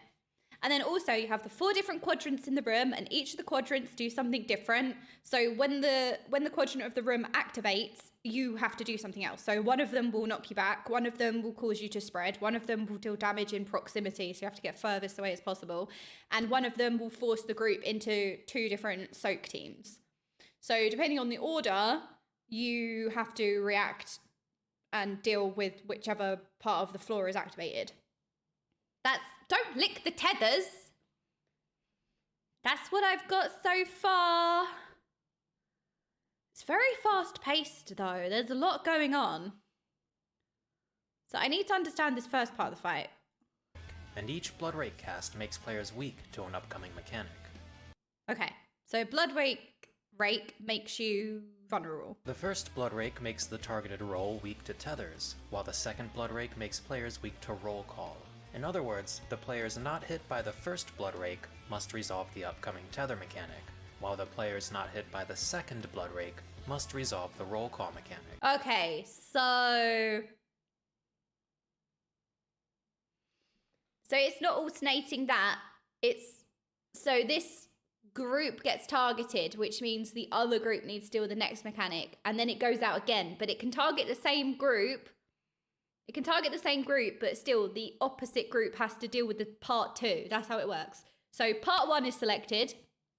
A group for part 1 is selected, and then you have to react.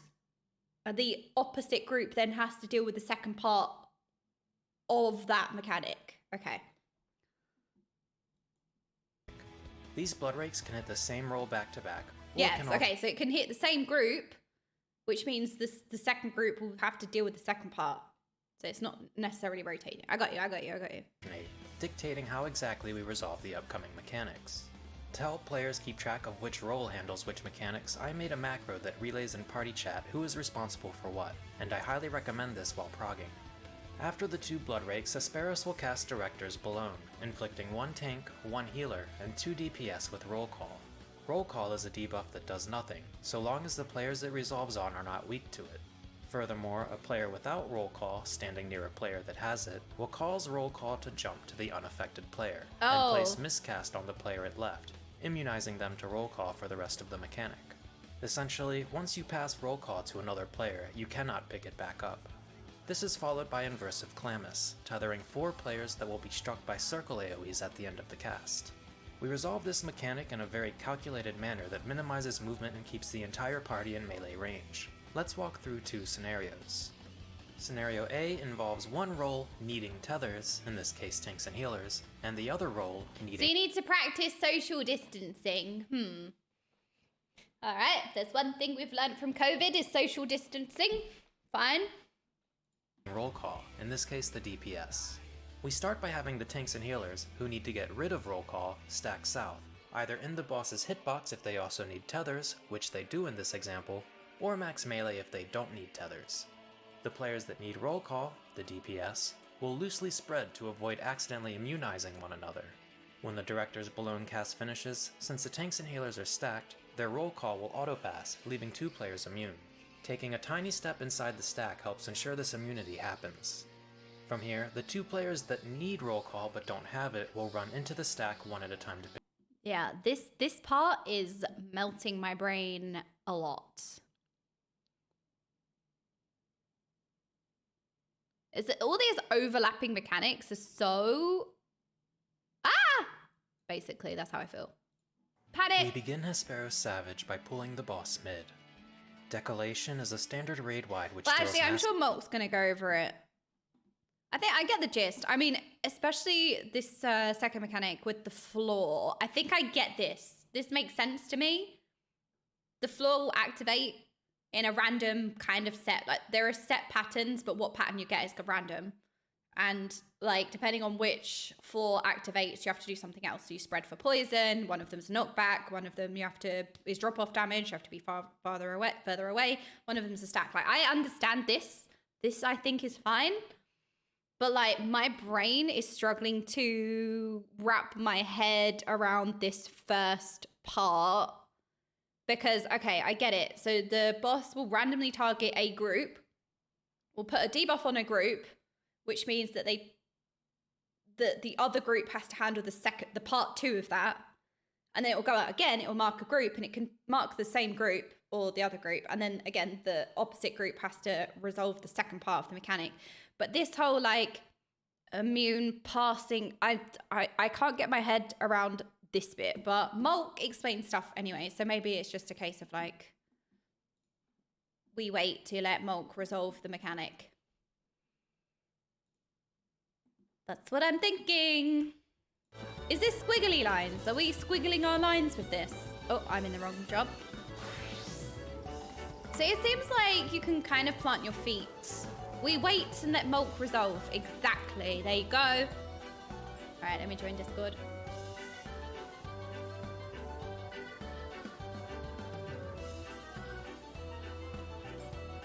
Hello. Hello, everyone. Hello. Hola. Hello. We are gonna have some fun. Yes.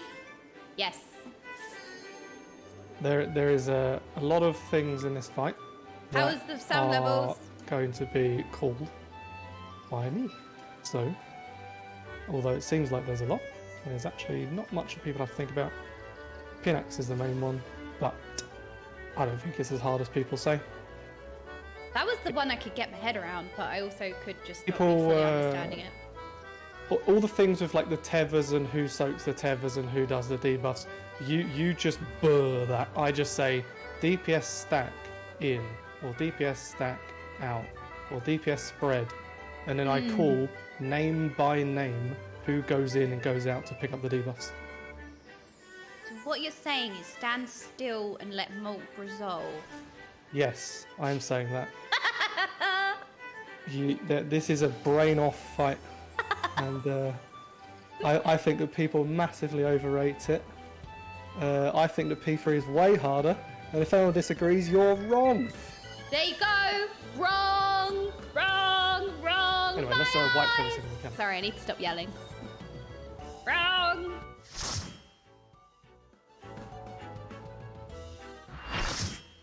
I don't know who's saying that it isn't harder or it is harder. I mean, look, we're all different. Some of us don't resonate well with some mechanics. Like, some mechanics just really are difficult for some people, and we're all different. Like, some people might find certain, like, dodging swirlies easier than others. Uh-oh. Squiggly lines. Oh no, he's hot.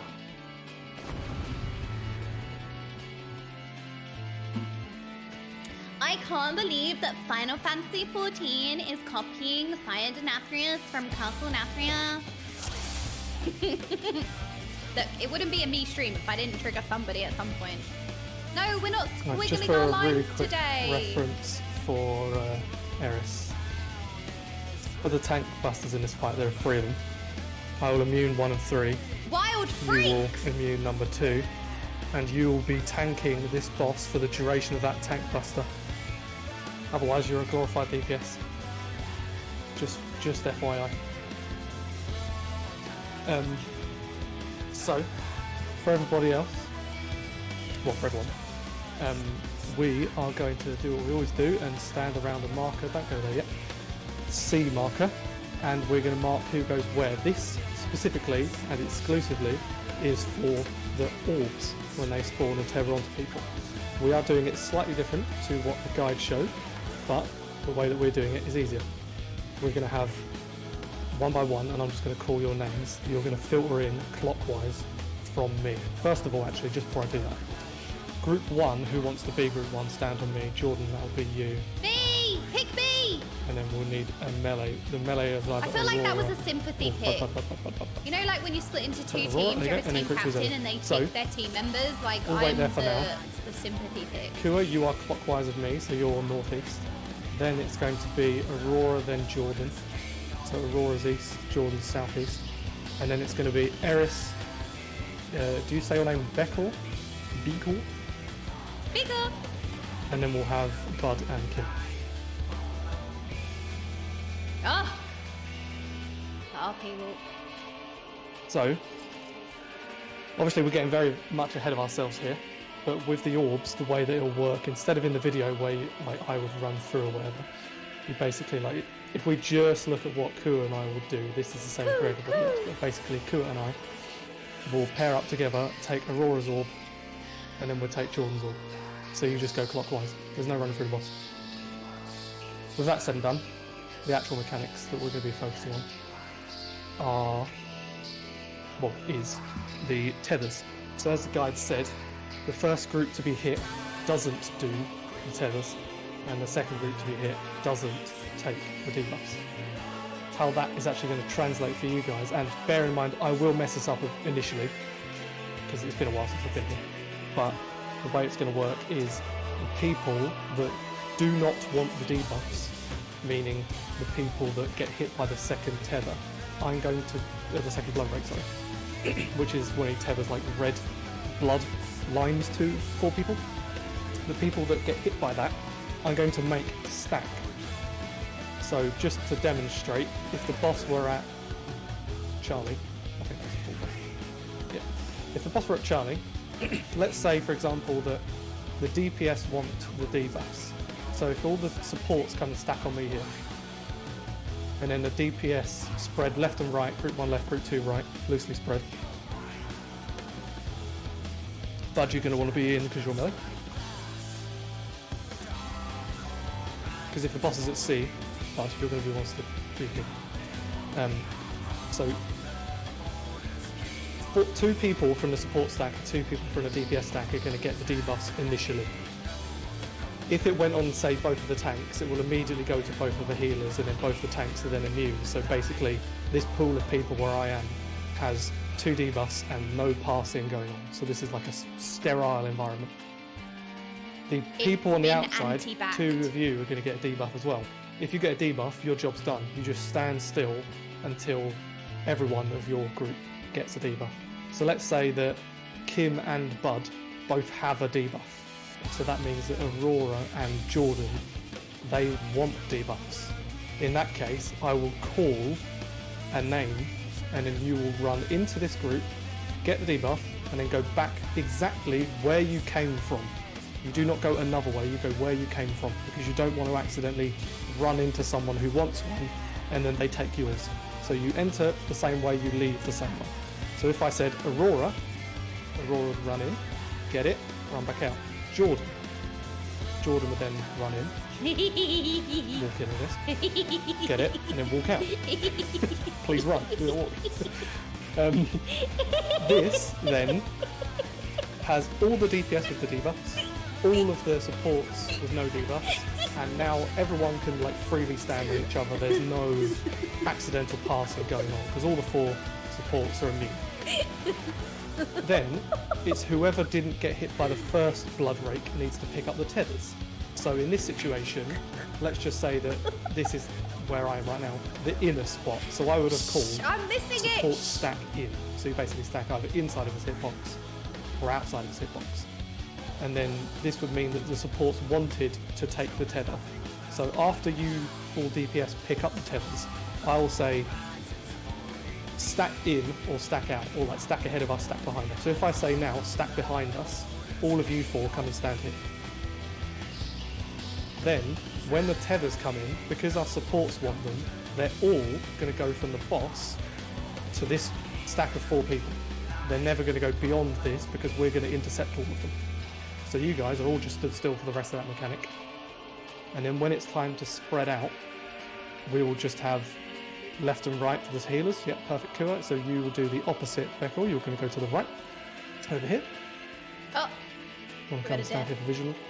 And then Eris, we will go, you'll go front right, I'll go front left, like looking at the boss. So I'll go over here, you'll go over there. So that's the idea when it's the tether spread. So, just doing another visual example, now let us have tanks and healers spread out, and then DPS stack outwards, so you stack where you already are. So in this situation, what we're going to have is the supports want the debuffs, and we want the tethers. And let's say that Eris and Kua have a debuff already. So I will say Beckel, and then you'll run in. And then I'll say me, and then we all come and stack in front.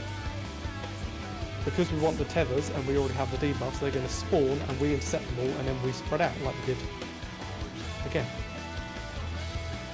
So that's how the mechanic's going to play out. I'm going to call group as in DPS or support, and then you stack in or out. And then I call name by name the 2 people to come and pick up the debuff. And then I will say the other group, so DPS if it were supports first, I'll tell you to either stack in or out. Just for clarity, if you have to spread with the tethers as DPS, we'll have Aurora come to me, we'll have Jordan go to Kua, so come and stand on us for visuals. Go back there, Becca, just to visualise. Kua, go back to Jordan. And then Kim, go to Becca. So these are like the tether spread locations for DPS. You're in the same place that the supports went. Obviously, just the supports aren't going to be there at the time, like the supports would be here, where I'm stood, behind the boss. So that's how the mechanic's going to play out. Are there any questions about it? If not, we will go and die to it. I don't think so, but I think I need to see it. I know, like, the different options, but I need to, I guess, know what the different. Make sure you've eaten food. I haven't eaten food. I have eaten food. Jordan, Kim, Kuma, 2 people need to eat. Good. Alright. Let's go. Wait, what's my rotation again? How do I DPS? I forgot.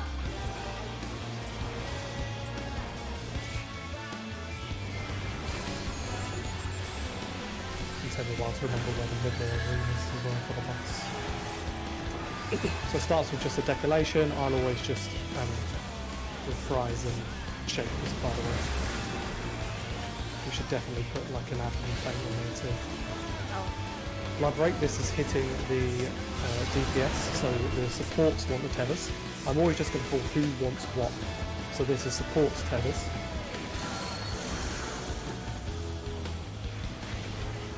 And then it's supports deep. So supports want everything. So DPS, you're now going to stack outwards, outside of the hitbox, just stack up. And then supports spread out. And then I'm going to call names, and you're going to go in. So Bekor, and then Eris. And now we all stack in front of them. And spread out. Ooh, wow, look how cool that is. It's so fluid. Wow. Now it's going to do a tank buster while we're immune, and then we'll move on to PINAX. Oh, so that only happens once. Ah. If you could make sure, make sure that you reprise and veil the second decollation. And we also need to make sure that ideally we get like an add-or on both. So maybe Jordan on the second one or Raw on the first one. Okay. These AoEs are very big. So is that first AoE? We're going to go between the fire and the lightning tile. It's exactly the same functionally. Go towards A, everybody. Just expect a death, that's all I'm saying. Just whatever I do, try your best to do it as quickly as you possibly can. Stand at the wall off of the lightning tile. And then we're going to spread out after the explosion. We'll talk about the spreads afterwards. Spread now. Ooh. It's okay, and then go to the middle and look north. Go to the wall on Delta. To the wall, use a knockback immunity now. And avoid the sword. Avoid the sword. And then we stack in and out. It's okay, we'll talk about the exact positionings. I'm not expecting it to be flawless, obviously. And we'll wipe. Ooh. Good first start. We're halfway through the fight. Are we? I don't know what's just gone on. Well, it's hard carrying, that's what's happening. So. This is so fun. Talk about spread positions first Like, of all. Final Fantasy fights are fast-paced, aren't they? If there's anything I've learned from P4S. Jesus. So. It's so how it's going to work quick. with the PINAX is... Oh, can I do this with colours? We're going to have one tile be red. One tile be blue. That's green. Pretty sure we can all agree. And that's definitely white. Glad we're all on the same page. Basically. Wait, which one's white? Essentially, you will have green? a fire and a lightning tile, and a water and a poison tile. And because I don't have those colours, we're just going to have to use our imagination. So the 2 is the poison, and the purple, that's yellow the is green. water. For reasons. Purple is white. In fact, it may make more sense if I put lightning as purple because water is blue. But whatever. It doesn't matter. Essentially, we go always, regardless of the pattern, because we do it before the pattern appears, we go between the fire and the lightning tiles. If a tile gets marked, it will do its thing, and it will also explode the tile itself. Which is why, in this situation, I had us stack right here. So everyone just come and stack where I'm jumping. Okay, don't get spiked. The Don't get reason we're spiked. stacking Don't get here, spiked. exactly here. Oh my god, I did it. Exactly here, meaning Kim and Kua, you're dead because you're not at the wall. The lightning hits extremely hard, and I really mean go to the wall. So, and also, Eris, you might be dead to the lightning, so you're on the left, yeah? See how the middle of the room is divided by this line? Make sure you're on the left. The reason is because the lightning does an AoE that does so much damage that if you are, as a non-tank, here, instead of where you are, you're going to get pasted against the floor. You're going to get instantly killed. So if I say to the wall, you go to the wall. Which also means if you're casting, go to the wall. The tile itself also explodes, and because we are between the fire and the lightning tiles, we're going to be stood on the non-lightning tile, which for us is the fire tile. When that's going off, we get to know what's coming up next. So it's, in that case, it was fire into poison. So sorry, it was lightning into poison. So it was lightning and then spread. So I noticed that some people moving off early. You can do that, and I encourage it. I saw loads of people if you going knew left, what so side I you knew were I was going going to. right. So in that poll, I did not encourage it. So we will have 8 positions for people to stand in. Oh. And you can't actually go and stand there because you'll pull the boss. But let's just say, for argument's sake, that the boss is stood here. This is where roughly the boss will be positioned. Maybe not. We'll have the melee go like cardinally around this guy. So we will have 1 be myself, 3 be Eris, 2 is Aurora, and then 4 is Bud. And then for the healers and the ranged, as you can see there, yeah, Beko goes to the corner, Kim goes here. So Beko, you might even want to step like a little round, maybe.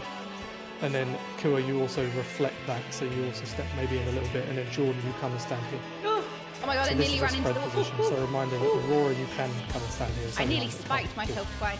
And then Bud, you come and stand there. And then Eris, you don't even. Okay, so I know where I'm going every time. So that these are our easier. spreads if it's poison in the first set. And as the video mentioned in the second set, we're not going to talk about PINAX Part 2 just yet. We're just going to be doing Part 1 until we get it down, wipe, go again until we're comfortable with it, then we'll talk about Part 2. But just a reference for now, Part 2 is always what we didn't see the first time. So we just had lightning and poison, which means next time it's guaranteed water and fire, because we didn't get it. If it were water and poison, the water does a knockback from the middle of the room, and if that is in the first half of PINAX, we will actually ride that knockback to the wall. So we'll be stood at 1-ish, so that we get knocked to about 3-ish. Okay. In reality, if it was going to be knockback and then spread, you can kind of stand at 1 and then get knocked anywhere between like 2 and 4 in that like little cone. And you could use that, for example, Jordan, to get pre-knocked to your spread position. Oh yeah, that makes sense. Yeah, that's what I was kind of doing in P4S. Yes. So you can default to always doing that. I wouldn't recommend, for example, Beko doing that, because not only would you get knocked through the puddle in the middle of each tile, I'm going to spike myself, I know it. I'm going to get knocked straight into the spike. If you get knocked back and then it's stacked, you'd get knocked all the way over here and then you'd have to run all the way back. So I'd recommend, if you're going to get knocked sideways, do it like only a little bit. If it is into fire, either lightning into fire or water into fire. If it were lightning, we'd all be stood again. Everyone come and stand where I am now, because it would again. Don't get spiked. Lightning tile. The hardest part of the fight is not getting spiked. Okay.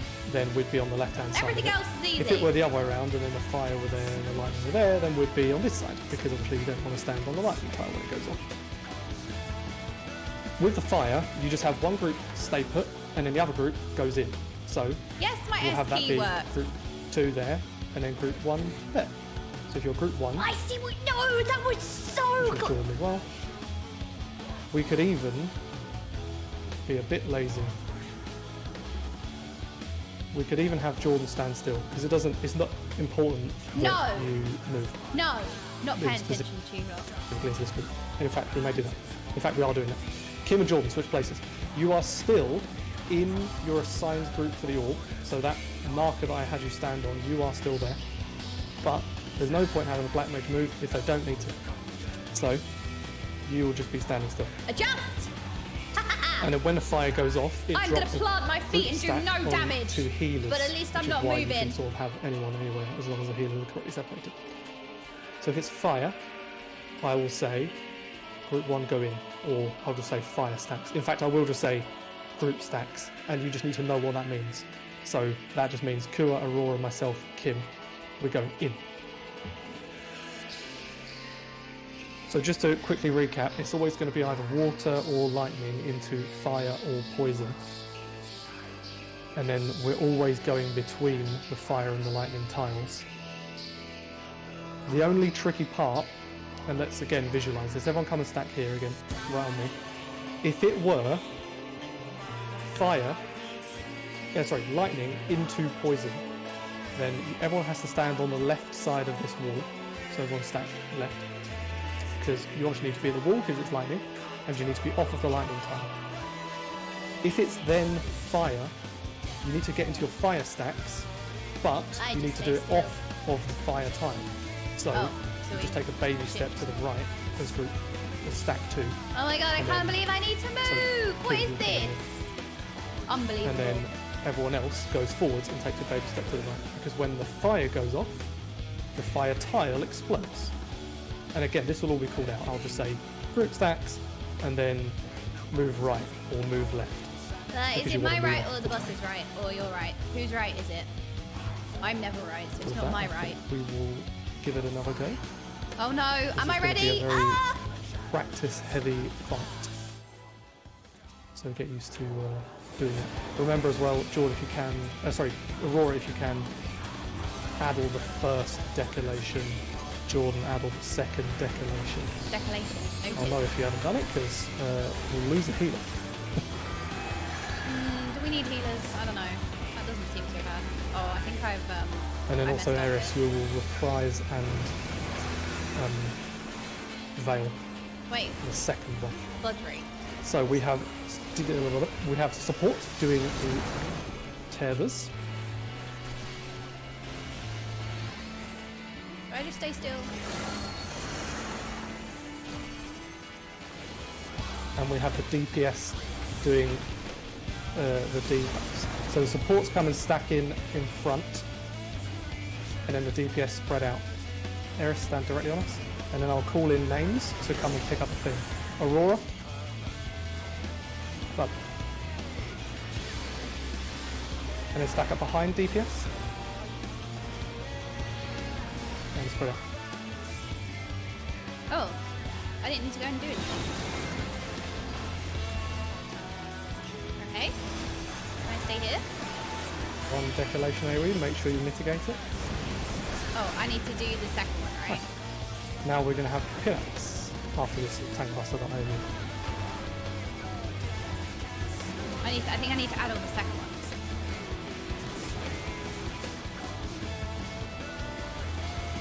Or was that the second one? There's so many different boss names. So we will be going between the fire and the lightning tile.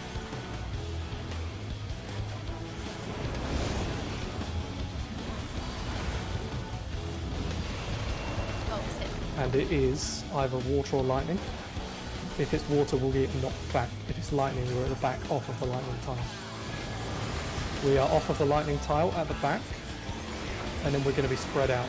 So you could pre-spread left if you wanted to. Wait for the explosion, and then you quickly spread. Go now.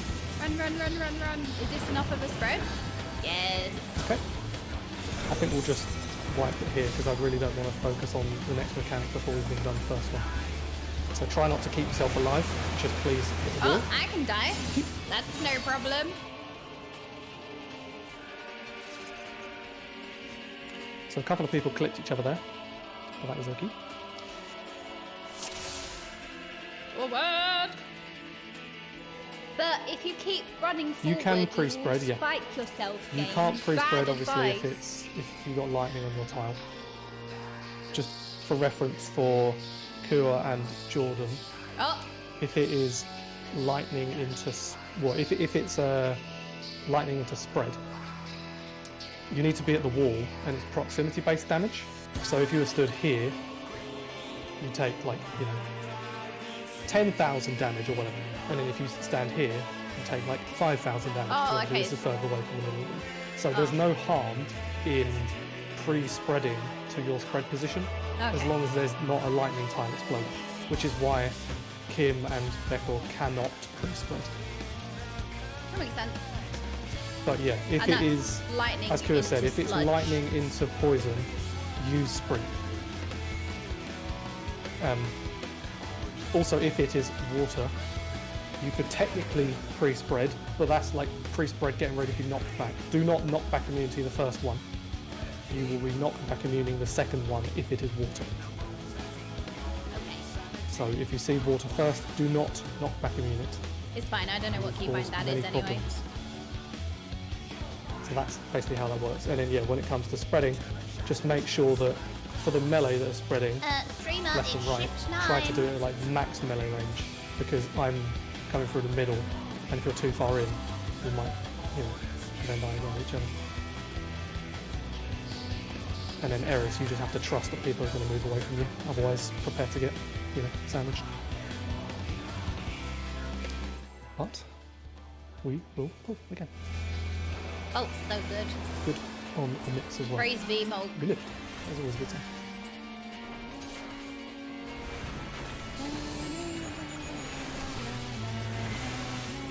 Oh.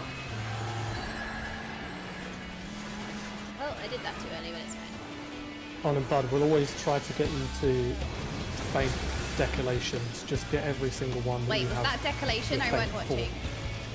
So we're going to have the DPS picking up the tethers.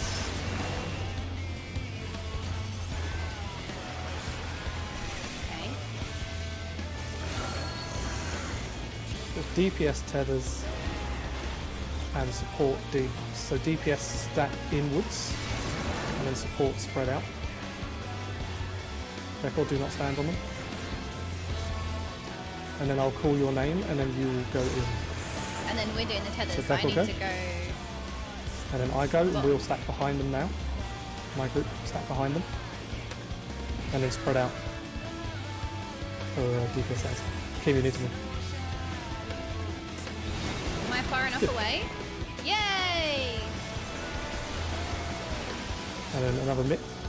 Just FYI for that DPS stack as well. When I say stack in, you want to be inside of the boss spot so that we can still get melee uptime as the tanks. It's a kill. That was the second one, right? I'm on second, but I don't know if that was the second one. Next up is going to be PINAX. We'll be pulling between fire and lightning. I guess it's random wherever the fire and lightning is from, right? Adjust. So fire and lightning is great. Off we go. Ooh, I need to activate legacy control. And we'll see what we have. Bear in mind the lightning's on the left now, so if it was lightning, we'd be on the right. We are, in fact, doing that. So make sure you offer the lightning tile. And then when this blows up, you just go in a bit, to left a bit, sorry, and then to your stacks. Like the lights explode, left a bit, get to your stacks. Perfect. I didn't need Head to towards the move. middle, look towards Alpha, go to north, use your knockback immune now, Wait, what? and then stand left and right of the middle. And try Oh, to I spread didn't need out. to move. I didn't. And taunt the boss Eris. And then you're going to use your move. Okay, that's fine. Wait, I ran into the middle for no We reason. I will could have stayed still. Prepare to Right? what? Because there is nothing to see after this that we don't want to see yet. We want to focus on what's coming first. I forgot to mention your taunt is going to be there, Eris, just a bit earlier. It will basically be Yeah, it's the first declaration is it's very sort of fight. I noticed that this time, and I knew that the other one was at that point. after the boss jumps to the wall is pretty much where you're going to taunt.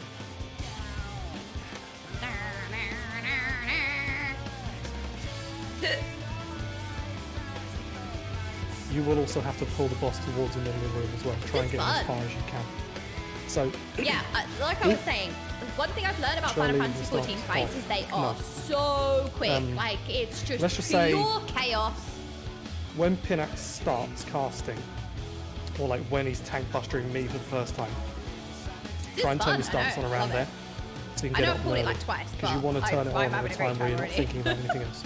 If you turn it on in the middle of PINAX, it's unnecessary force. So you have it on, you taunt the boss, you take the tank buster, and then I'll taunt off. And at that point, you can shirk me and we're good for the rest of the fight. Or you can turn the stance off and that also work. So, won't go straight away into what happens in the second PINAX, but what's going to happen is after the first one resolves, we had, in that situation, we had lightning into fire. And as we saw, we all stood to the right, and then when it went off, we all stepped to the left off of the fire tile. 4 people stood still, the other 4 people went in. That went perfectly. Every single time the boss does his first part of PINAX, whatever the order, we always go to the middle of the room, and we always reorient ourselves towards Alpha. The boss is then going to cast shift. It's either northerly shift, easterly, southerly, or westernly. And then I'll just call, we're going like east. That's what Bravo, happened. We ran into the middle because it's random Charlie. where the boss jumps. It was just by chance that he jumped where I was already standing, we're going to head that's towards not where that way, he usually goes. And then the boss is either going to do a sword or a cape. If it's a cape, I'm just going to tell everyone to use your knockback immune, and then you don't need to worry about that anymore. If it's the sword, that was a little bit trickier because you need to account for it before you then do your next movement. So if it is a sword, you need to stack. A good distance is sort of, you see this little triangle just next to the edge of the room? This is like a good distance to stand left and right of the Charlie marker if the boss were doing southerly shift. Because the boss is going to do a big cone, and if you were like here, for example, you might get hit by that cone. So even like a pixel to the right is fine. It's just this is more comfy. So if I say sword, you need to go to the wall, but not in the middle. So you're to the left or the right of it. Either way, doesn't matter. Folks living life on the edge with those spikes. Then the second part of the mechanic happens. So as we're going to the wall, the boss will either do lightning or water, whichever one he didn't do first time, and then fire or poison, whichever one he didn't do first time. It's a bit trickier if it is poison and we head to a poison tile, because when it's poison you need to spread out, and you can't, like, let's say that for example this tile with poison, you need to spread out, but you can't stand on that tile because it's all fucked. And then the way we'll do that, you do have more time for the second poison resolution. You don't have 2 seconds, you have more like 5 or something. I don't think we need to do exact positions, but we do have some already in place. So let's say, for example, you need to spread out, and we have B like limited to us, so we can't go and spread there. Well, we had, if you want to come and stand when I call, Kim was spread about here, and then Becca was about here. Eris, in that situation, you're heading towards the middle of the room, so you and I will be heading like that way. What you want to do is run literally as far north as you can until the boss is in the center of the room. So ideally, your end point would be like here or something, or maybe that's like where you stand, because then you're nice and spread. I will probably stand in the boss. I think that might be cleanest, because then I can just eliminate myself as an obstacle. Because normally I'm ahead, but you need to be moving the boss because you're getting ready for attack buster. I may, should I put myself behind? I'll go under the boss for now. We'll see how it goes. Yeah, you probably won't be able to pop sprint, because if it is... Oh, you know what we need to appreciate a second? No, I'm taking a second to appreciate. You the fact want this to basically group pop is a sprint mixture whenever you see of poison. If it's people poison who've first, never you pop raided sprint, Savage and then before, you don't need it people second who have because never it's done going to be this fire. fight before, Or if it's the groups fired are always first, so mixed. you don't need So sprint it's because kind of really like short, we're and learning then together in poison will some be way, second, which is second. really So you sweet, do I think. fine enough We to got such a mixed group. sprint there. So basically, Yeah, yeah, we whenever got there's a newbies, poison, you we've sprint. got Good rule of thumb. experienced. For the melee, you're still doing the same. We've got chisel. such a mix. So People Aurora, you're who've gonna never try done this to fight. get We've to got the people left. who've never savage You're raided. gonna It's try just to get to the wonderful. I right, like it. which is why I might pull back a bit. Bear in mind, like Aurora, for example, in this situation, you can Experience these through nuts. the poison before it goes off. It's only deadly when it explodes. Shh, pay Same for attention. Bud, if it were Pay exploding attention. on this time instead, you could go to 4 and that's fine. No, that's I fine. missed it. It's all like a first time thing, so people are like, oh god, millions of things happen. So that's basically the melee story. We still go roughly the same positions around the boss, it's just Eris and you and I switching because obviously we'll be taking the boss out. Kim and Becco are still going the same way. It's only Jordan and Kua that we need to organise. And for that, Jordan, you're just going to go basically north of Kim, so you're just going to go up here. And then Kua, you're just going to try and go along the wall. Or in fact, we could even have one person just stay put and exit it. So Kua, you could just stand like here. What? What is this healer privilege? I am the black mage. I'm joking.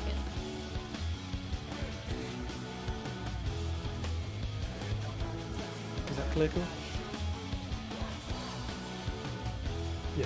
And then, so that is the same for the melee, regardless of if the poison is on us or not. I think this is enough space. I'm trying to like if the poison visualize is that radius on of how much you have to spread. one of the two 'Cause tiles obviously that you we're don't get next a to, visual. we do the basic spread. So that would Sorry, be I've got Jordan mine- coming over where I am now, and then it would be Kua coming back to where he is. Obviously, My if it's the other way glasses are around, so smudgy, I and then the can't see poison anything. is on Like, this look how tile, gross they are. Jordan, Do you you go see where you that? are normally, Kua, you go where you are normally, and then we have Beckel and Kim do the opposite thing. So Beckel, you're just, Kim, They're, sorry, like, you're just going to stand cloudy. like loosely over here Cloudy somewhere. with a chance of meatballs. And then Beckel, you're just going to, just chill. Right. I'm gonna in a bit. clean them again. Well, you could pretty much stand still. I'm gonna try but not to just spread You're going to want to heal people, so you want to go with it. the smudge all over. That's the sort of the idea. You know, I never used to wear my glasses. Obviously, Everyone probably thinks as I look said really earlier, weird the without sword is glasses the tricky on, part but here I used to never because wear my glasses. if ever. it is, I used to just well, accept there are that I two couldn't things that see. can catch you out. If it's lightning, we started this mechanic in the middle of the room, and then I've told people to go, let's say in this example, towards C. If it's lightning, the moment I say go to C, you need to be at the wall. Because seconds later, that lightning will kill you dead if you are not right at the wall. Dead, done, dead. As soon as the die. lightning goes off, the boss is either going to do his cape or his sword. If it's his cape, I've told you to use your knockback immunity, and it's all good. In that situation, you wait for the lightning to go off, you ignore the cape, and you could even pre-spread if you wanted to, or you could get into your fire stacks early. If it were sword, you actually have to delay what you do second time round. You have to delay spreading, or you delay stacking. So if it were, let's say, it could be like really cruel, yeah? There could be a poison here, and a lightning here, and it's sword. This is like the shit pattern. So what you'd have to do is everyone runs to where I am now, because you run to the wall really quickly to avoid the lightning. You're on this side. Then you just have to stay here, wait for the sword to cleave. Like in this situation, you know, everyone is standing here is probably just going to cleave. And then as soon as the sword I'll cleaves, die with you, Aurora. then you sprint and spread out. Also clean up on Isle Aurora. But yeah, that's the idea. Obviously, there's a lot going on. There's lots of little things to consider. Some patterns are harder than other patterns. Oh, we're all gonna do we just it. pull, we practice, we go again, we get it right. PINAX happens twice in this fight, and when it happens a second time, it is identical to the first, so you don't need to worry about any new shit unless you're a healer.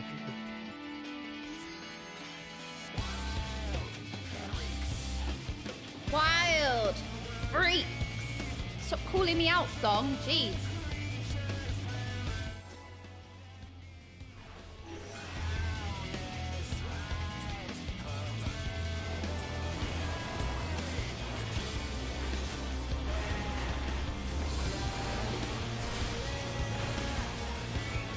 Positioning.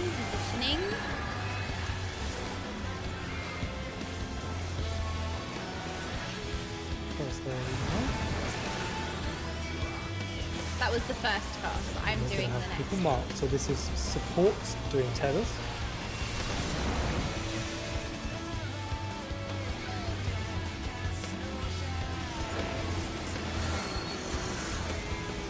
Right, now who's getting COVID?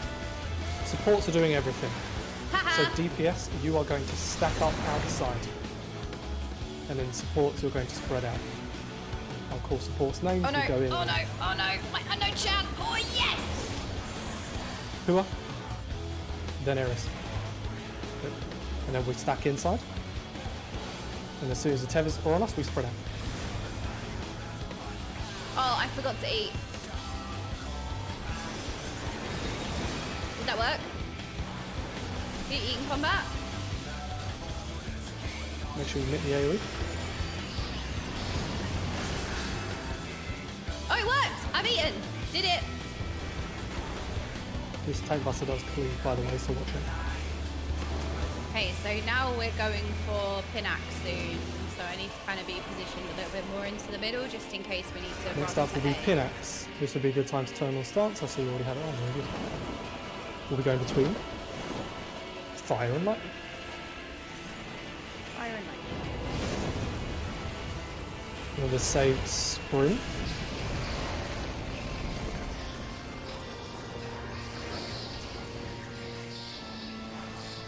And we're going to get knocked back, so go to the middle. And we're getting knocked slightly to the right because it's the fire. And as soon as your pushback happens, you get to your fire stacks on the lightning time. Fire stacks now. On the lightning. Oh, you have to go over Go there. towards the middle, look right. at Alpha. Everyone look at Alpha. We're going towards Bravo. Go quickly. Stand at the wall. And avoid the sword. And then after this, you spread out, but avoiding the poison time. Spread. Oh, I spread the wrong way, but that's fine. I'd be standing here in this case, because someone would be standing behind me, so I would go here. Vandalay, thank you so much. A tank buster, but we'll wipe it up here. So Okay, don't worry about this. it was. I didn't know where. I realised there was fire actually a stacks. lot more time than I thought between the boss mid there, Eris, and Oh, die. the Wait, can you go in this hole? the No. tank buster. Ah! So I'll I've quickly been impaled. throw in mid, and then I'll have you evoke. There's loads of Sorry, time. And worst case couldn't scenario, remember. I knew the if stats, it but goes because on the me, positioning was it's a different, two-part tank buster, I didn't know so if we we'd could have just to do it run normally. all the way over there to stack, So you just or talk if we midway could through just the stack cast, you like spread where out we from were. everyone just if like that I makes would, sense. and then we'll fight. If we as DPS stack outside, can we stack maximum range? Oh, will they stack too far out? Yes. Yeah, you should. Yeah, I know. It's the rotated. I'm just glad Essentially, that is your marker. I get lost all the time. I get So, very disorientated. That's if what he happened is to me further in on than you guys, P4S. you I was guys so should just do it on him, disorientated all because he the needs to time. get I didn't know where I was in the previously done, room, which is why it probably naturally which you use the tend to drift markers further for. away But I than you need to get used to the markers because I don't usually orient myself based on markers. So I'm like on that doing fire, obviously I said when it's lightning, the group at the back doesn't need to move, but that's because you're already in position. If the knockback is happening, you actually do need to get into a position. In that situation, we had the lightning tile was here, but it wasn't exploding. And then we had this fire tile, and that was going to explode second, and we had a water knockback. So all you would do is the whole group stands about 2-ish. Yeah, we get knocked We get back. knocked to about 3-ish, and then, so if we all get knocked to here, so everyone just come and stand on top of them. If we were like loosely in this area, as soon as we're knocked back, and literally the instant your character gets moved, you should just start moving to your next position. So that would be all of the group, one group goes here. So the back group, let's just refer to you as the back group. So that would be Eris, you as well. Back group because we're And then the other carrying. group goes here. So the instant you're on pushback, you move sorry. to D1s. Bit further forward. I'm so because you don't know smooth. what's in It's the unreal. Remember, it's healer based. Excuse So if you me, are not can you positioned please correctly, do Bud's name justice? you are liable It's to dying. Bud. So that was just a minor spread thing. Bud. To But you. I did see that Thank people you got very to much. the wall pretty quickly for that. That was cleave Bud thing, So squared. good job on that. Any amount of time later. Abso, buy a boost so you can come raid with us. I really want to play with you. The raids, but you're stuck in ARR. Buy a boost, boost your character and come to these raids and do these fights with us. It's so fun, you'd really love it.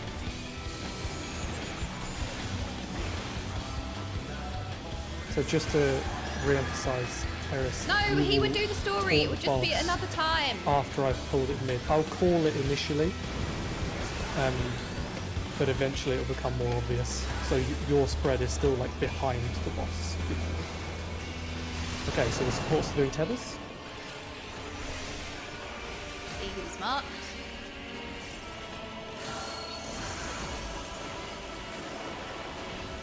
And the DPS are doing the debuffs. So supports stack inside, DPS spread out. I'll be calling names one by one, you'll come pick it up. Bud, and then Kim. And then Kim and come in now. Stack behind. Jordan stack behind. Wait. Oh. Spread out quickly. Sorry. I got confused. So, Bud, you moved early there. Oh, Bud, you moved early there to go behind. I would like you to not do that. I forgot. You know what I forgot? Not all of the DPS if you were to need do to go that and at the get the same debuff. time that Kim comes in to pick theirs, Only two they people could take need to yours. go and get the debuff. Which Okay, is why I'm kind when of I say working out how that pick mechanic up works a your little bit, tether but- and then pick up your debuff and then go back to where you came from, that is the exact reason why I have people I do was that. waiting for my name to be So you called. always go in and I and was go like, out the oh, I exact same actually way you don't go need every it. single I need to time. work When out all how four to. Right, people I need get to look the at my debuff, debuffs. That is when you stack. No earlier. But, yep, it's all good, as long as you know that. And obviously, Jordan, you saw there, as soon as all four people get the debuff, I'll say stack. That's like referring to the DPS you want to stack with the group so that we can pick it up. Yeah. I got So good. Was my bad. I thought we all had to get the debuff, but that is not the case.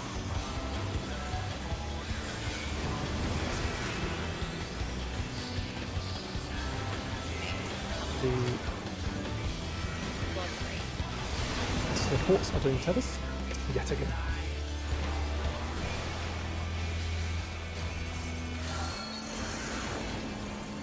So it supports tethers, supports everything. So DPS are going to stack outside. Remember to judge it based on where blah blah blah blah blah is. Oh, that was the second cast. I think I was supposed to put an add on, maybe. And then we'll have Bekor and then Eris. Stack in front supports. Eris, you didn't pick it up. Stack in Eris, you didn't. Oh, we're going to have death. Spread out. We're going to have to res one of the DPS. So Eris, you need to properly stack in the group. It's not run in and run out in 1 second. It's stand in until you see the debuff. Then go out. You need to be sure that you have it. But it's okay. I need to pay attention fine. to Don't at what apologise. point the one that I add all goes off. Pinpoint that in the fight.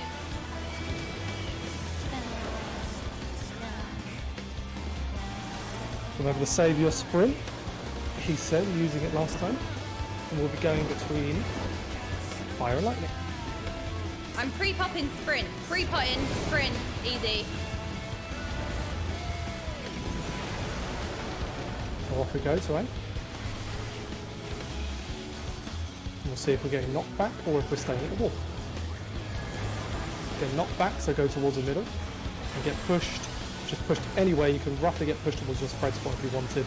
As soon as you get pushed, you instantly go to a spot. You sprint, go.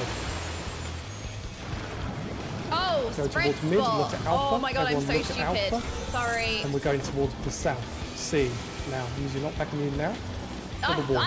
The last time we did this, it was stack. And then both fire words stacks begin with now. S. Right, spread.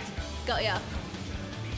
I was like, okay, I need to run over there because we need to stack. You It would wasn't now stack, want it to was talk, spread. but obviously you're dead, so can't really do that. Ha! I blew someone up. But we are making progress, so we will see what the wall looks I like killed today. someone. My bad. I killed them with kindness. Sharing's caring. I ran to the stat point rather than the spread point. My bad. Oh, did your spread involve murdering Eris? Yes. Okay. There was a drive-by happening. Eris tied elf. Does anyone have any questions about anything, by the way, or is it a repetition thing? Obviously, it's still early days, but if anyone has any questions, always ask. Look, they both begin with S. It's not my fault I can't tell the difference. Easy to pick people's health up. Do we have another robot like Shaker after the first PINAX? Yeah, I can shake that. That is no problem. When exactly do you want it? After the first stack/spread, I assume. The second set. Yep, no worries. I can do that. I think I can reprise, but I think reprise affects it. That will come from the boss. I'll see if I can reprise there as well. Yeah, there's a lot of info taking. Don't blame anyone for making a mistake. Okay. So I'm just going to be... I hope you like running into the wall, because that's going to happen until people are much more comfortable with PINAX, because you're going to be seeing it a lot, especially considering there's a part 2 of this fight. Oh so, no, part 2? Wait, there's more?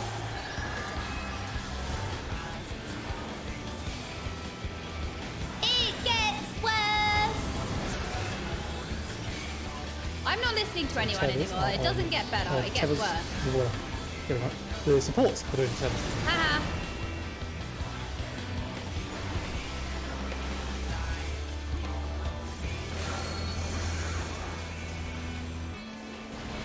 Support's doing everything, so DPS you're going to be stacked up behind is your position, and then the supports are going to be spread, calling names, go in, go out the same way, Tua, then Eris. Eris go in, stack in front. No, it's okay, like tanks and healers aren't doing anything I anyway, will say, Eris, so you might need as to well probably do go all the a bit mechanics. deeper into the stack. You're like lightly touching the north of it. You need to commit to like You know when you just talk hand-holding all utter like four of rubbish, like you don't even like you listen to what you're saying and it's like roll. That was make me. sure we That rep was that me. and added that. I'm not sure if they're all going off. But I Also, you pressed don't it, need to stand but at next the to wrong me, time. you're risking getting the tank buster.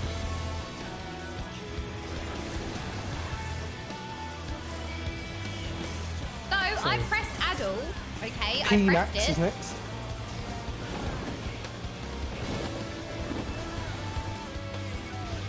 Fire and lightning.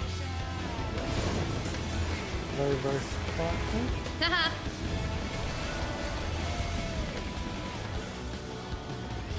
Oh my god, I nearly just sprinted straight into the spikes. My jump was so far. Knockback from the middle to the right hand side. As soon as a knockback happens, you're going to get into your fire stack. So the instant you're moved, fire stack, go. Oh, but not middle, standing look on at that Alpha. side. Look at Right. Alpha, and we're going west delta now to the wall. Avoid the sword. I was like, I know where my stack point is. And then it's going to be spread I was so after proud the of sword. myself. I knew where After I was the sword. going, but I forgot to not stand in the tile. Toward the boss now. Stay spread. Whoa. Okay, that's fine.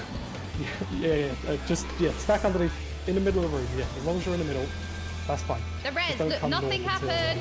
until the spreads have hit you. Nothing happened. I'm alive. Alright, I'm going to taunt, you're going to shirk, we're going to run into the wall. Oh, this But wall. you thought you were going to see another mechanic, didn't you? Hello, also streamer. I'm playing this right now on Xbox. Are you? Are you playing the? Is it open beta? That's exciting, isn't it? Hell yeah. What do you love about this game, and would you recommend it in 2024 for new players? I absolutely would, Kuda, Yeah, okay. for multiple reasons. Just for clarity, okay? and Are I think you an also for MMO simplicity. player? Yeah, when you Have you take ever when you played any taunt the MMO? boss, it's going to be when we saw it there. So it's pretty much at least Only on reason I spread, ask when I is put because it if you're into the familiar with middle room. MMOs, you know that there are so If it's many different fire, gameplay I don't think elements I to quite have MMOs. Like enough there are so time many different to do things that that. will hook you So it's in. There's so probably much going to to be enjoy. And I feel like Final when Fantasy we're in our 14 as an fire stacks MMO is when has we're so going to much see. to offer. So your taunt I would point is recommend pretty it to much anyone, just especially in before the 2024. fire/poison Right? hits You've us. got one of the most incredible Because if it's stories poison, that he's you in the can room, play in the through. middle of the room, it's It all has good. an award-winning, If it's fire, I can't put him into the once-in-a-lifetime middle. experience so you'll to the just story, taunt, do the tank and that buster, I'll taunt exists back, as and then I'll just one put him thing in that the you middle can of do. that door. It's like multiple Really games awkward. in one.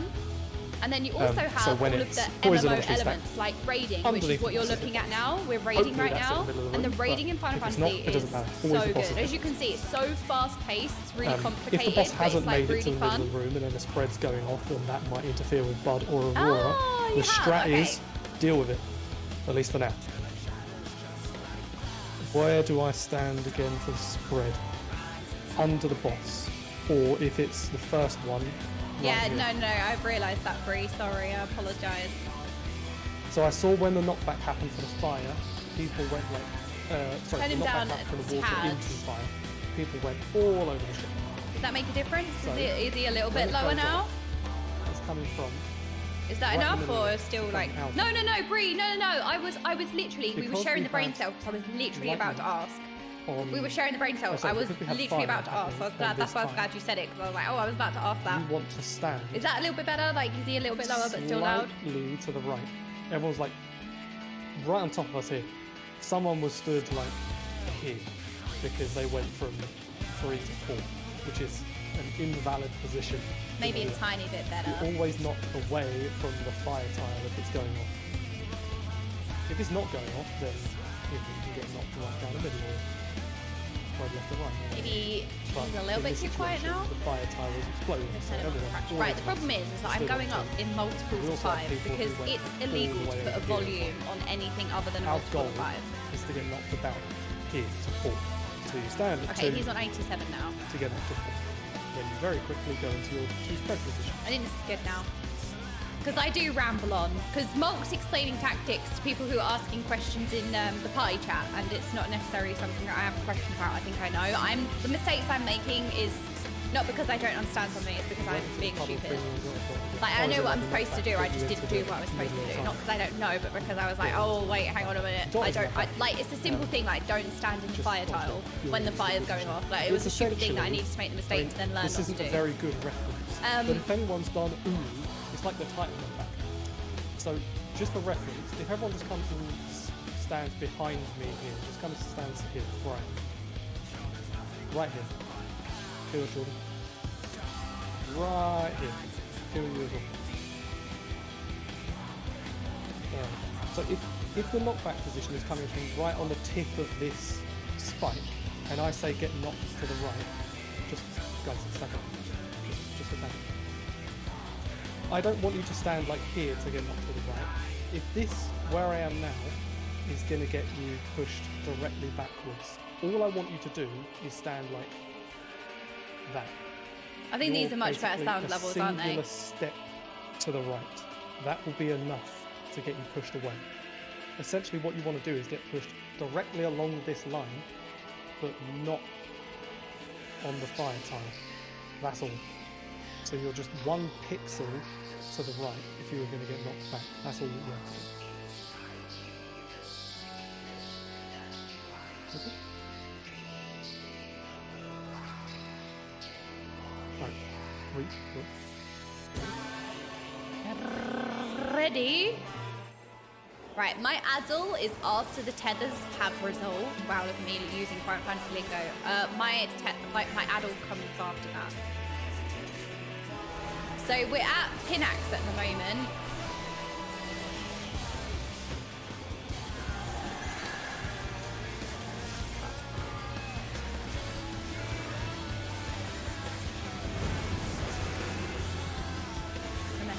Well, I didn't mess up my opener. My opener was just slow. The supports are doing the tethers, because apparently we always do them.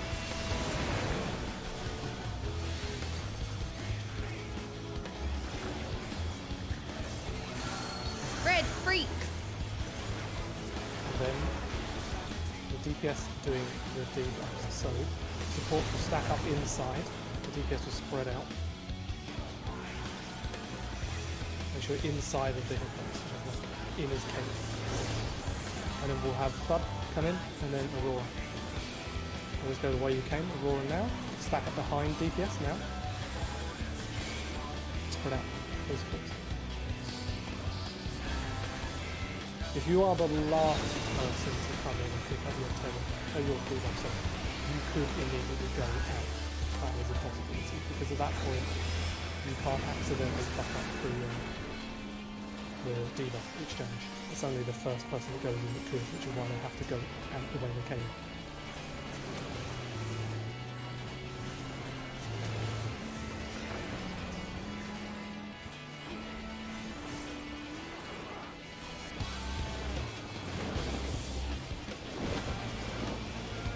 Next up is PINAX. We're going to go between fire and lightning.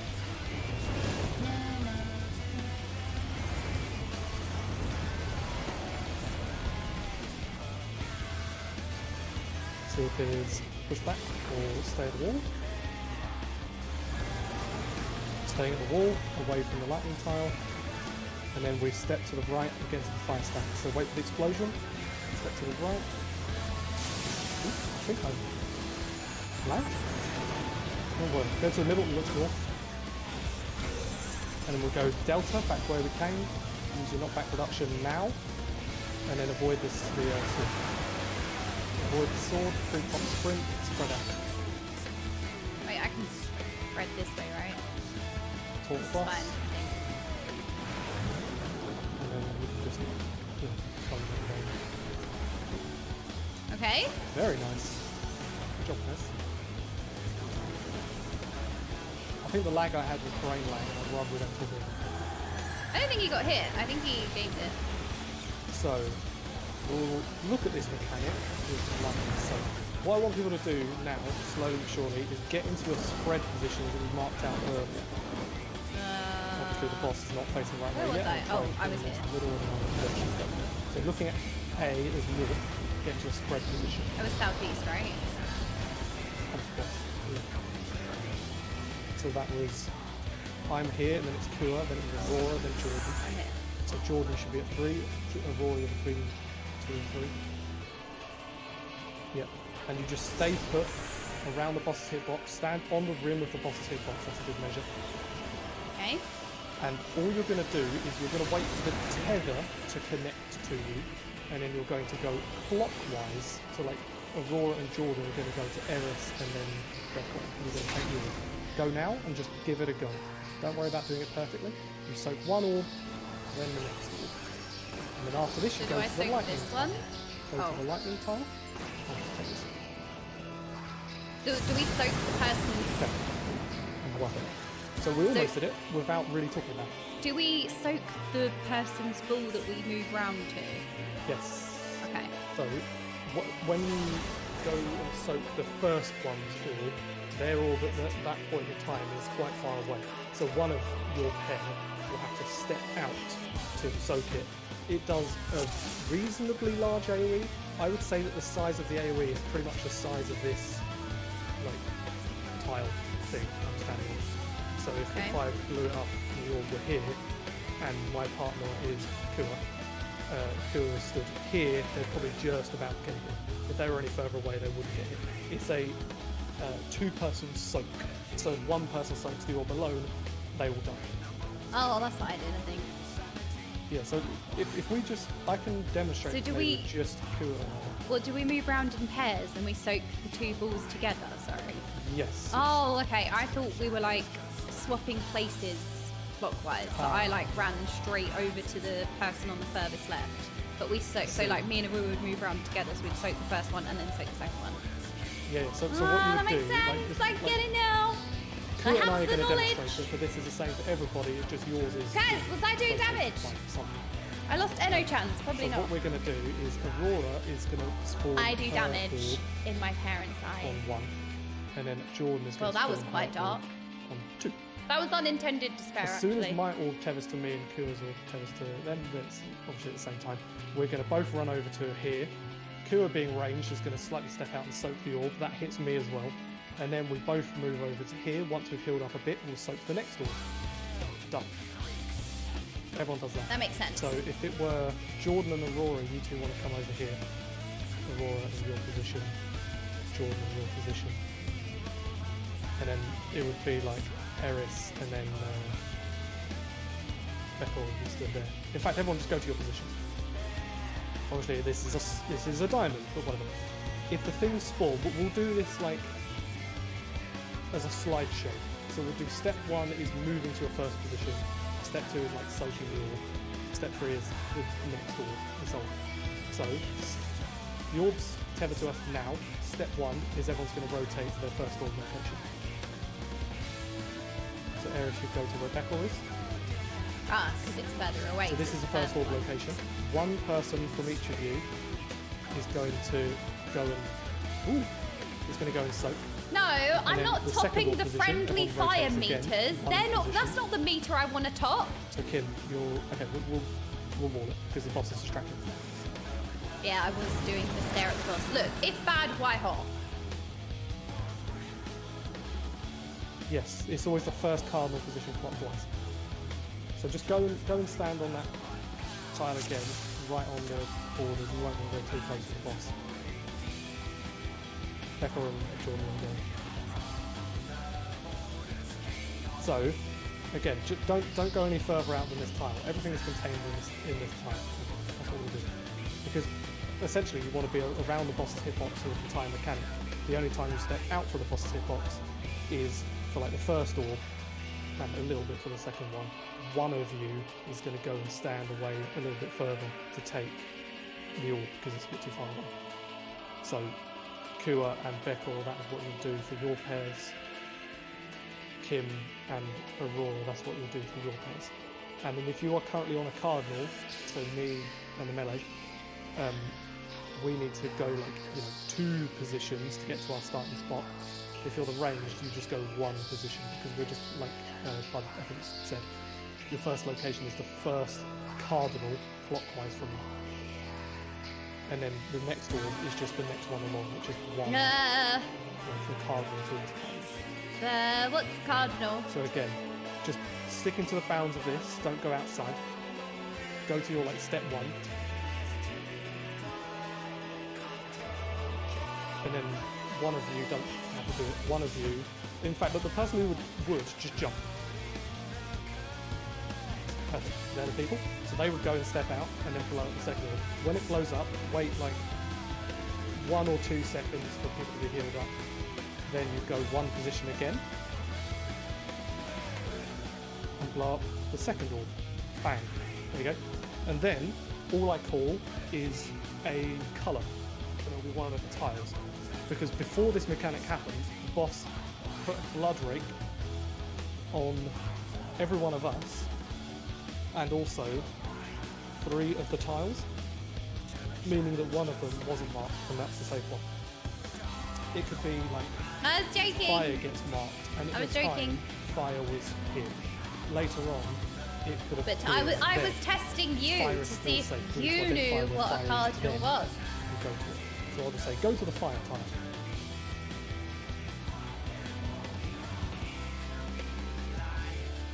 That's good, people.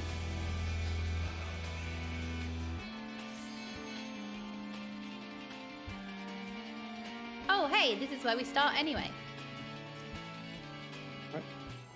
Let's go. Make sure you've eaten food as well. A pre-potted food. Wild freaks.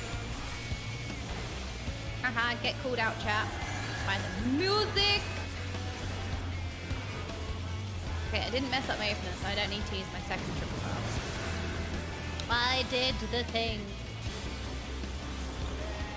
So, that was DPS 7s, I believe. Yep. Oh, DPS have to do everything. DPS everything. Oh. So DPS you want to spread out. Supports are going to stack outside.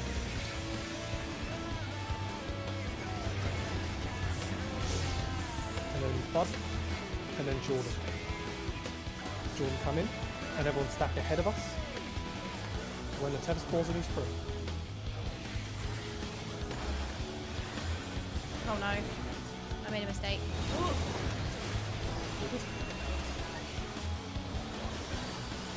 I got lost in my rotation because that's the first time I've seen that. Oh, that was my mitt. That was my mitt. Sorry, that was mine.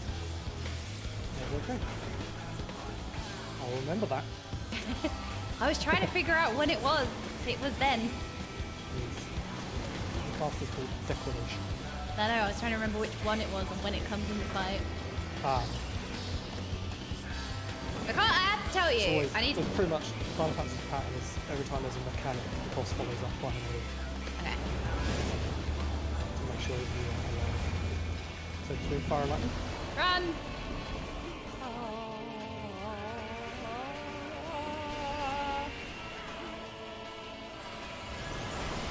Okay, push back. Towards roughly your spread position if you can. Bring proper sprint. Oh, I know where I'm going. Okay. You know what? I'm just gonna stay here. And look towards mid. Go to the middle. Look to north, sorry. We'll go south now to the wall. Because you're not back immune now. And then get ready for your fire stack, which you can already go to. Wait, what was that? Oh, maybe it was the sword. Not the RNG. sword. Yeah, Oh no! Oh, I was fumbling over my rotation then while trying to remember all the different spots. We had a few deaths to the spread, and I do think that a lot of that comes down to the initial knockback. So what I'm going to do is pull up a video, and we're going to check that out. And just make sure that people are getting knocked back a reasonable Last way. time. So if I screen share, check this out. Big freaks. So blah blah blah blah blah, setting the scene, who cares? Right. So I'll wait until people tune in and then we'll talk about it.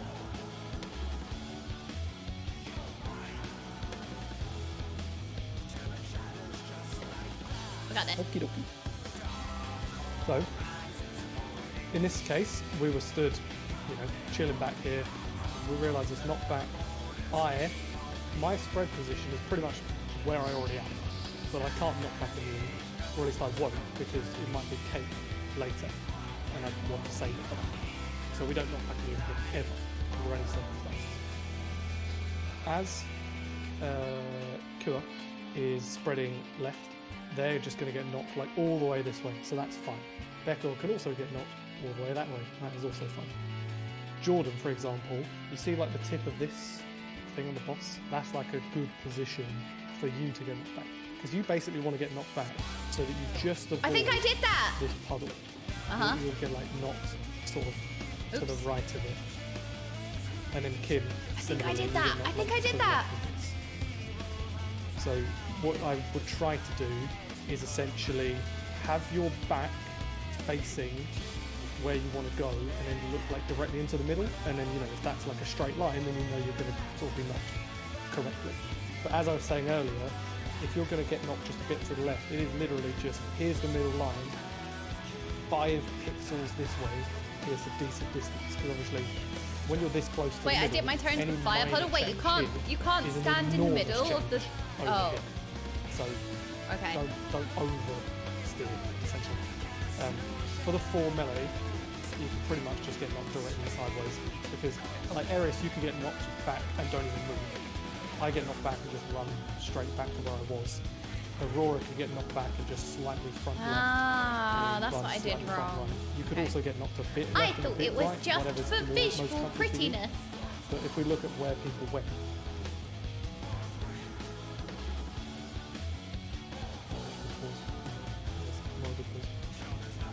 because of the delay. Okay, so in this case, yeah, Becker, like it's fine to go this way because obviously if you get over to here, that's all we can do.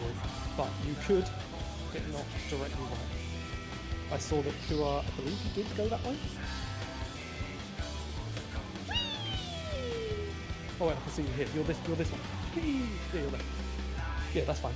Jordan, you got hit by the debuff. That's fine. You just need to slightly work on your positioning. I didn't realise you couldn't hit the glowy in the circle. Yeah, that's okay. And then Aurora, I think your position was okay, just you went a bit too far forwards. So what you want to try and do is put yourself between the boss and this puddle. So instead of going towards like this 2 marker, you're between the boss and puddle. Same for Kim. In terms of the map, Wait, even if you get knocked back, you can't get knocked back through the glowy. That's a good position. Aurora, you're here, so you'll just be like down instead. between boss, puddle and boss. And then Eris, Even big going chill through in hurts. A. Okay, Don't give noted. fucks. So that's what happened there. Oh, and also you two, I guess, less hit each other with the puddles. So if therefore, if you would have gone pushed along this wall, it would have been a lot easier for you. So I got knocked through it and then also you look ran at over Alpha. it again, I think. You always look at Alpha because it's a lot easier to see where to go. I think I must have. Oh The no. boss is doing southerly shifts, so I will just call like south towards C, and I see that it's lightning. I'll say get to the wall. So we're getting to the wall. I see that it's Kate. Tell us not back in the now. You see that I've just used arm click on a short cast of your range. And then the lightning has gone off. Then that's what that lightning was. Bang. So Now I you can guess instantly mitts go to your final position. and That's why I need moved to that be early. topped because I Because the thought I boss is stood doing in something not bad. I sword, did so I stand in something previously bad moved. previously. And you have so much time before the fight hits you. And yeah, it turns out I thought I took Eris, a you could direct wait for the hit. fire to hit them before you talk. There's no reason not to. Essentially, as soon as you're Oh, I weren't close enough to the wall. for Oh, both the fire okay. and the poison, Yeah, because the electric is both drop off, fire right? and poison, as soon as we are in our spread or stack position. that Yes. is your Okay, time. I see what you're saying. That makes sense.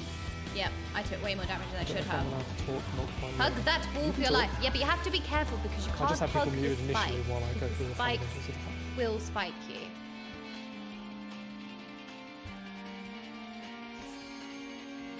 Okay.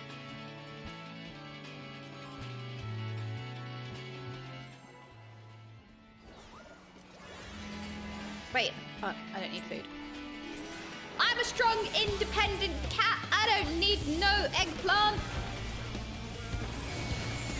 Spikes need love too. Well, okay, maybe spikes need love too, but who's going to show the spikes love then?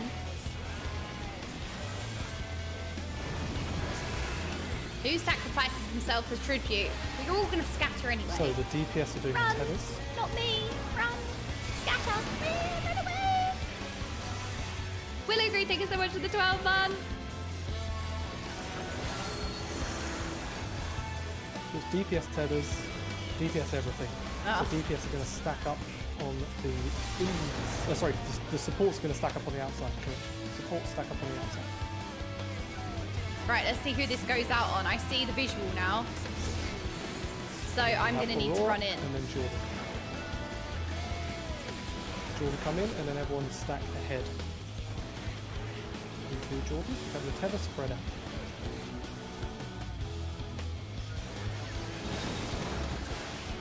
So just as a reminder, in that situation, This is my where declaration. You don't need to commit this fail. I did it. You, in that situation, because you were the last person picking up, you could have just immediately gone forwards. Because there's no risk of a decut spread. Or if you weren't wanting the tether, you would have gone like backwards because the supports would have been stacked in rather than. Yeah, I thought that I was stacking for the tether. I forgot you had to pick it up first. Oh, yeah.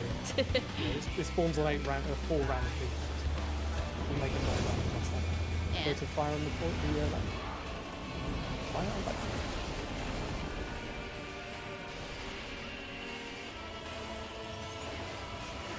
Okay, here we go. Get knocked back into spread. So again, pre-position for your knockback, pre-proper sprint. So do I get... Oh my god, I hit the thing again. Lovely. Go to mid, look at north. Look at alpha. We're going straight to north, to the wall, not on the lightning tunnel. And use your knockback reduction now. I did it. You can now get to your fire stacks. Get off the fire tile, get to the fire stacks. Off of the fire tile. Get the sailor if you can. Taunt the boss. Oh my god, I did it! And I maintained my rotation! There's no point having 7 people move. In the future, just go other side rather than miles away. Wait, what's happening here? I will then taunt the boss and move the middle. I can do the moving, you just need to do the not hit people. Okay, so I need to go... So later on, poison is where you want to go.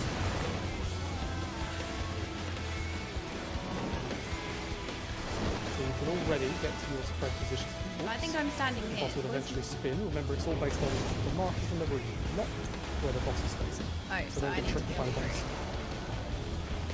Okay. This blood rake is coming up. We'll try to get Aurora adult on it. And hopefully a Fang. Then we'll put a Jordan on it. And blood rake. Okay. Blood rake. And also Eris if you can put yours as well. We've got the area as well that being done.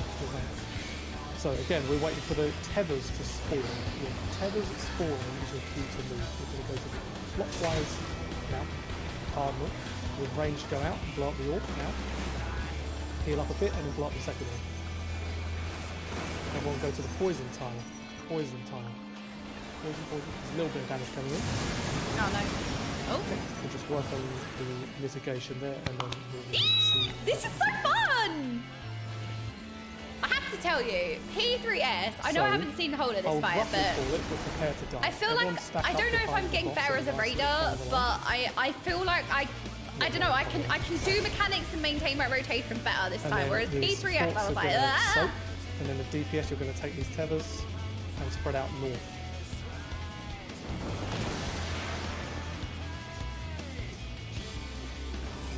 That for now is literally all I want us to look at. Walk.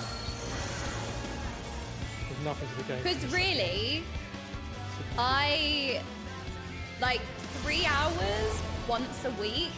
It's like, it's not much learning time. It's not much practice. You know what I mean? So not set myself much time to like learn as a raider in comparison to people who raid multiple times a week. And usually in World of Warcraft, I would join pugs all the time, and I would practice and practice and practice in pugs and just join pugs, practice. But I'm scared to do that apparently because I think this is old raid content, so I can't practice my black mage rotation in current raids because I'm like, it's scary. Yes! I will usually have Adel there, I just used it somewhere stupid. Yes, being on the ground is part of the fight. Somebody has to lick the floor. What to do is alternate your adders for the decorations. Yeah.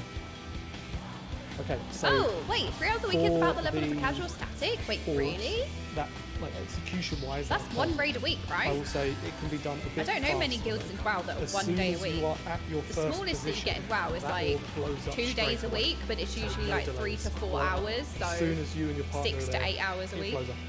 Because then you have loads Oh, of your time static to raids 2 times 2 hours a week? before Oh! it gets too close to Well, the I suppose you don't have all the trash, you don't have all the running, you don't have all this, so I suppose like your 2 hours is...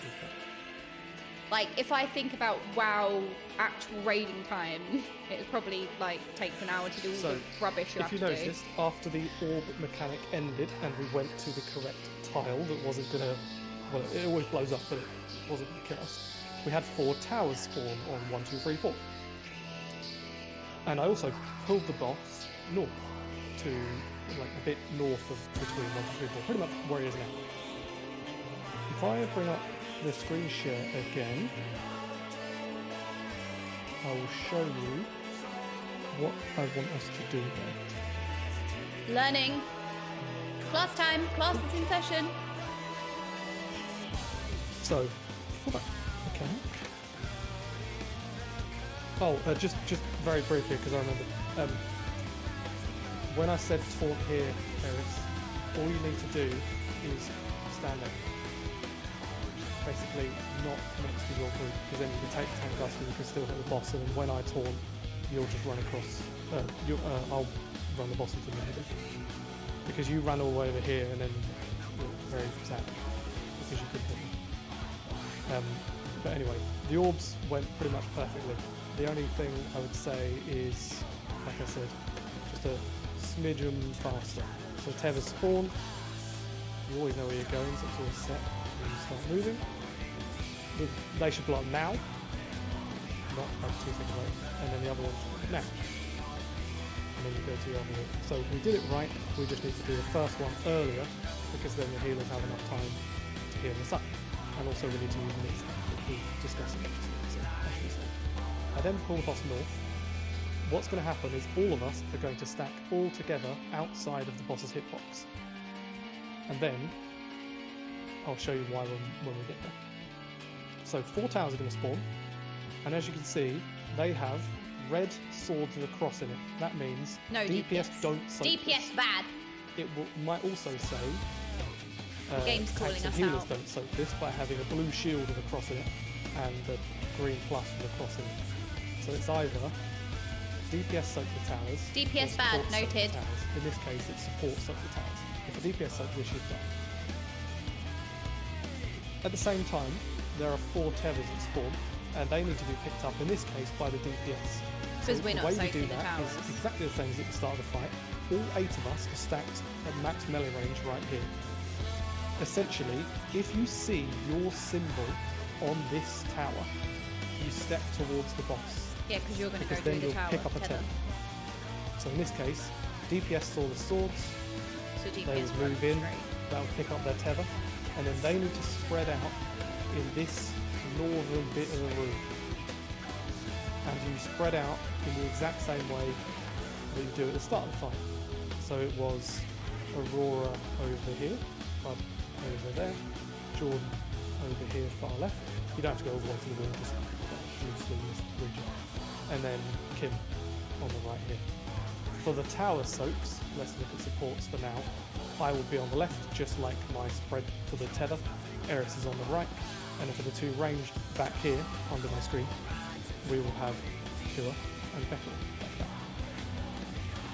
If it were the other way around, and we saw the tank and the healer symbols in here, so the shield and the green plus, that would mean that the tanks and the healers, because we're all initially stacked here, would move in, and we'd pick up the 4 tethers. And then it's the same thing, but reversed. You'd have Kua out, then me in on the left, and then Eris in, and Beckel out on the right. And for the towers, Aurora soaks this left one in melee range, Bud soaks this right one in melee range. Jordan is this left one at ranged, Kim is this right one at ranged. Noted. That is all there is. I won't bother ending my stream because I don't want to keep turning it on and off, but that is all I want to show. Tap back again.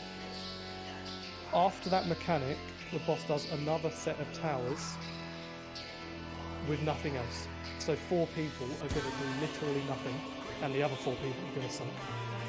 It could be double DPS, it could be DPS supports, or it's like the first one. You can get both, you can get one, you can get none. Sound effect. Okay. Initial weakness. And after that mechanic happens with the 2 tower soaks, the regular thing that's going to happen at the start of this fight happens again with tethers and debuffs. So I'll make one group stack in or out, one group come in, pick up a debuff, blah blah blah. It's all just stuff we've seen before. That tower mechanic, by the way, is near the end of the fight. After that there's PINAX and then the fight ends. It's over. So, DPS are doing the tethers.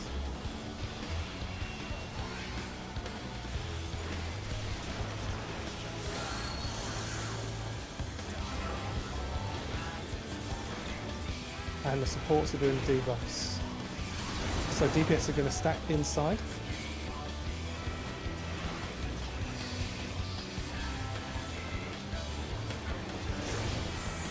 You have Kua, and then me stacked behind supports.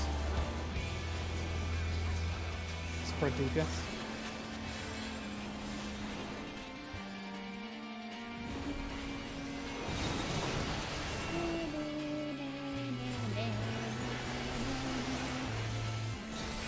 I feel like I'm better at weaving off GCDs now, maybe. A little bit better.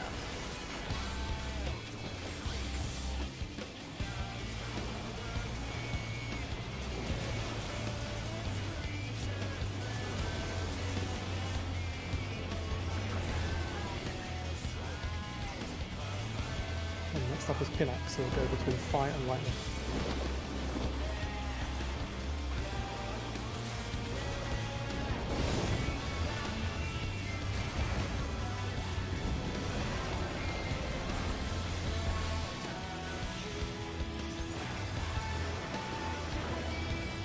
We have, again, push back from the middle.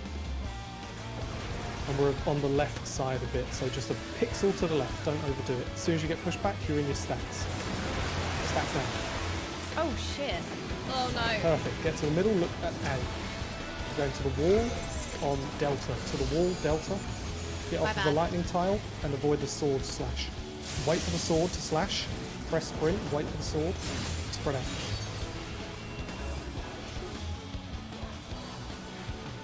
Taunt the boss now. Very nice. Excellent job, everyone. Yeah, that was perfect. Get Great. away from... Everyone did really well. Take the... when I said keep it in the middle, yeah, just stay underneath the boss and then slightly step away. Like, you can even come north to me. It's better than having everyone else get fucked up by that. Okay, that was lightning. Get towards your spread positions for the orbs. I'll eventually put the boss middle when it lets me move him.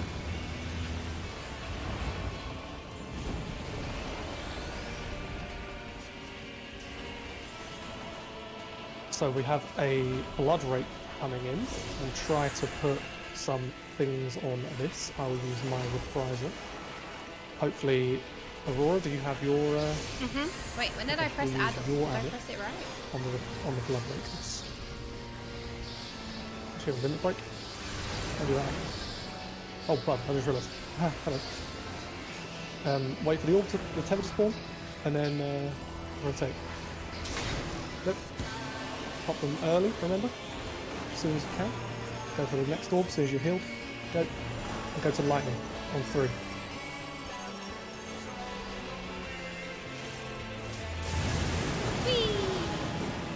Take them off as soon as you can. All stack up max melee range behind the boss. We're going to conga line. The people whose the people whose icons. We'll try and pick people up ASAP, but we need to put mix on that as well. Stack up behind. If your icon is on the thing, you go in. So DPS move inwards. Pick up the tethers. Spread out as soon as you can. Now. And then set the towers. Obviously we don't have people, so we can... I'm alive, Right. everyone. Don't worry. So I we can need to do just the work on DPS mix a one bit now. better. I can do it. Eris, I hope you should have it, but at that point, I would like your reprisal and your divine banner.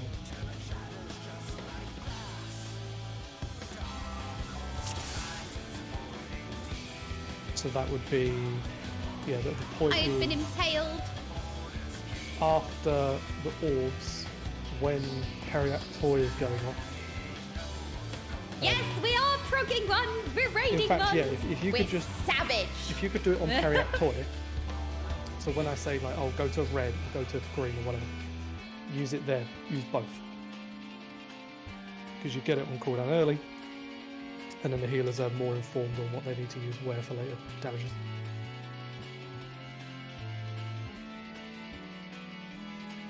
Oh, good. Yeah, no, this is really fun. I don't know. Like, I'm having a blast.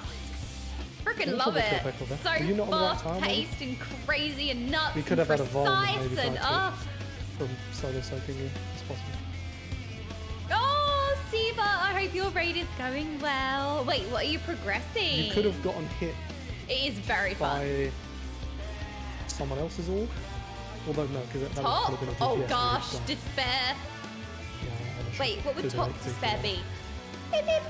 Oh, we'll work it out. Let's do another ball. Is it that one? Oh, sorry. Oh yeah, let's give everyone even Checking more the back despair. as well, Great job. Sorry. No, yes. No, why did I do that? Sorry. Oh no. I didn't mean it. I'm sorry.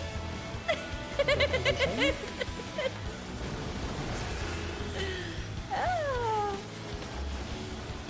We have supports doing the tethers.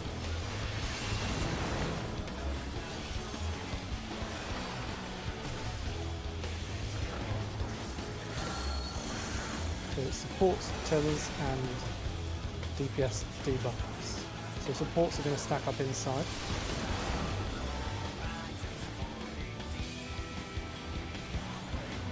And then again, if I call your name second, you can already go behind. Everyone else is going back. So we have Aurora and then Bud. I can pre. Blood, and now everyone stack behind. When the tethers appear on us, we are going to yeet. Yes, I preserved the Ender-chan.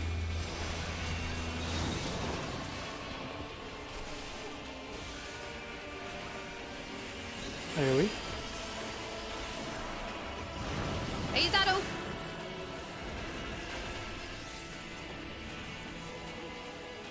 I know that Volk said that for me because I wasn't paying attention. But it's not that I'm not paying attention. I'm just trying to.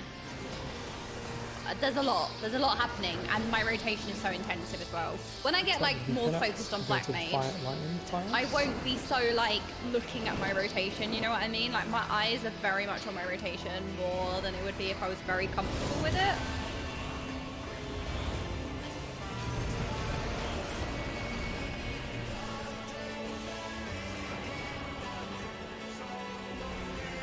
See if we're getting pushed back or at the wall.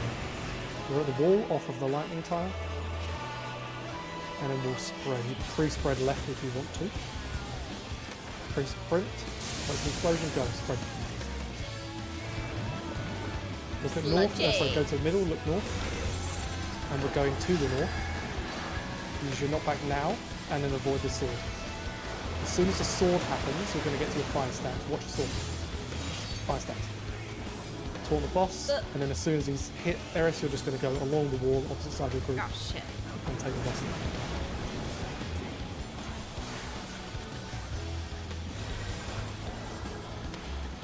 Okay, my rotation was a little bit fumbled, but it's okay. See underneath. So we're going to head towards your orb positions next, eventually.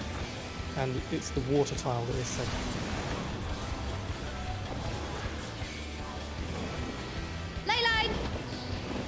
AK fun lines, AK mechanic bringers. My correct spot this time, bud. I stood there.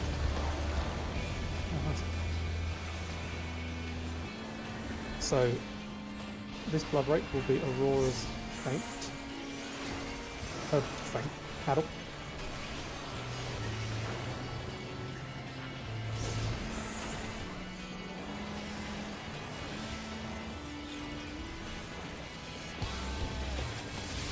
And then remember, Eris, when the Periac toy is happening at the end, I want your feint and your veil. Wait for the tethers and then you rotate. Remember to pop the first one ASAP. As soon as your partner's there, you pop it. Go for the second one. Then we go to the water tile. Water, water, water. Heal up. Make sure your veil reprisal. And then I'll pull the boss north for the tower shenanigans. So everyone's going to stack max melee range behind. You can still get your positionals for now, but obviously. This this blood rake, we're going to need to make sure we mitt in the future as well. So this will be Jordan's Avil, just for later on. Alright, I'll remember. Stack up behind. If you see your thing on the tower, you're going to move forward. So tanks and healers move forwards. Wait until the spread happens before you soak your tower. Go for the towers now. Eris, you go towards the wall in the future. Just here where I am now. You would be here. And then we have another set of people soak the towers. Mitt with blood rate. I can put a reprisal on it. Oh, I can do that. If you don't see your symbol on the tower, you soak the same one that you're assigned normally. So DPS bad. Supports soak. So this means that the supports want the tethers and the DPS want the debuffs. So the supports are stacking inside and the DPS is spreading. DPS spread right. Okay, we might have had a fuck up, but Aurora and then Jordan. Now Jordan. And then stack up behind. And spread out. Yeah, we're going to have a death, but it's okay. We have a misplaced tether, that's an interesting one. Oh. Right. I'm alive! Mitt the Sailor, we'll talk about that in a minute.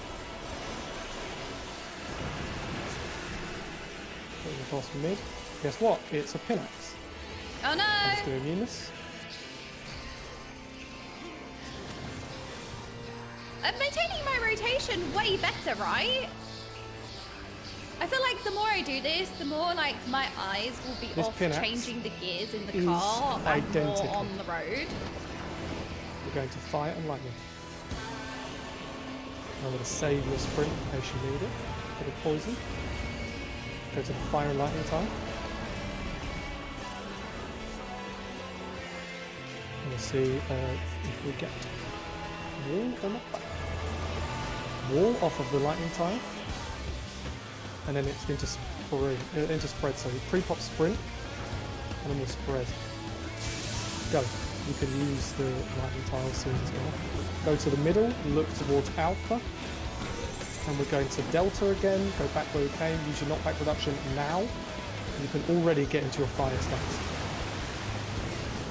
Get off the fire tile there.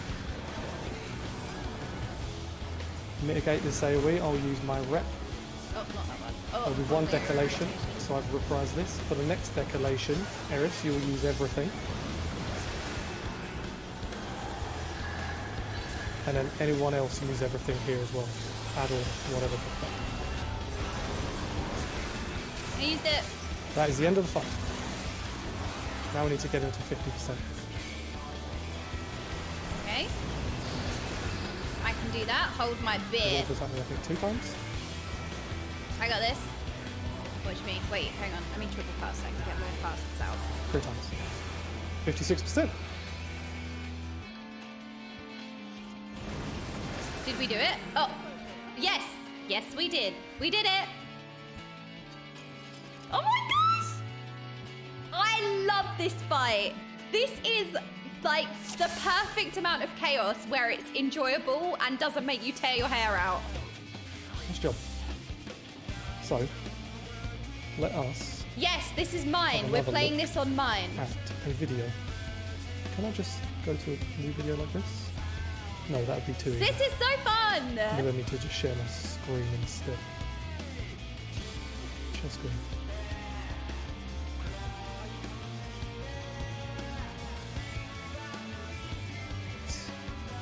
So, where did things go wrong places?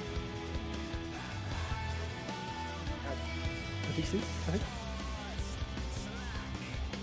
Good. Oh, let's go. Here's back. So, learning. Orbs, they went perfectly fine. No complaints. Everyone lived. Everyone went to the tile. Lots of mitt from Eris. All good. No problems whatsoever. The stacking went a little bit awry, but I just need to explain a couple of things. Mizzy reminded me in my chat, so T1 is it. When this blood rate comes in as well, this will be yours, Jordan. So after the coloured tiles go away, that is your time to add it. Okay. This is for this blood rate. Everyone gets hit. And that's my second one, isn't it? That is, yeah, it's your second one. Technically, you would have been able to do one more in between those two. Maybe try to think about where that could go for now. On cooldown after? Yeah, it might, as long as it's not on... Do I have it? As long as it's not on this blood rate before the orbs come in, because this one is Aurora's. Aurora's doing this one. There is actually a blood rate here. So when he's marking his tiles, you could do it there, I think. We can try it. If you can't do it there, then Aurora probably could, and then Aurora would, and then you would do Aurora's one instead. So let me know. We'll see, yeah. Okay, so that part is done. And then we all stack up back here. Again, we saw... Look, I need a weak aura that screams blood rake in my face. Otherwise, how do I know it's happening? Towers. So the support step forwards. If you are going to soak a tower, first of all, hold your horses. Don't get there straight away. You want to wait for the tethers to align, the people with the tethers to move away, then you go and soak your tower. Because what can happen is, like, let's say Aurora. If I don't have a weak aura that tells me what to press and when, play the game for me, how am I supposed to do it? Through the tower quickly to spread, you could take the tether by accident. Like, there can be a fuck up. That is exactly what I would do. Yeah. And I don't blame you. You need to use your caution.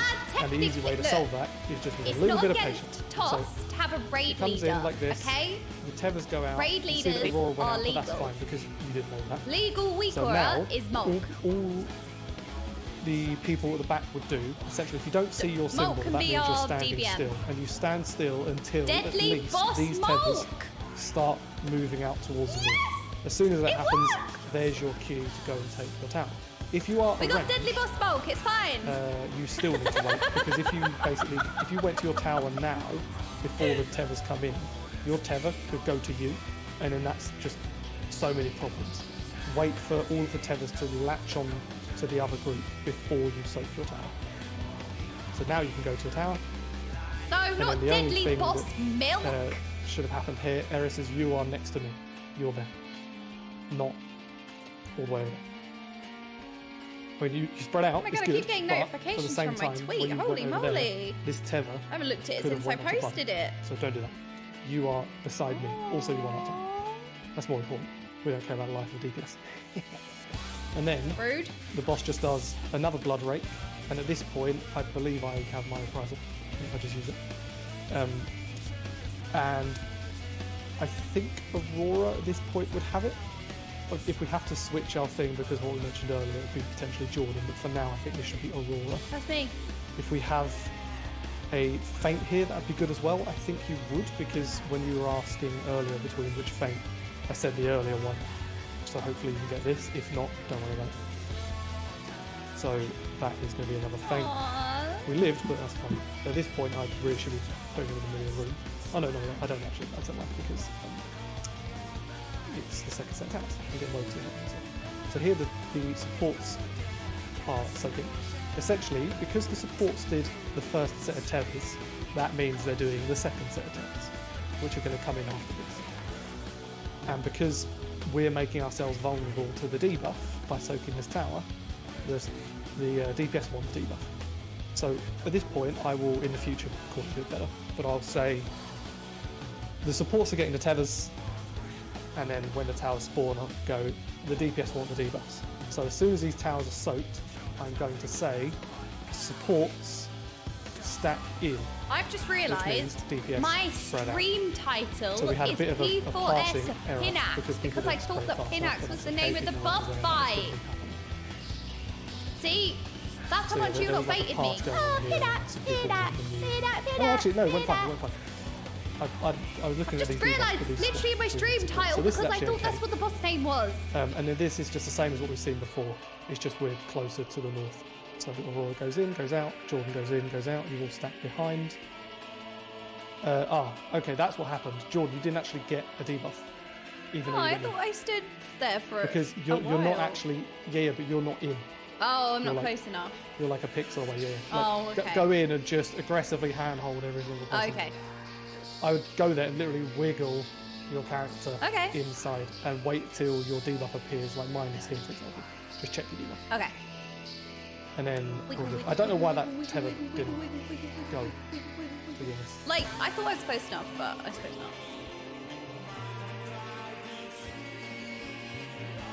What's happening there? It's still a good title choice, though. Bud went out. I said spread and I think Bud... I don't know. The DPS should have been stood still. No. There's some weird stuff going on. After this AoE, I believe I need to put the boss into the middle of the room. I think DPS were running from the tether. Right, yeah. Well, the best way of doing that is not really. But yeah, in the future. But there's a big so after scary that AoE, I'll try to line. put the boss a bit towards There's the a middle. squiggly line. Wait. Tethers are literally squiggly. This is close Tethers are like you squiggly saw, it's lines. just a Yeah, get wrecked. basic Get PINAX wrecked. that we've seen before. There are We don't need to squiggly go lines. over They're anything. called tethers. The only thing to mention, there is and squiggly we got lines. lucky here. Squiggly lines. Squiggly lines. As you can see, the fire is Wiggle your landing line. now, and the boss has just started doing his AoE.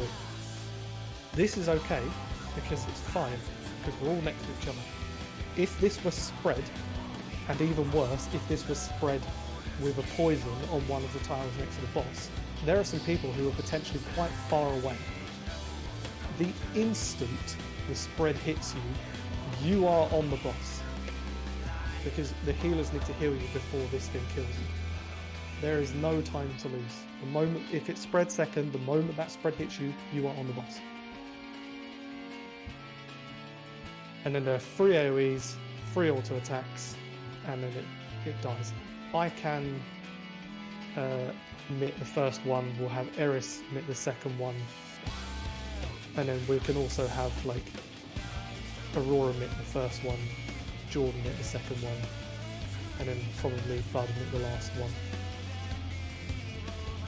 And Kim When I as well, hear you mitt, should I probably think use mittens. through the door on the last one as well. I realise I haven't been I assigned love your thing, mittens. but I assume it's been They're placed so small. cute, and they're also warm. Anyway, let's move again. Okay, Give it bye, another go. Discord. Goodbye. You're right. Okay, okay. Yeah, exactly. You sure you've Throw eaten your food as well? mittens at the Or boss. it's like, what, 8 minutes, 7 minutes or something? You're a venomous mass. Yeah. Don't give me the face. Give me the face because it just makes me feel bad. No face. Don't give me the face. Oh, don't give me that face either. Jesus, stop me. Oh, look, that one's also So the cute. first tethers are going to be handled by the supports.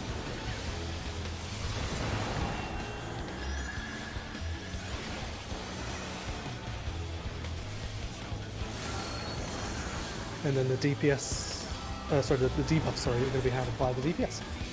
So we're going to have the support stack in. Keep this spread out.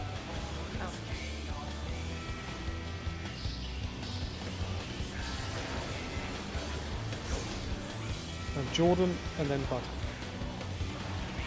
I got it. I got it. I know I got it. And then stack behind DPS. Spread out. Ooh, the supports. despair. Ooh, yes. I maintained the Eno-chan. I see the visual now. Like, if it goes to you, if it doesn't go to you, then you have to soak. Very nice. With this AoE.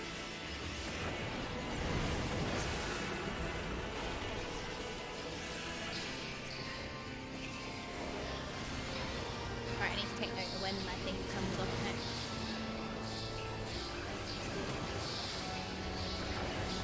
Casting. You have to, like, you can't let your brain wander whatsoever. You have to, like, ABC, always be paying attention. Next up is PINAX. We're going to the fire/lightning. Oops. Oh, but run. Let's see if we're getting knocked back or not. Knocked back for the middle. And then slightly left, just a pixel. As soon as you get knocked back, you're in your group stats. Go. Oh my god. Go to the middle. Look at Alpha. I don't know why I just You're going get immediately so disorientated to with this Bravo. one. So where the lightning is, off of the tile, and then avoid the sword as well. Avoid the sword. As soon as the sword happens, prefab sprint. Oh my god, So why off do of I the get so poison and sprint. disorientated? I need to understand. Like, I kind of listen Sword for the boss. call, but I need to understand. I need to Avoid see it as well. Eris, you could either stand underneath the boss where you are, or north where I am. Don't get hit by the queen cap. It's on the boss. This is going to be the blood rake for Jordan, I believe, if you can. I can. Perfect. This is going to go for an hour. And the lightning is the safe time. So get to your orb positions. Which means the next blood rake is Aurora. And me. So lightning is now on 4. Yeah, no, I Is need on safe to, time for later. like, it's really good, obviously, to hear the calls, but it's also really important to understand the fight and, like, also see it for yourself, because I got very disorientated with what the next part was. And that's just because I didn't see the way that the tiles were going. Waiting for the tethers to attach to you before you move. As soon as your partner's in position, you break ASAP. Go.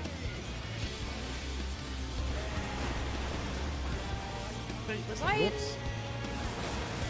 Lightning time. Woo, very good. Mitt this Eris. I thought it looked like I didn't get hit by that one. I was Yeah, like, don't wait. move off the time. Get him up ASAP, and then we'll stack behind. Mitt this as well if we can with the feint, potentially a true. stack up max melee behind. If you see your icon in the tower, you step forwards, otherwise you stand still. Support step forwards. Get your spread position, DPS soak the towers. Perish remember you're at the wall. Very good. This means supports are doing the towers, the tethers, sorry, later on. There's Blood Break. If you have an Adder, Jordan, Yeah. I would like you to use it on Blood Break. Fuck, that wasn't Blood Break. Oh, Coming no. in soonish. I used it. Somewhere now. Wait, this is fine! This is fine! And now we have It's another fine! set It of worked! towers. So the supports are doing the tethers later, but my this God. is a separate mechanic. This is marking who is doing the debuffs.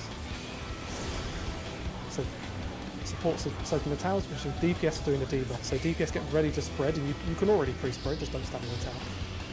This DPS is spreading out, supports are stacking in.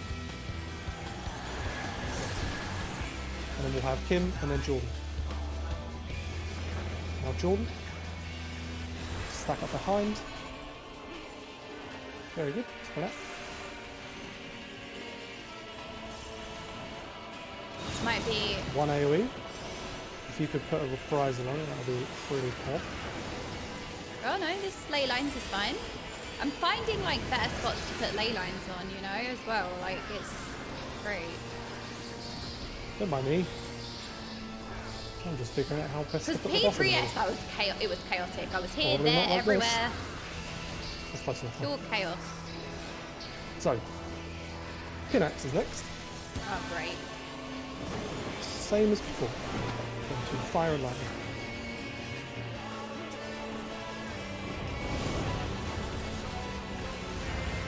Off we go.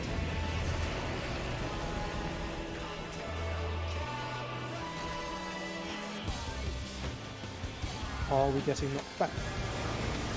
We are knocked at the wall, off of the lightning tile, and as soon as it goes off, you spread. Wait, creep up sprint, spread. Go to the middle, look towards alpha, go to the alpha marker, use your knockback reduction now. You can already get into your fire soaks, which is off of the fire tile, off of the fire tile into your soaks.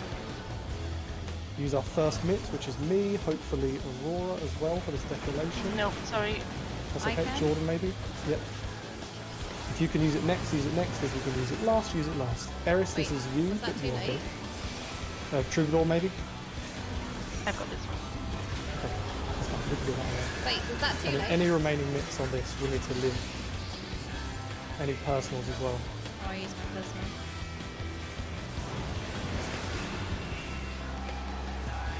Be the boss.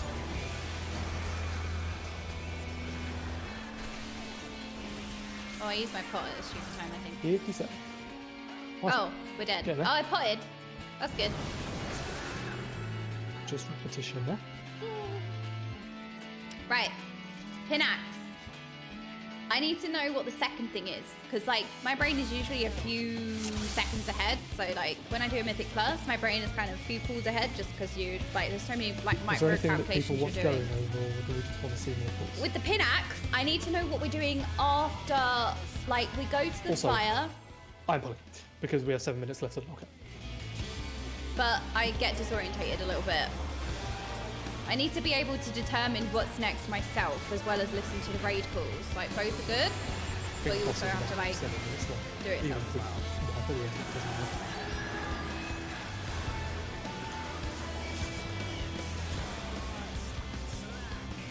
If we get the boss to phase 2, but we get timed out because of the instance, I'll give everyone 1 million gil. Alright, we know what to do, chat. DPS are doing the tethers.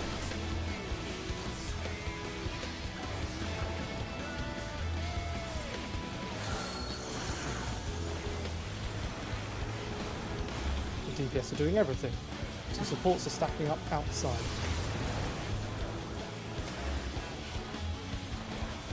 DPS move away. Jordan move. ASAP.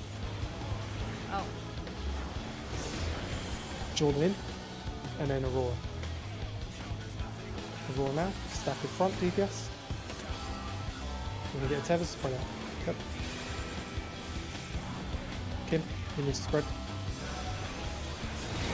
We will not move for you.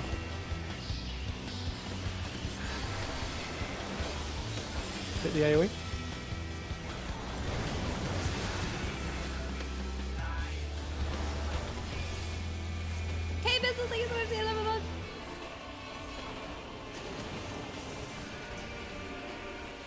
Oh, I forgot to pot.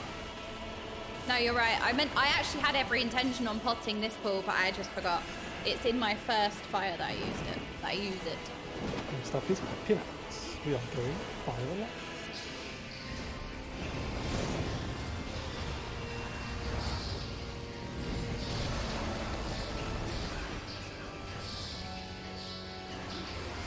Are we getting knocked? We are. We get knocked back. And you pre-spread here. You can pre-pop a sprint as well. Get ready to spread now. Go to the middle. Look at Alpha. Shit. We're immediately going Delta. West. At the wall. Avoid the sword. Avoid the sword. And then you go to fire stacks after this. Now. Taunt the boss. Very disorientating, isn't it, this PINAX thing? And you take the buster against the wall.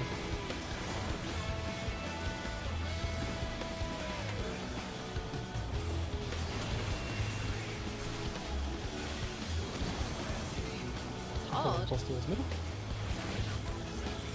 I get so confused Jordan where I am. and then the water is safe. So do I freestand here?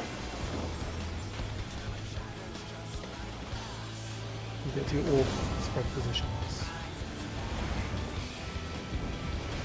This will be a raw apple and a new stuff. Oh, I had enough mana for that.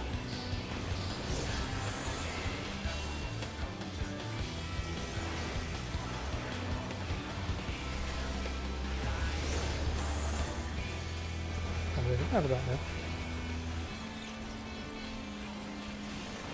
I need to remember that my ley lines is not a damage done Waiting increase. for the tethers to attach to you before you So move. I'm using all of my instant casts in my ley lines, and my eyes are bleeding.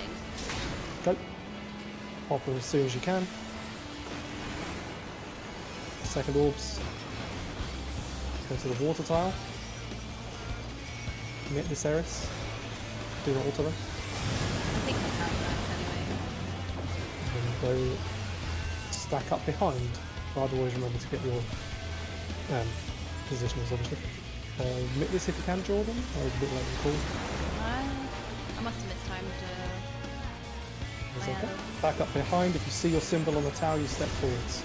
Support step forwards. Wait till the tether spawn. Spread out. Set the tower's DPS.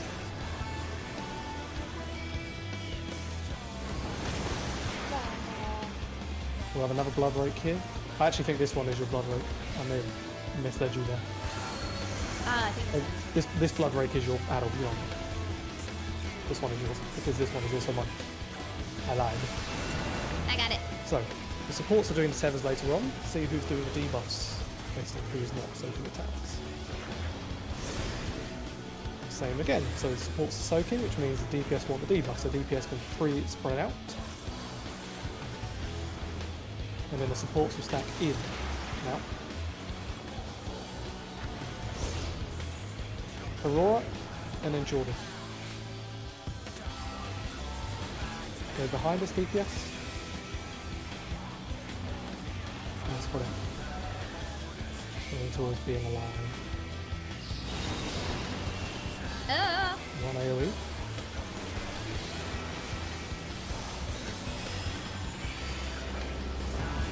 My opportunity to move in is here. I'm going to put ley lines down now. This feels like a bad time to press it. I'll always try and move it towards the north so then I don't like weird position. Next up is PINAX. Oh, maybe not actually. I got some use out of this. Boy, I got a big use out of this because I even get to use my, whatever this is, Mana Font. Fire and lightning.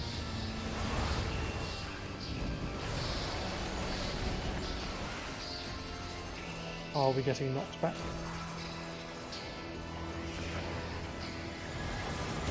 We are knocked off of the lightning tile at the wall. So, And then as soon as it explodes, you spread out. Three pop sprint. Sprint. Spread. Go. To the middle, look at Alpha. We are going to Alpha.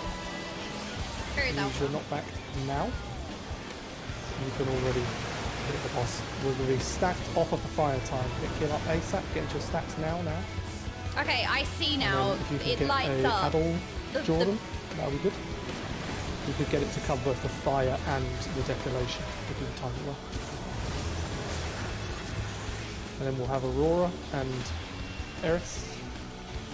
And then hopefully we'll have True and Fame and all that stuff. 8 seconds. No! What is we were going to get a boss to, let's say, 53%.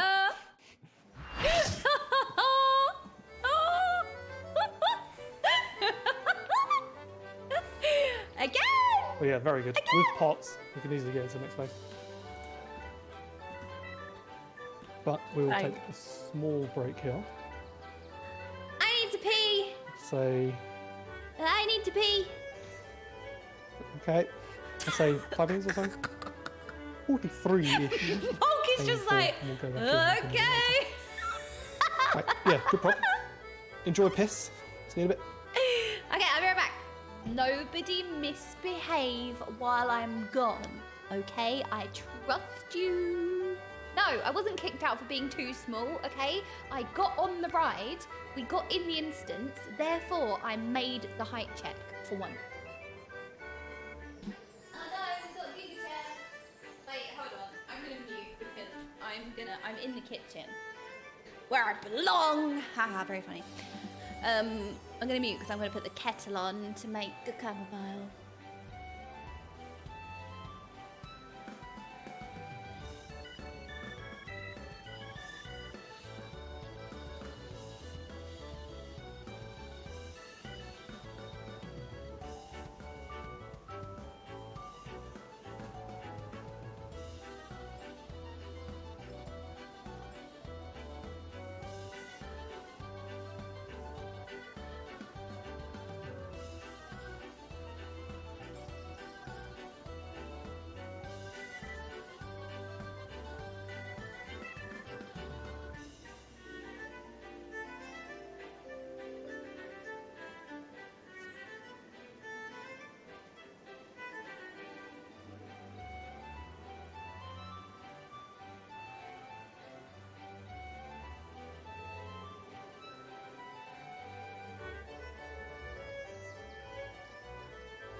I was muted. You missed the... Hello!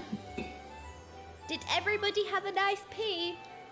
Look, instead of bench together, it's pee together. Wait, maybe we shouldn't do that, actually. No, you know what? That's, no, we shouldn't do that. We should pee together, but separately.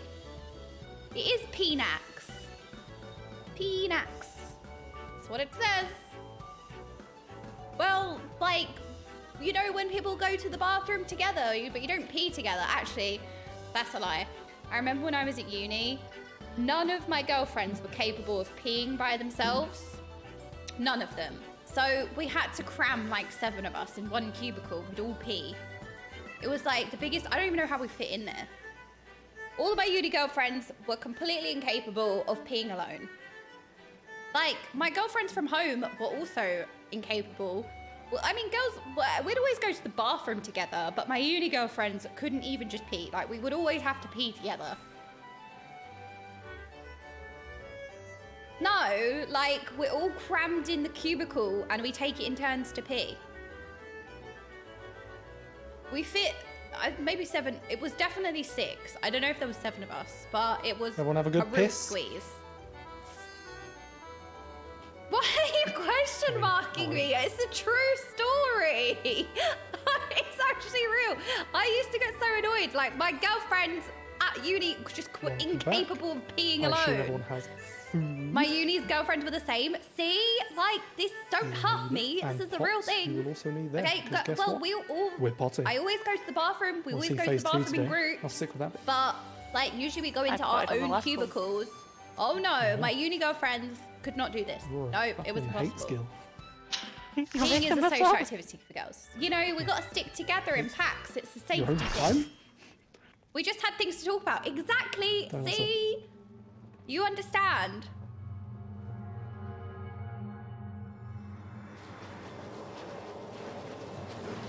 Here we go.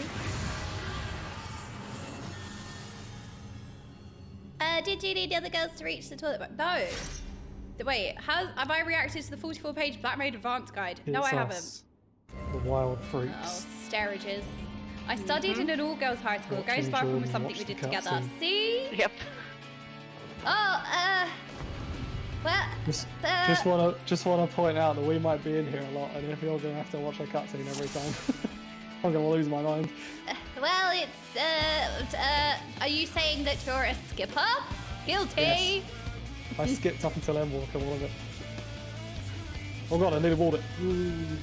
Right, that's it. Banned. That's illegal. I was gonna do something when I got back. Oh, I need to email a video. The first time I decided, That's like you the know what, oldest I'm gonna thing. read the story. I need Pay to attention. email a It's the video Nia storyline. using the internet. Why did I sound like 60 years old when I said that? That's why I didn't do it again until Endwalker. Okay. What was I going to say? Something very intelligent. That was really hot. I went to take Really? a sip and I just burnt my lip. Oh. Okay. Right. Okay, We potting. are going to be In the potting for now. If GCD you read of through, my first there are fire. 2 points at which you can pot in this fight. I did. Straight in Look, the pull. I made El Well, Piss. technically, there's 3 windows in which you can pull. One of them is stupid, so we'll not be doing that. That's like during PINAX or some bullshit. We're not doing that. I made El Piss. The pots that we'll be doing are on the pull and after the second PINAX. Did So you put basically, on as the soon as potty? you've done Yes, the I spread, did. or as soon as you're in the stack, you have some 2 minutes come up there. And pot. That was a very nice Don't pee, pot during actually. PINAX unless you hate yourself. Everybody If asked. you hate yourself, I don't care. You're still not potting during So I am sharing. Can you just say when the second pot Mom, window is? she's 'Cause I'll oversharing forget. again. Yes. Is there anything else we want to say? Do we engage in the talk? Yes.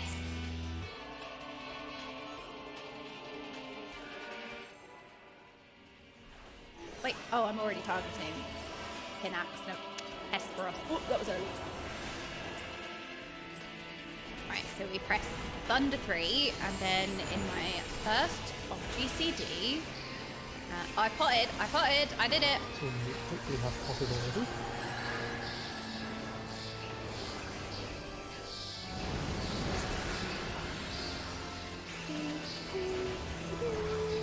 supports are doing the tethers.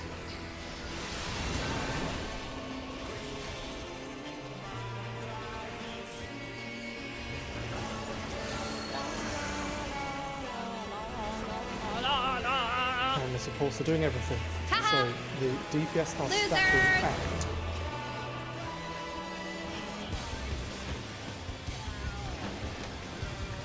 Eris, free spread. You gotta wait. Eris, go in to the stack and then kill her. Okay, we're gonna have a bit. Stack up. Wait, I didn't. I was standing maybe a bit too far away. Eris, spread out front. Do I go and give it to Kua? To pick up Aurora. So Eris, you hesitated a lot there. You just need to.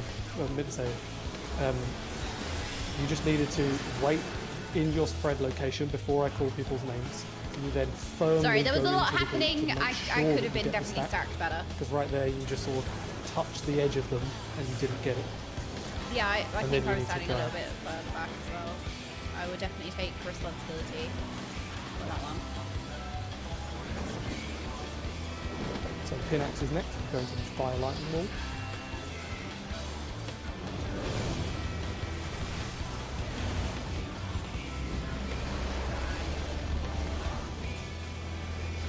I need legacy camera movement because this is awful.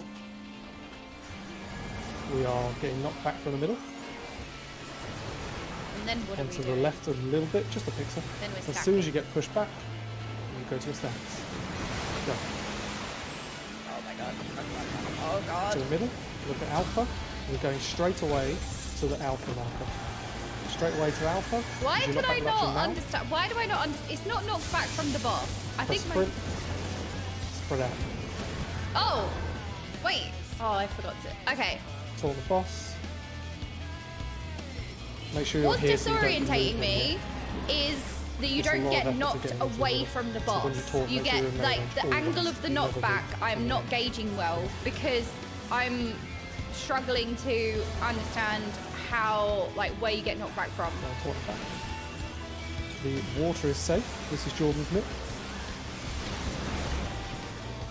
Get to the spread position for the orbs. Will I get knocked back at a weird angle?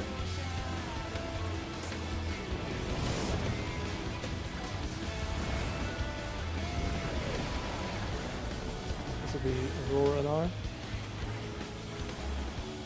Because it's like, I'm looking, I'm like, okay, the next thing we need to do is stack, and then I get knocked back at a weird angle, and then I'm like, wait, where am I? Eventually.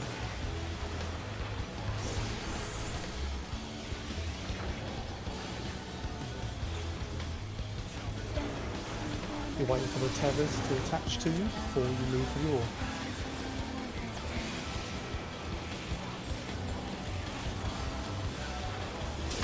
Go as soon as possible. Pop. Oh god, what tile was it? Go to the safe tile, team. Water. Okay, sure. I don't know. Is it this one? Hell yeah. Good job. Good job, everyone. I had no idea what was happening. Blood rate. This is, I believe, yours? Maybe? Nope. Someone's. Don't One. think We I'll lived. use the next one. Okay, we're all stacked to behind. The supports are going in. And spread out. Get your towers now. Oh god. Go quick. Yeah, you need to do real fast. Oh god. Right. When I say supports go in, that means you step forwards, like into the bottom Okay, of the box. go again. Make sure we're quick on the pole here. Yes, the knockback On is hesitation. throwing me off because Beckons a lifetime of I pain. don't know why. Or something. No, you It's know a what? roll I for think the 7. knockback does make sense. I think that's actually on my brain. Well, we'll try again anyway. Right, remember to pop. Pop, pop, pop, pop, pop, pop, pop. Make sure you pop.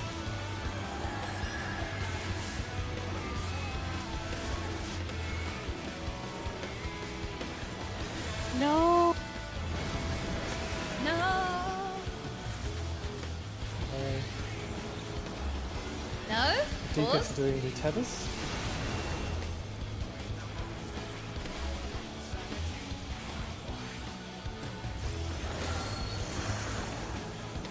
DPS tethers and DPS everything. So the supports are going to stack up behind now. The DPS are going to move away. Let's see if I get it. I got it, so I don't need to. Him. Bud. DPS in front. I do need to take the tether. Spread. I forget to take the tether every time.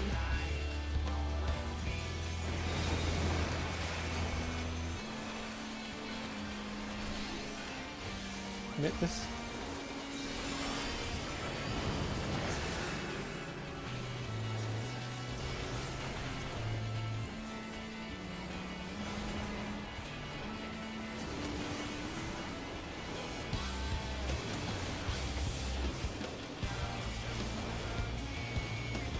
Next up is going to be PINAX. PINAX.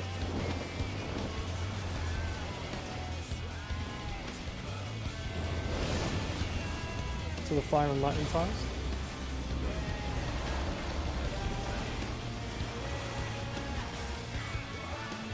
Oh, we're getting that. We are not. At the wall, avoid the lightning.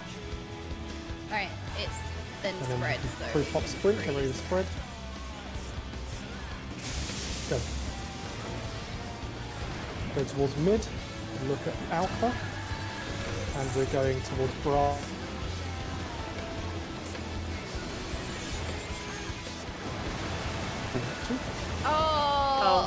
Oh, yeah, we had it's got to cut out so we didn't hear it. Shortcast Oh, that. that is a I'm shame. stupid.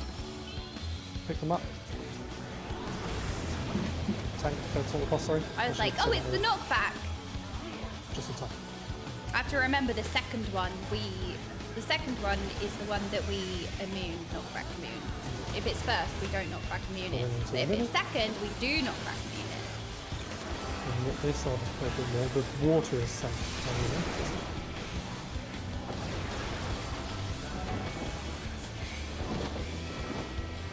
I'll just move them like another pixel and then I'll be out here. Get to orb locations.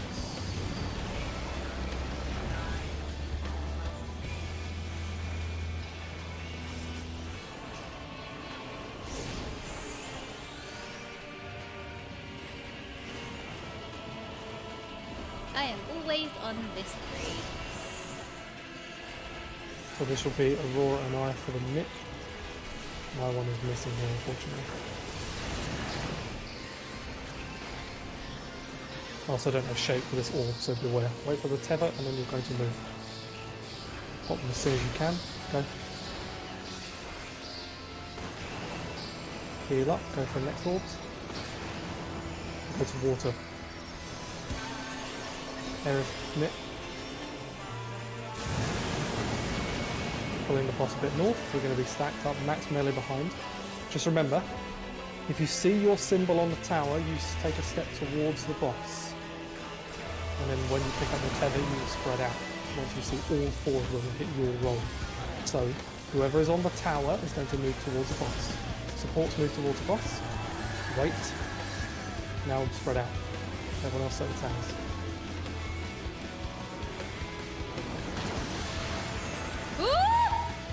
B-Core! Oh! That was, So, we'll have another mid that here. was You have calculated. your Well played. bubble or Played. whatever. This is an Calculated. efficient Not use. even close. So we have to see who's going to be taking the debuff, but for now we already know that the supports are taking the towers. So we have another set of tower soaks coming in. DPS will soak them. So supports doing everything. Aurora soak that tower. Then we will have the support spread out, stack up backwards if you're in the DPS. Can I put Leyline probably still? the one. The supports you should have been spread. We're going to have just hope for the best. Supports move in on me. Spread. We're going to have one there.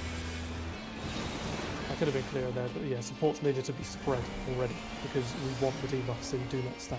This feels like a good I think place. leading up to that mechanic, we should just ban stacking in that area of the room because we want to make sure that area is clear for the group that actually needs to be there.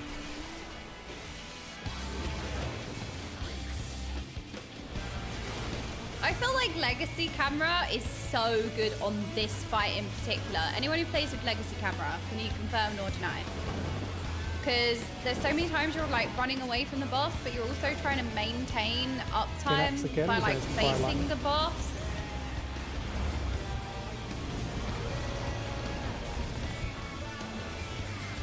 Are we getting knocked back?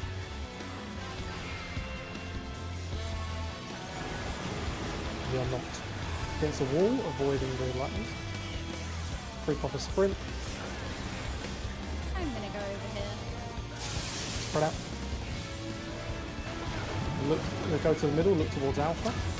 We're going to south, back to Charlie. Use your knockback reduction now. Avoid the sword. Avoid the sword. Oh no, Back the on the paradox. left. Oops.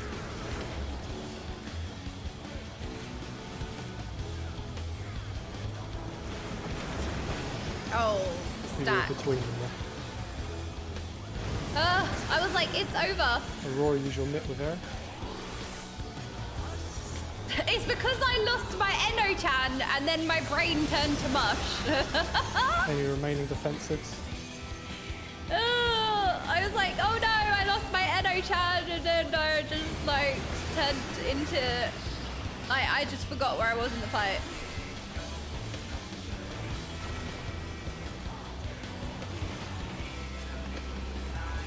Well, 56% considering much a better thing. That's pretty good. Okay, I need to see what the knockback fell. No, the DPS check, I think... We'll get there.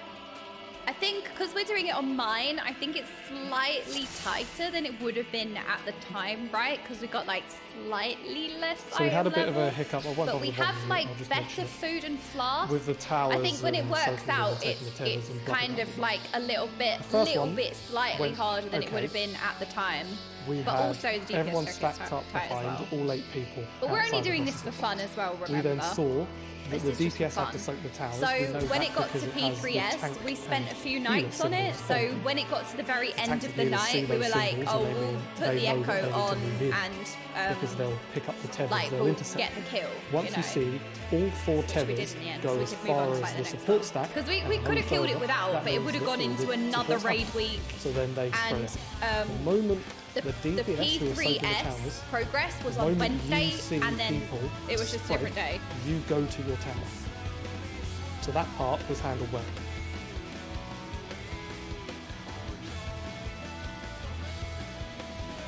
They are soaked just normally, that's all fine. When they are being soaked, we will know what we're going to be doing for the next mechanic resolution. In that case, we had the supports needing the tethers, and the supports also needed the debuffs. Because Same item level as DPS week 1 soaked in gear. second I think it's tab. slightly So what lower. needed to Ooh. have happen was I think it's the DPS slightly soaked lower the than towers, week 1 and gear, then they but go again, and I'm only stack going once by they're what people soaked have said. I don't behind the actually know boss because I'm on the new. outside. I don't know. Because It's then just by they what don't people have the say. debuffs, So so is all it the slightly little pool easier of now than on release? debuffs that we're gonna come Because in. the whole time that we've been progressing, Supports, everybody's meanwhile, saying that it's because you slightly are not harder than it taking was the- on release. That's been the general consensus from people who are working it out. Yeah, pre-spray. Then I call people's names too.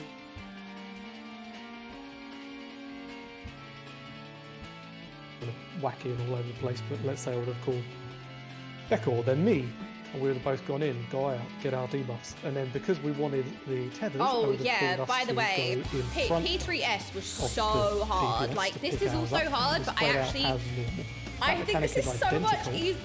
It's just So the way in which PINAX is you have really your difficult, but I feel like responsibilities for the tethers and debuffs later. P3S The way that had they're assigned is slightly multiple different. Instead of it being PINAX blood style rank, it's phases. So like whether or every not it's single, attacked.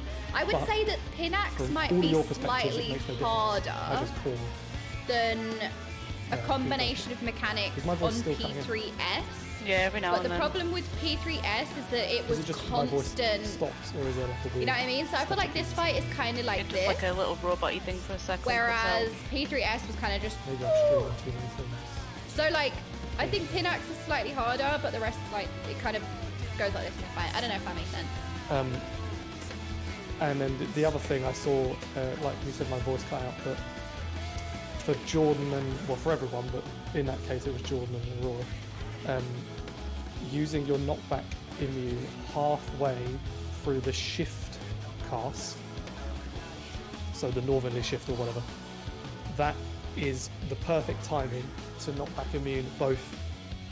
My eyes need to be off the changing the gear water. in the car, So and my whenever eyes I've need to called be on the people to road. use That's your my knockback issue immune, right now. that is the As exact soon as I get timing like that I want you to do. totally So if comfortable my voice with cuts my out, mage or you're rotations, just that I'm confident like to do not it by even yourself, looking just at my know that inner the chat, not timing even you're thinking looking about for like what do I press is next. halfway Then through my the boss's eyes will be cast. like on the fight. Otherwise, if you use it late, you will have to get knocked back. Yeah, this fight by definitely the feels water shorter. and then P4S knocked was back a in the cave. That is also an hefty option. fight. That noise. You might need to refresh your food. 11 minutes.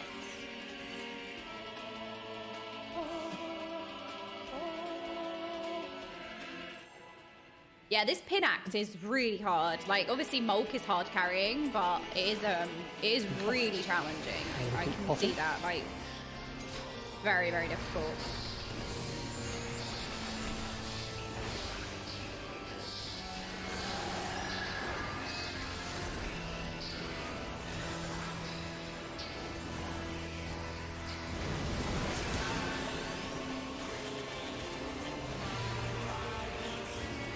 So the DPS are doing tethers.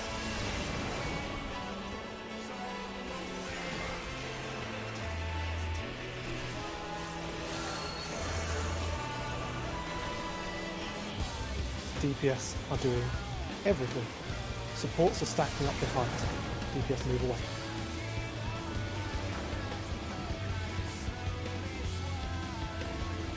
Make sure we're stacked a bit closer to his. Aurora and then Bud.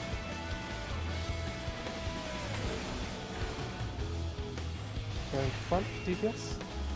Take a tether, spread out. This is also why we need to make sure we're stacked nice and tightly as well. That's what happens when people move in to take a debuff and don't get one, because people are not stacked tightly enough. Hit this AoE. So if you see that your melee is further ahead than you, go and stack something. They are playing. I haven't done any extremes yet, no. Not properly, not mine. I've done no extremes. I unlocked 2 Heaven's Ward extremes and we did the fight, but it wasn't mine. Oh my god, we wiped to Sephiroth for ages. Non-mine, by the way. It was so hard. Alright, here we go. We're going to the fire and lightning tiles.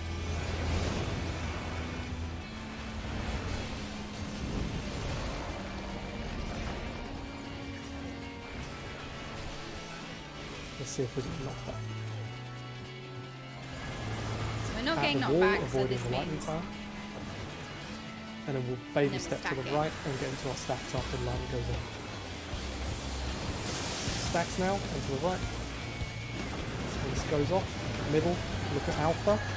We're going to Bravo. Knock back immune now. And then you can creep up sprint. Spread out. Go.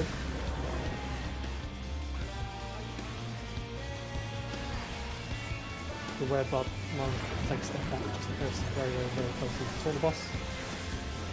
Okay, just taunt the boss now, it's fine. Move away from Eris, please, do not stand in the middle of the room. That's where the tank is. Oh, I'm dead. Oh no, well, you need to use cooldown a little bit.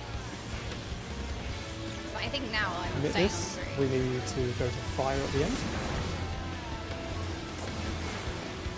If that situation ever happens, by the way, just use literally all your cooldowns. There's no reason to use a cooldown anywhere else in the whole fight. So yeah, I'm learning like kind of where I'm going, where I'm going to be. So fire is on 4. Go into all positions.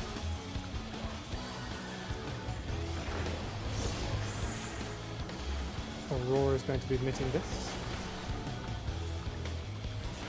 at some point.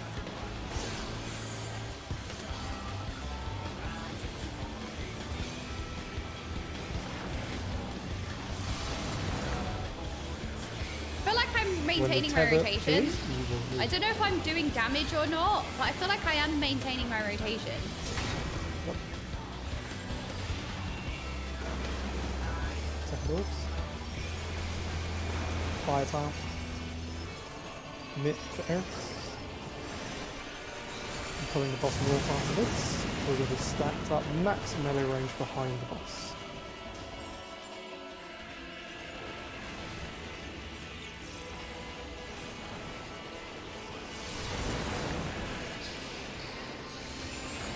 So if you see your symbol in the tower, you take a step forwards. Everyone else stands still. DPS step forwards. Spread out DPS. Supports and towers. This means DPS is soaking towers later on. There's going to be a blood rate. We're going to mitigate it if we have the trigger or anything like that. Probably good.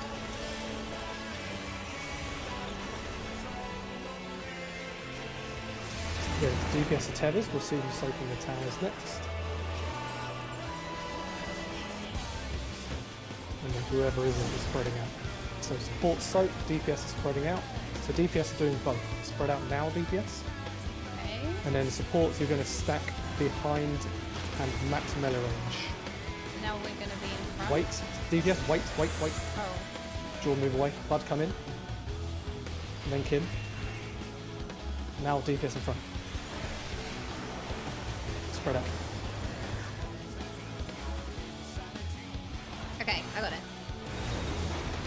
Good. I'll then move the boss towards the middle for an AoE. Can I put my ley lines down now? And move with another pixel. Wait, I should have put it. That's more than pixel. Okay, I'll just face him here because there's another.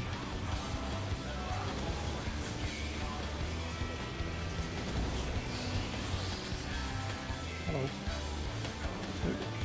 PINAX.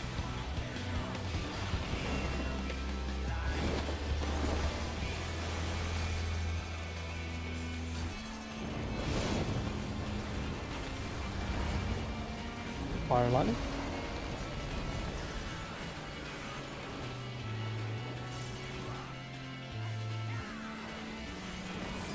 We are getting knocked back.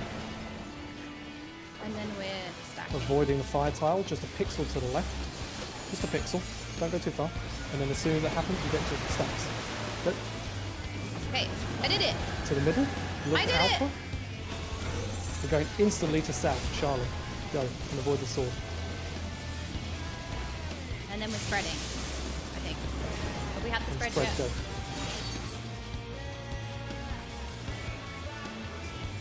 Quickly get under the boss as soon as it hits. Not too Oh, early. Ooh, oh, it under the hadn't boss. happened yet. Fuck. Always wait for the poison before you move. And we'll just see if we I'm can so survive these stupid. AoEs to back down. I'm going to use Tank LB. That was like ages. Like I saw people going into the middle, and then I heard stack, and I was like, oh, okay. Even though we weren't stacking at that point, I saw people moving. There was a, I just kind of throughout that followed. pull, there was I'm a actually lot of, sheep. like scrambling, trying to recover.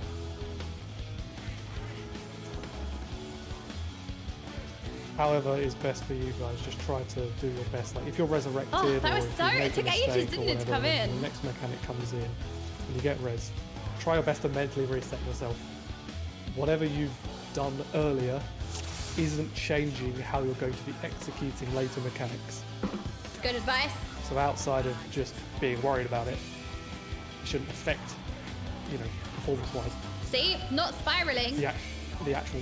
It's actually a responsibilities crucial of part the to any actual competitive responsibilities. content, but also raiding. Maintaining composure is one of the strongest traits of a good raider. Even when you make a mistake, everyone makes mistakes. So, like, for Regain example, that I saw you composure, sort of get your head in the notice them game. run away there, Jordan, for example, Easy.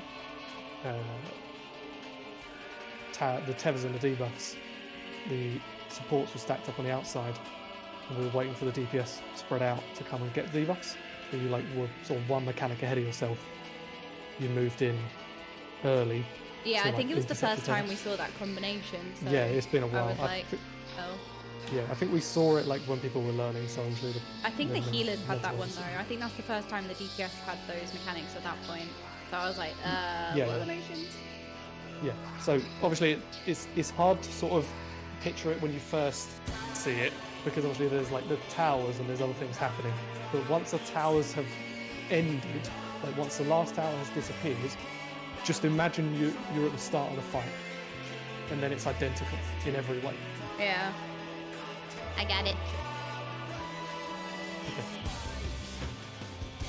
Right, we'll keep. chipping Alrighty. This time for sure. Hey, no, wait. Oh, early free cast. I got it. I got it. Oh my god, my pot. Pressed it like 100 times. Spam the button. Oh my god, I thought that was going to lose my Eno-chan there. Ley lines! So, the DPS we're going to be doing the tethers.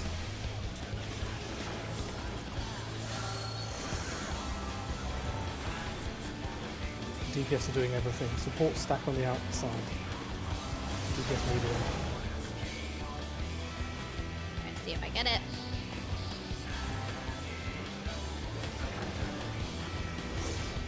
I got it, so I'm not Bud. moving. Aurora. DPS in front. Oh god, I have to take the tether though. I always forget I have to take the tether and then... Take the tether first and then spread. Very good. You'll adjust as well. Knit.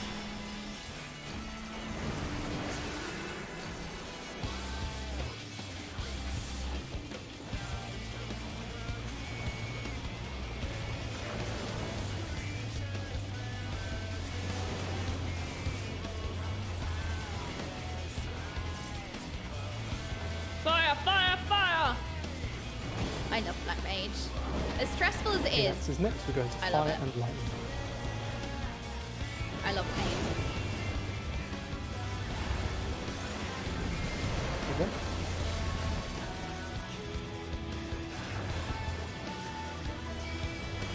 Right, oh, we're gonna do the knockback.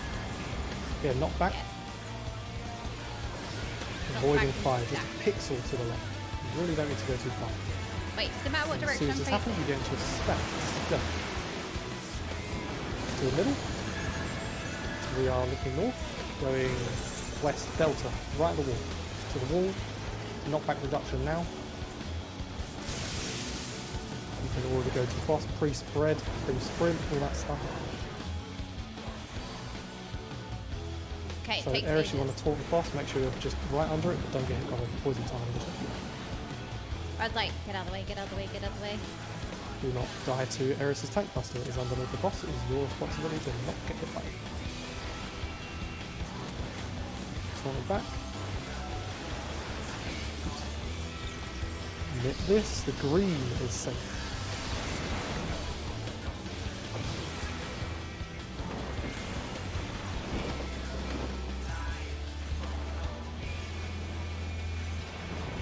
I believe that blood rate just there was Jordan's as well. I'm not sure if you can. Oh. Oh my gosh. This fight is so fast paced. And it's like, there's so many abilities going off. Right, I need to pay attention to blood rate. You know what it is? It's again, it's my rotation. My eyes are like solely on my Blood rate rotation. is Aurora.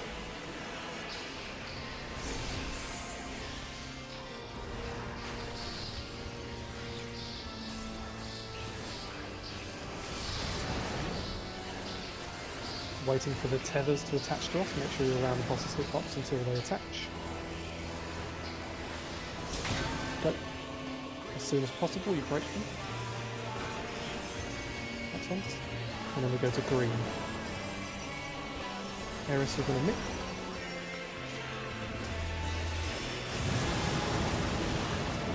Pulling across move. So, nice and steady. We're just going to focus on doing this right. We're going to nick his blood rate. If you can do that. Oh do my it. gosh, Andy Brew! Thank you so much for the Drop your stance or you raid! shirt, Eris, by the way. Welcome, Stack up raiders! behind everybody. I am savage see your CD raiding move in. in Final Fantasy DPS move in, 14. pick up the tethers. All DPS move in now. Jordan, you as well. Spread. Soak down for sports. Jordan, you need to go out. Wait, how did you I need a take that? res. How did you and take then that? we need. I had no So idea. you, I didn't you always go realize- forwards, Jordan, and then to a spread location. I need a res as soon as possible. Okay. I don't know. Blood I rate just was like, again. Knit this. Okay. Anyway, well, welcome raiders. If you've not seen Final Fantasy raiding, you're in for a treat because this is one of my favorite fights so far. We had the Fire Phoenix before last week, and this week it's the final boss of like the first raid tier. So we're currently playing it minimum item level, no echo. So it's very similar to how this fight would have been on release. You went behind. Oh, I know. It's my fault. I was like disorientated for a second. You know what it is? Because I'm playing Black Mage. But what happened to me, I suppose. I got it. Just a mistake. Alright. Wait, what did you guys go up to in Andy's stream? So yeah, if you've never seen Final Fantasy 14 raiding, I don't know if he was playing WoW, Yeah, Andy? okay. It will have to be after this, but yeah, we can do unmuted soon. People are used to it. I just didn't want people talking when basically which one. But yeah, you can finally see maybe a little bit of Final Fantasy raiding because everybody always talks about, you know, the Final Fantasy story, which is amazing. But I always feel like MMOs in general are kind of a few different games in one, and I think a really good example of this is Final Fantasy 14. Sorry. For sure. Because you kind of have like all of the raids and all of the like end game usual content that's kind of comparable to end game. Well, you know, you have raiding, you have this, you have that. But then also you have this whole story, and that's like a totally different, separate thing, I would say. Do we kill up ASAP? Oh, that was my idol. There or something. And then Beckor. And then Eris. Stack and front supports. I don't think you were actually properly in Eris. You need to like properly commit. There you go. Okay, nice recovery. Yeah, I need. Oh, God. Just like it's a bit too scuffed. Yeah, really, you need to go inside of that group. Do not just touch the outside. It's also nice that casual and hard content for different types of players. Yeah, I mean, we know that, like, that's what I keep saying, like, MMOs as a genre in general, there's so many different things that people gravitate to, because, like, for example, I don't ever mount farm in WoW. I don't farm mount at all. If you just, but so many people love mount farming. And transmog. I love transmog, so I go out on my way to get transmog pieces. You haven't got it. So you need to aggressively. So yeah, there are GCDs, but and then do that. Your rotation, you have like half of your spells are off GCD and half of your spells are like on GCD. So you have to like min-max your rotation by using abilities inside your GCD to like squeeze out as much damage as possible. So like you have your main rotation, that your main abilities will have like, will put your spells on GCD, but then you've got to fill your off GCDs abilities within the GCD, if that makes sense. So it works out, like when you get to end game, you don't really feel the GCD at all because you're filling those GCDs with like buttons that are used at that point. So like honestly, I don't really notice it too much. There are times I do, but I think that's just because I'm new, I'm getting used to it, you know? Yeah, there's like 2 rotations, and I'm trying to remember that off GCDs exist. I'm trying to like sweat and fill them in, but yeah, I'm very new to the rotation. We get to part 2. There isn't a lot of butting in. There is. You will find yourself. It is important for damage, definitely. Press everything all of the time. I agree.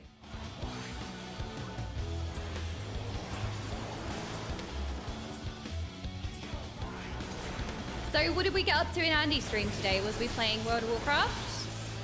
What did we get up to? So right now I'm like pressing stuff outside of my GCD. So like I press my main rotation and then I'm filling the time when my spells are on GCD with like other things. So like I'm actually always pressing something.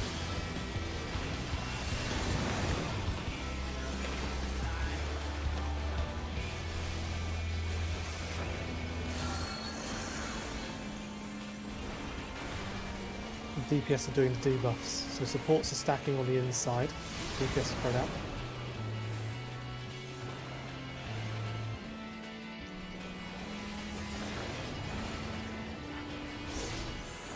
Jordan.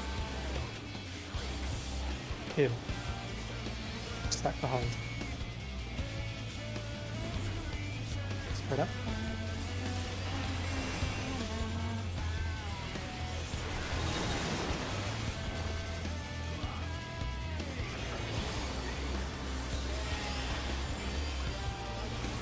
I really love Black Mage rotation.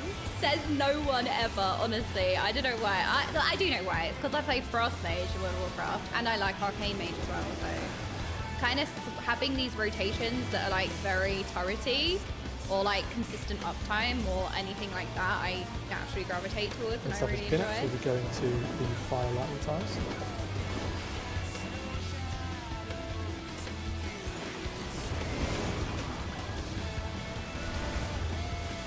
A bit of slack, by the way.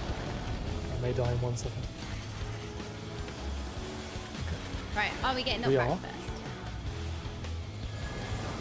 No. Avoiding the lightning tile, staying at the wall. And then what are we doing? And then we're And then stacking. taking a tiptoe so I to the can right after the stay- lightning explosion, get into the stacks. I can stay still. Go. To the middle, look at Alpha. We are going Delta back where we came. Use your knockback reduction now, and we're going to dodge a sword. Dodge a sword. And spread, go. Taunt the boss. Woo! Avoid Eris, or your life is perfect. Oh, wait. I messed up. Cancelling cast. Taunt is back. We'll omit this, Jordan, if you can, I believe. And then the lightning is safe for later. You slowly make your way to all positions. You can do your ley lines to finish, that's plenty of time.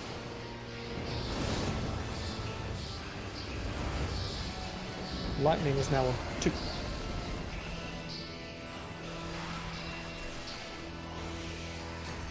I misplaced my ley lines there. I should have gone to 3, but also I had time, so it's fine. This is Aurora and I to deal with this next blood ring.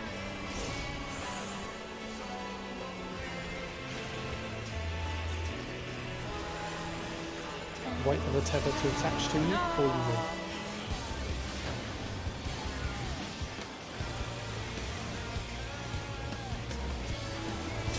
There you go.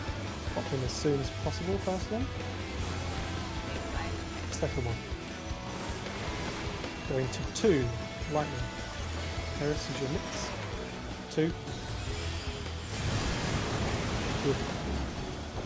Pulling the boss north, we're going to be stacked up behind him, max melee range. There's a blood rate coming in. Alright, this is where I messed up last time. I can If do the this. towers have your symbol, that means you're standing in to take the tether. You need to be quick too. Support's going. Spread out. DPS like towers. Perfect. Hold on. We did it! Look at the upcoming AoE. This is Jordan and I on the blood rake. Oh shit. Wait, this is fine. I think it lasts.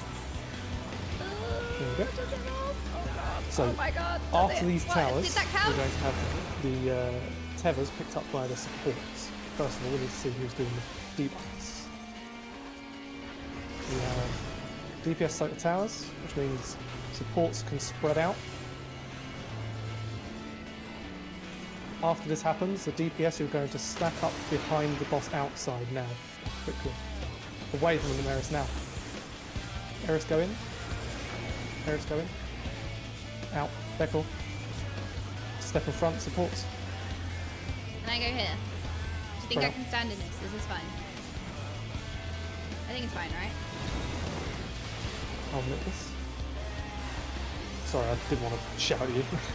Yeah, when whoever's not soaking that second set of towers, you're spread out because you'll want the debuffs next, so you need to spread initially. Like, I could have placed that ley lines way better if I knew that's where my ley lines were going, for example.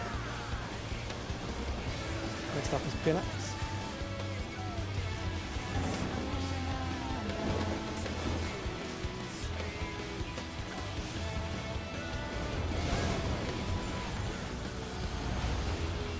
Off we go. Look, you can't. You have to jump. It's the rules. We are avoiding the lightning at the wall. And then we're spreading. And then 3-pop sprint, get ready to spread. Go. Go to the middle, look at alpha.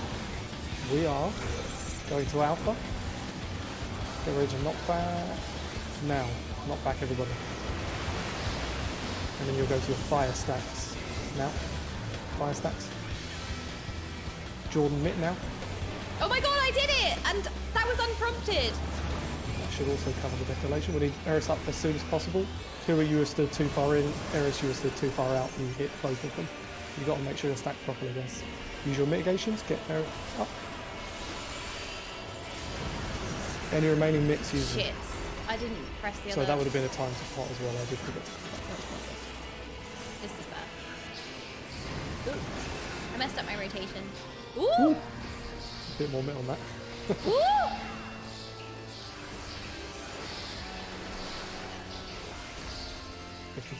Ooh!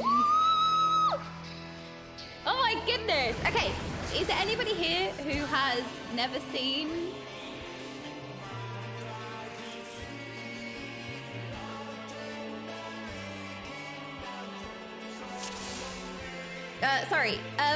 is there anybody who hasn't seen Final Fantasy raiding before? Is this your first experience? I want to know what it looks like from like a fresh pair of eyes. Because I remember when I first saw my first Final Fantasy raid, I was like, I don't know what is going on, but it's shiny.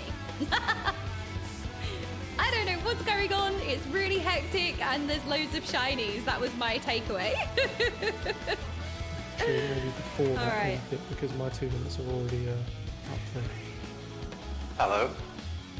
Hello? Okay, that was a test. Good. Okay, it's working. I believe the second pot is during PINAX actually. Is it not later on? Because my 2 minutes aren't available until like definitely when the pot wouldn't cover all of it. Hello! Oh, you lot I are think so if you potted at the end adorable. when my 2 Yes, minutes you're were up, so then cute. same as everyone, I remember something like 60% before PINAX 2 to make it. So Alright, 2 noted. minutes Noted. when you're Now lined we up know. for the knockback or lightning. Hardest part of P4S, doing PINAX twice You in could one full also cleanly. do it. Yeah, it is hard. My takeaway is Black Mage stays in ley line Oh, that might and be team better. has to adjust. Oh, Yes, I think that is actually the second pot. exactly. When yes, that is what the you second should be set of towers are learning. being picked up, like Exactly. after the second towers are That's sunk, what I learned. that is the second pot window. So it's actually much earlier than How the do I front feel ones. now? I've done a few savages. Okay, so So when the first towers are soaked and the tethers are brought out, and then this you is still poke my back favourite in, you BGM take from a this blood rake, expansion. and then the It's so good. second Sorry, I know towers are Molt's quite soaked, loud. I don't know. And then you Oh, I stack just up hit my and do knee the under my debuff desk. passes and take the tethers Oh, blood why do I When have that random final set of bruises? I tethers and wonder debuffs is why. done, Is you have 2 Molt minutes much to louder pop than up me? Are we That clashing at is the moment? second pot window. I do remember that being a thing. It's 10:30. Are we stopping here or doing another pull? Ooh, Decide on this one more on go. this Unless celebration, anyone I has to guess. go, it's fine. One more go. One more go. These filthy You- overtimers. Okay, try and make the most of it. All right, this time for sure. I didn't even see the time. I have to say, I'm going to be really cringe, right? But time flies when you're having fun. Oh my god, that really hurt, but I mean it. I mean that. Like, I've just been having a blast. I didn't even know that like 3 hours had gone by. Like, oh shit, I didn't mean to press that. It's okay. Oh my god, how am I stumbling over everything? So DPS are doing the tethers.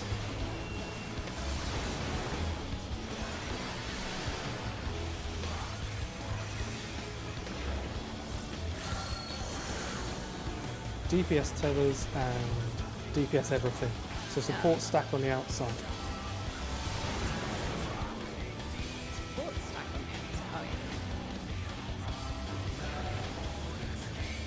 yeah. Right, let's see if I get Nice the and tiny things. stack, please. I got the thing, I don't Aurora, need to move in, and but I then need to Kim. go into the tethers. In. Go in, everybody. DPS that is. Spread out the tethers. Run. Oh. I got that wrong. Yeah, the DPS were weak to roll call. Ah, yes. Oh, it's the other way around. Again. We go Well, again. I would like to thank you all for blindly listening to me, despite me being off. I'd follow you to my death. Okay, again, raid check. That didn't No, count. this is There's no the last pressure. pull Yeah. for sure. I'm sorry, my push to talk failed me. It's cool, it's cool. It's fine. I'm good. Why am I so giddy like a child? I don't know. This is so fun. Right, one of the questions that I read out was a really, really, really good question. How do I feel now that I've started to leave some savages? I do want to answer your question. Delightfully devilish, Morcor. But we'll do it justice, and I'll talk when I can talk freely. I don't want to clash with the Discord for a start. Okay, supports are doing the tethers this time, for realsies. Oh, now support's doing something. God's sake, about time.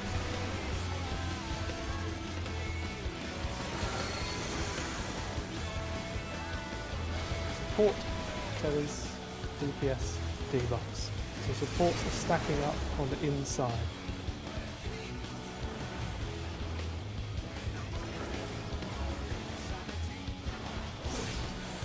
Aurora and then Kid. And then we're stacking behind. Kim. Behind DPS. Jordan, you two. Okay. See if I'm right. Pause. Did we do it? Yes, we're alive. So good. Easy. It's the kill for sure now.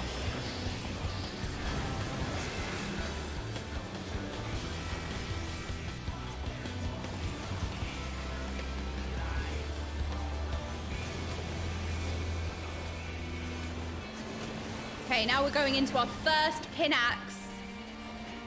Scary. PINAX is actually a really difficult fumble of mechanics.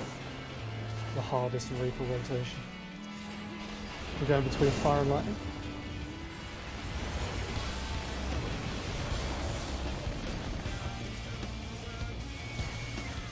I need to be careful with jumping. I don't want to accidentally like Let's see yeet. what we do. Okay, we're staying Avoid the here. lightning at the wall. And then And then we're baby stacking. step to the right after lightning explodes. To stack. Go. Stacks. Make sure you're nice and far in or far out. Go to the middle, look at alpha. We're going to delta, off of the water tile. Use your knockback now, and then avoid the sword. Avoid the sword. Spread out. Okay, don't move into the boss. Don't move into the boss. Pick Don't up move into the Aurora. boss. Taunt the boss areas. Now we can move into the boss. Avoid them.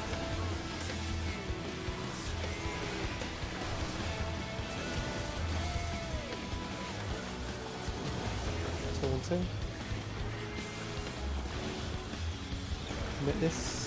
Jordan, I believe. The lightning is safe. Look, I pre-positioned for where I'm taking my orb.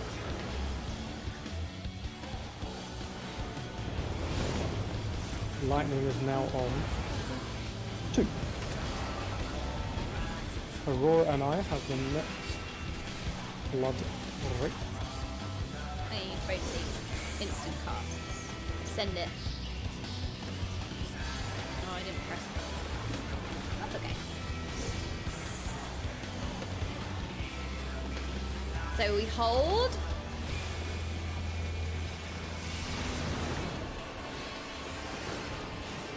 So prepare for the orbs. When the tethers spawn, you're going to go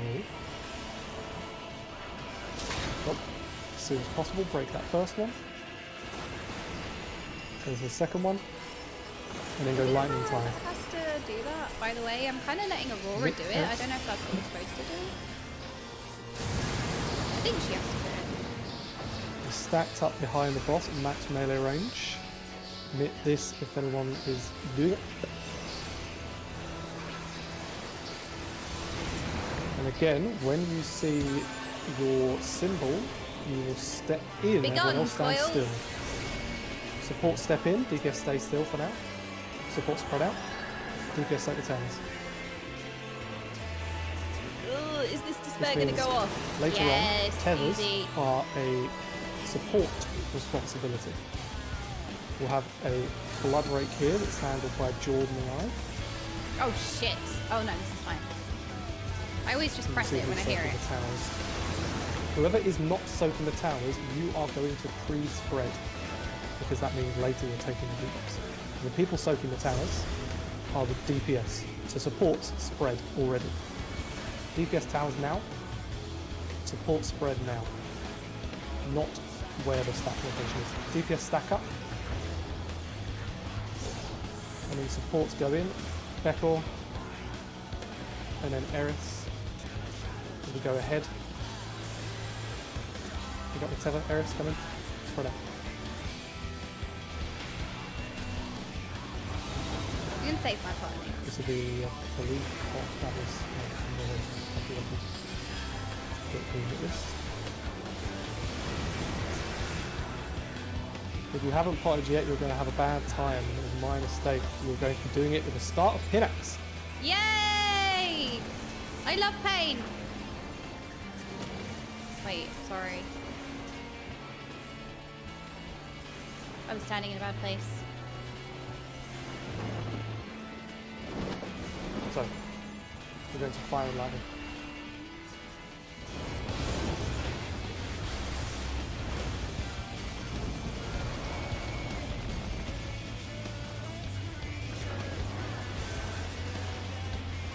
Come on, be nice. Lightning. Oh, getting knocked back. Go to the middle. Back into get knocked a back stack. slightly to the left, only a bit. And then you're going to get into your stack locations. As soon as you're knocked back, go. Go to the middle, look at Alpha. We're instantly moving to East, Bravo. Use your knockback reduction now. Right to the wall. Free pop sprint. Spread now. Get ready, as soon as the green hits you, no earlier, you're going to stack up under the box. Wait. Sorry, stack. I've kind of... Heal up. Use your first mitts, whoever is assigned. If you haven't potted, now's the time as well. Even if your 2 minutes aren't up, you just pot now. Second mitts, use them, Eris, you're at least doing it here. And then we'll have like Troubadour, potentially a Fang on this last one. Use any remaining cooldowns, remember the melee LP? Oh, why did that not work? Oh my god. I'm so bad. Oh shit, really bad. I fumbled over my buttons. The Not pressure! quite, but it's close. Yeah, close enough to 52. That's close. 2%. Ooh. Close. I fumbled. I did fumble. Learning all my buttons, I was like, okay, I don't have time to cast this Paradox, so I need to cast Swiftcast, and then I think I got animation locked, and then, yeah, I lost it. Optimization on when people use their cooldowns and where. A couple of the AoEs are really deadly as well. Like that last one nearly kills everyone, and also the one just after. Yeah, the I need to prioritize Xenaglossies as well. Yeah, you're right. I always think to use them in Ice Phase, so but I can send them in Fire Phase. You know. If that's possible. Do you want to deal with damage? Look, I'm already doing some damage. Can't promise how much. I'm definitely doing some. Oh, yeah, we'll think about that for next time. That was a great first day, though. Yeah, saw the end. Enraged several times. Yeah, I mean, one day we had 3 hours, and well, it's hard carrying, but still pretty good. Thank you, everyone, for coming along. But yeah, we will reconvene same time next Thursday. Be there or be square. Thanks for having us. Thank you all. No problem. Had a good time. How good was that? I felt like that was a good night. Like doing, I was gonna say doing PINAX mine. It's not PINAX. The name of the boss is not PINAX. It's the mechanic that's difficult. No, oh no, Sovex. Right, that's it. What day is not your WoW raid, and we'll raid that day next. No, that was so fun. But yeah, I would say that PINAX as a mechanic, as a whole mechanic, is probably one of the hardest mechanics I've seen yet. It's really challenging. It's really difficult. I mean, Mulk is working overtime, you know, raid leading it. He's doing a lot. And if you don't have that, well, I mean, mean, most people have raid leaders, right? Raid leaders is a very normal thing in raiding, but Mulk is also a Giga Brain, so having a very strong raid leader is going to carry a lot. No, it was, I mean, that whole fight, it's so quick. It's so quick, but it's so fun. Oh. But I have the question of how do I find, like, what are my thoughts now that I've started raiding Savage? So what I was going to say was, I really love raiding in WoW. Like, it's one of my favorite things to do. I love it. I've always loved raiding. And I love competitive content, and I love, you know, the consistent rotation as well. Like, always be casting. Like, it's so punishing. I love the Black Mage rotation. So, like, because so far in Final Fantasy XIV, I've just been completely living my best casual life. I've just been silly. I haven't really cared about anything. We've just been having fun. Like, I have never had fun in games. So I fully embraced the fun while leveling. Like, while I'm in content where it doesn't necessarily matter, I very much lived my best sprouty noob life. And I fully embraced that. And I think what's really nice is I've had that fun and I've had that story and I've enjoyed all of that. And now I can also enjoy the content that I previously played games for as well. So, like, I've got the best of both worlds. I had that fun, and I still have the fun, I still have the silliness, but now I've also got the competitive gameplay as well that I really love. So, I don't know, Final Fantasy fights are crazy. Like, complicated, so much going on. It's great. It's great. And then it's so satisfying, like, kind of when you know what's going on as well, because, like, it becomes a dance, like you lot always say. And you're right. It does become a dance. It feels so good. It feels like, you almost feel like a god gamer when it all goes right. Like, you know where you're going. Okay, I'm going here for the next one. I'm going here for the next bit. And, like, I always say that consistency is key, especially when you're raiding. Like, another element to being a good raider is consistency. Like, do the same thing every single pull, unless it's a bad thing. Don't do the bad thing. But consistency is so important. For example, like me not pressing Addle when I was supposed to, that's inconsistency and that's bad. My positioning should be the same every single time. Because people can adjust around you, people get to know your movement and everything like that. I just think consistency is really key. If you're popping your cooldowns here, pop your cooldowns there every time. If your cooldowns are assigned to certain places, make sure you're popping them at certain places. Like, consistency is really important, especially as a healer, right? Healers will know that more than anything. And tanks, because you also have a lot of particular tank positioning. So if you keep consistency in your boss positioning, like, that's a big showcase of why consistency is key. Can you imagine if the boss was at random places, especially if you're melee and you've got positionals? Like, that would just be way too much. You'd have to adjust every single pull, and you're already doing all these complicated mechanics. But it just becomes like such a fluid dance, doesn't it? You do like the kind of the same thing, and then yeah, you get in the flow of it, and it's so good. I am going to be trying everything. There is nothing I'm saying no to. I will be doing crafting and gathering because I know that they have really good stories. So yes, I have never cared about professions ever, but I'm going to. Yes, absolutely. What would you lot recommend as my first one? What did we recommend as like my first crafter / gatherer? I did unlock ocean fishing. Wonder if I should show Okaymage a few transposed lines of BM of Black Mage. Alchemist, Weather, or Leatherworker. Weather and Gatherer. Alchemist has the best story. Ooh, okay, noted. Weaver is great. It helps boost all your next crafters. Oh, okay. So we could do Weaver into Alchemist, maybe? My Black Mage rotation is bare minimum basic because I'm learning it. So I feel like with the Black Mage rotation, a lot of it is knowing how your rotation works intricately, and then you can apply that to the fight. At the moment, I'm kind of just learning the basics, and I'm getting the basics down, and then once that's muscle memory, I can start reacting better to the fight. And I know there are some differences in rotation as well, depending. Like, for example, if you can't plant your feet on pull, then you would hold your ley lines and stuff like that. So I know there are different adjustments that you can make on the fly.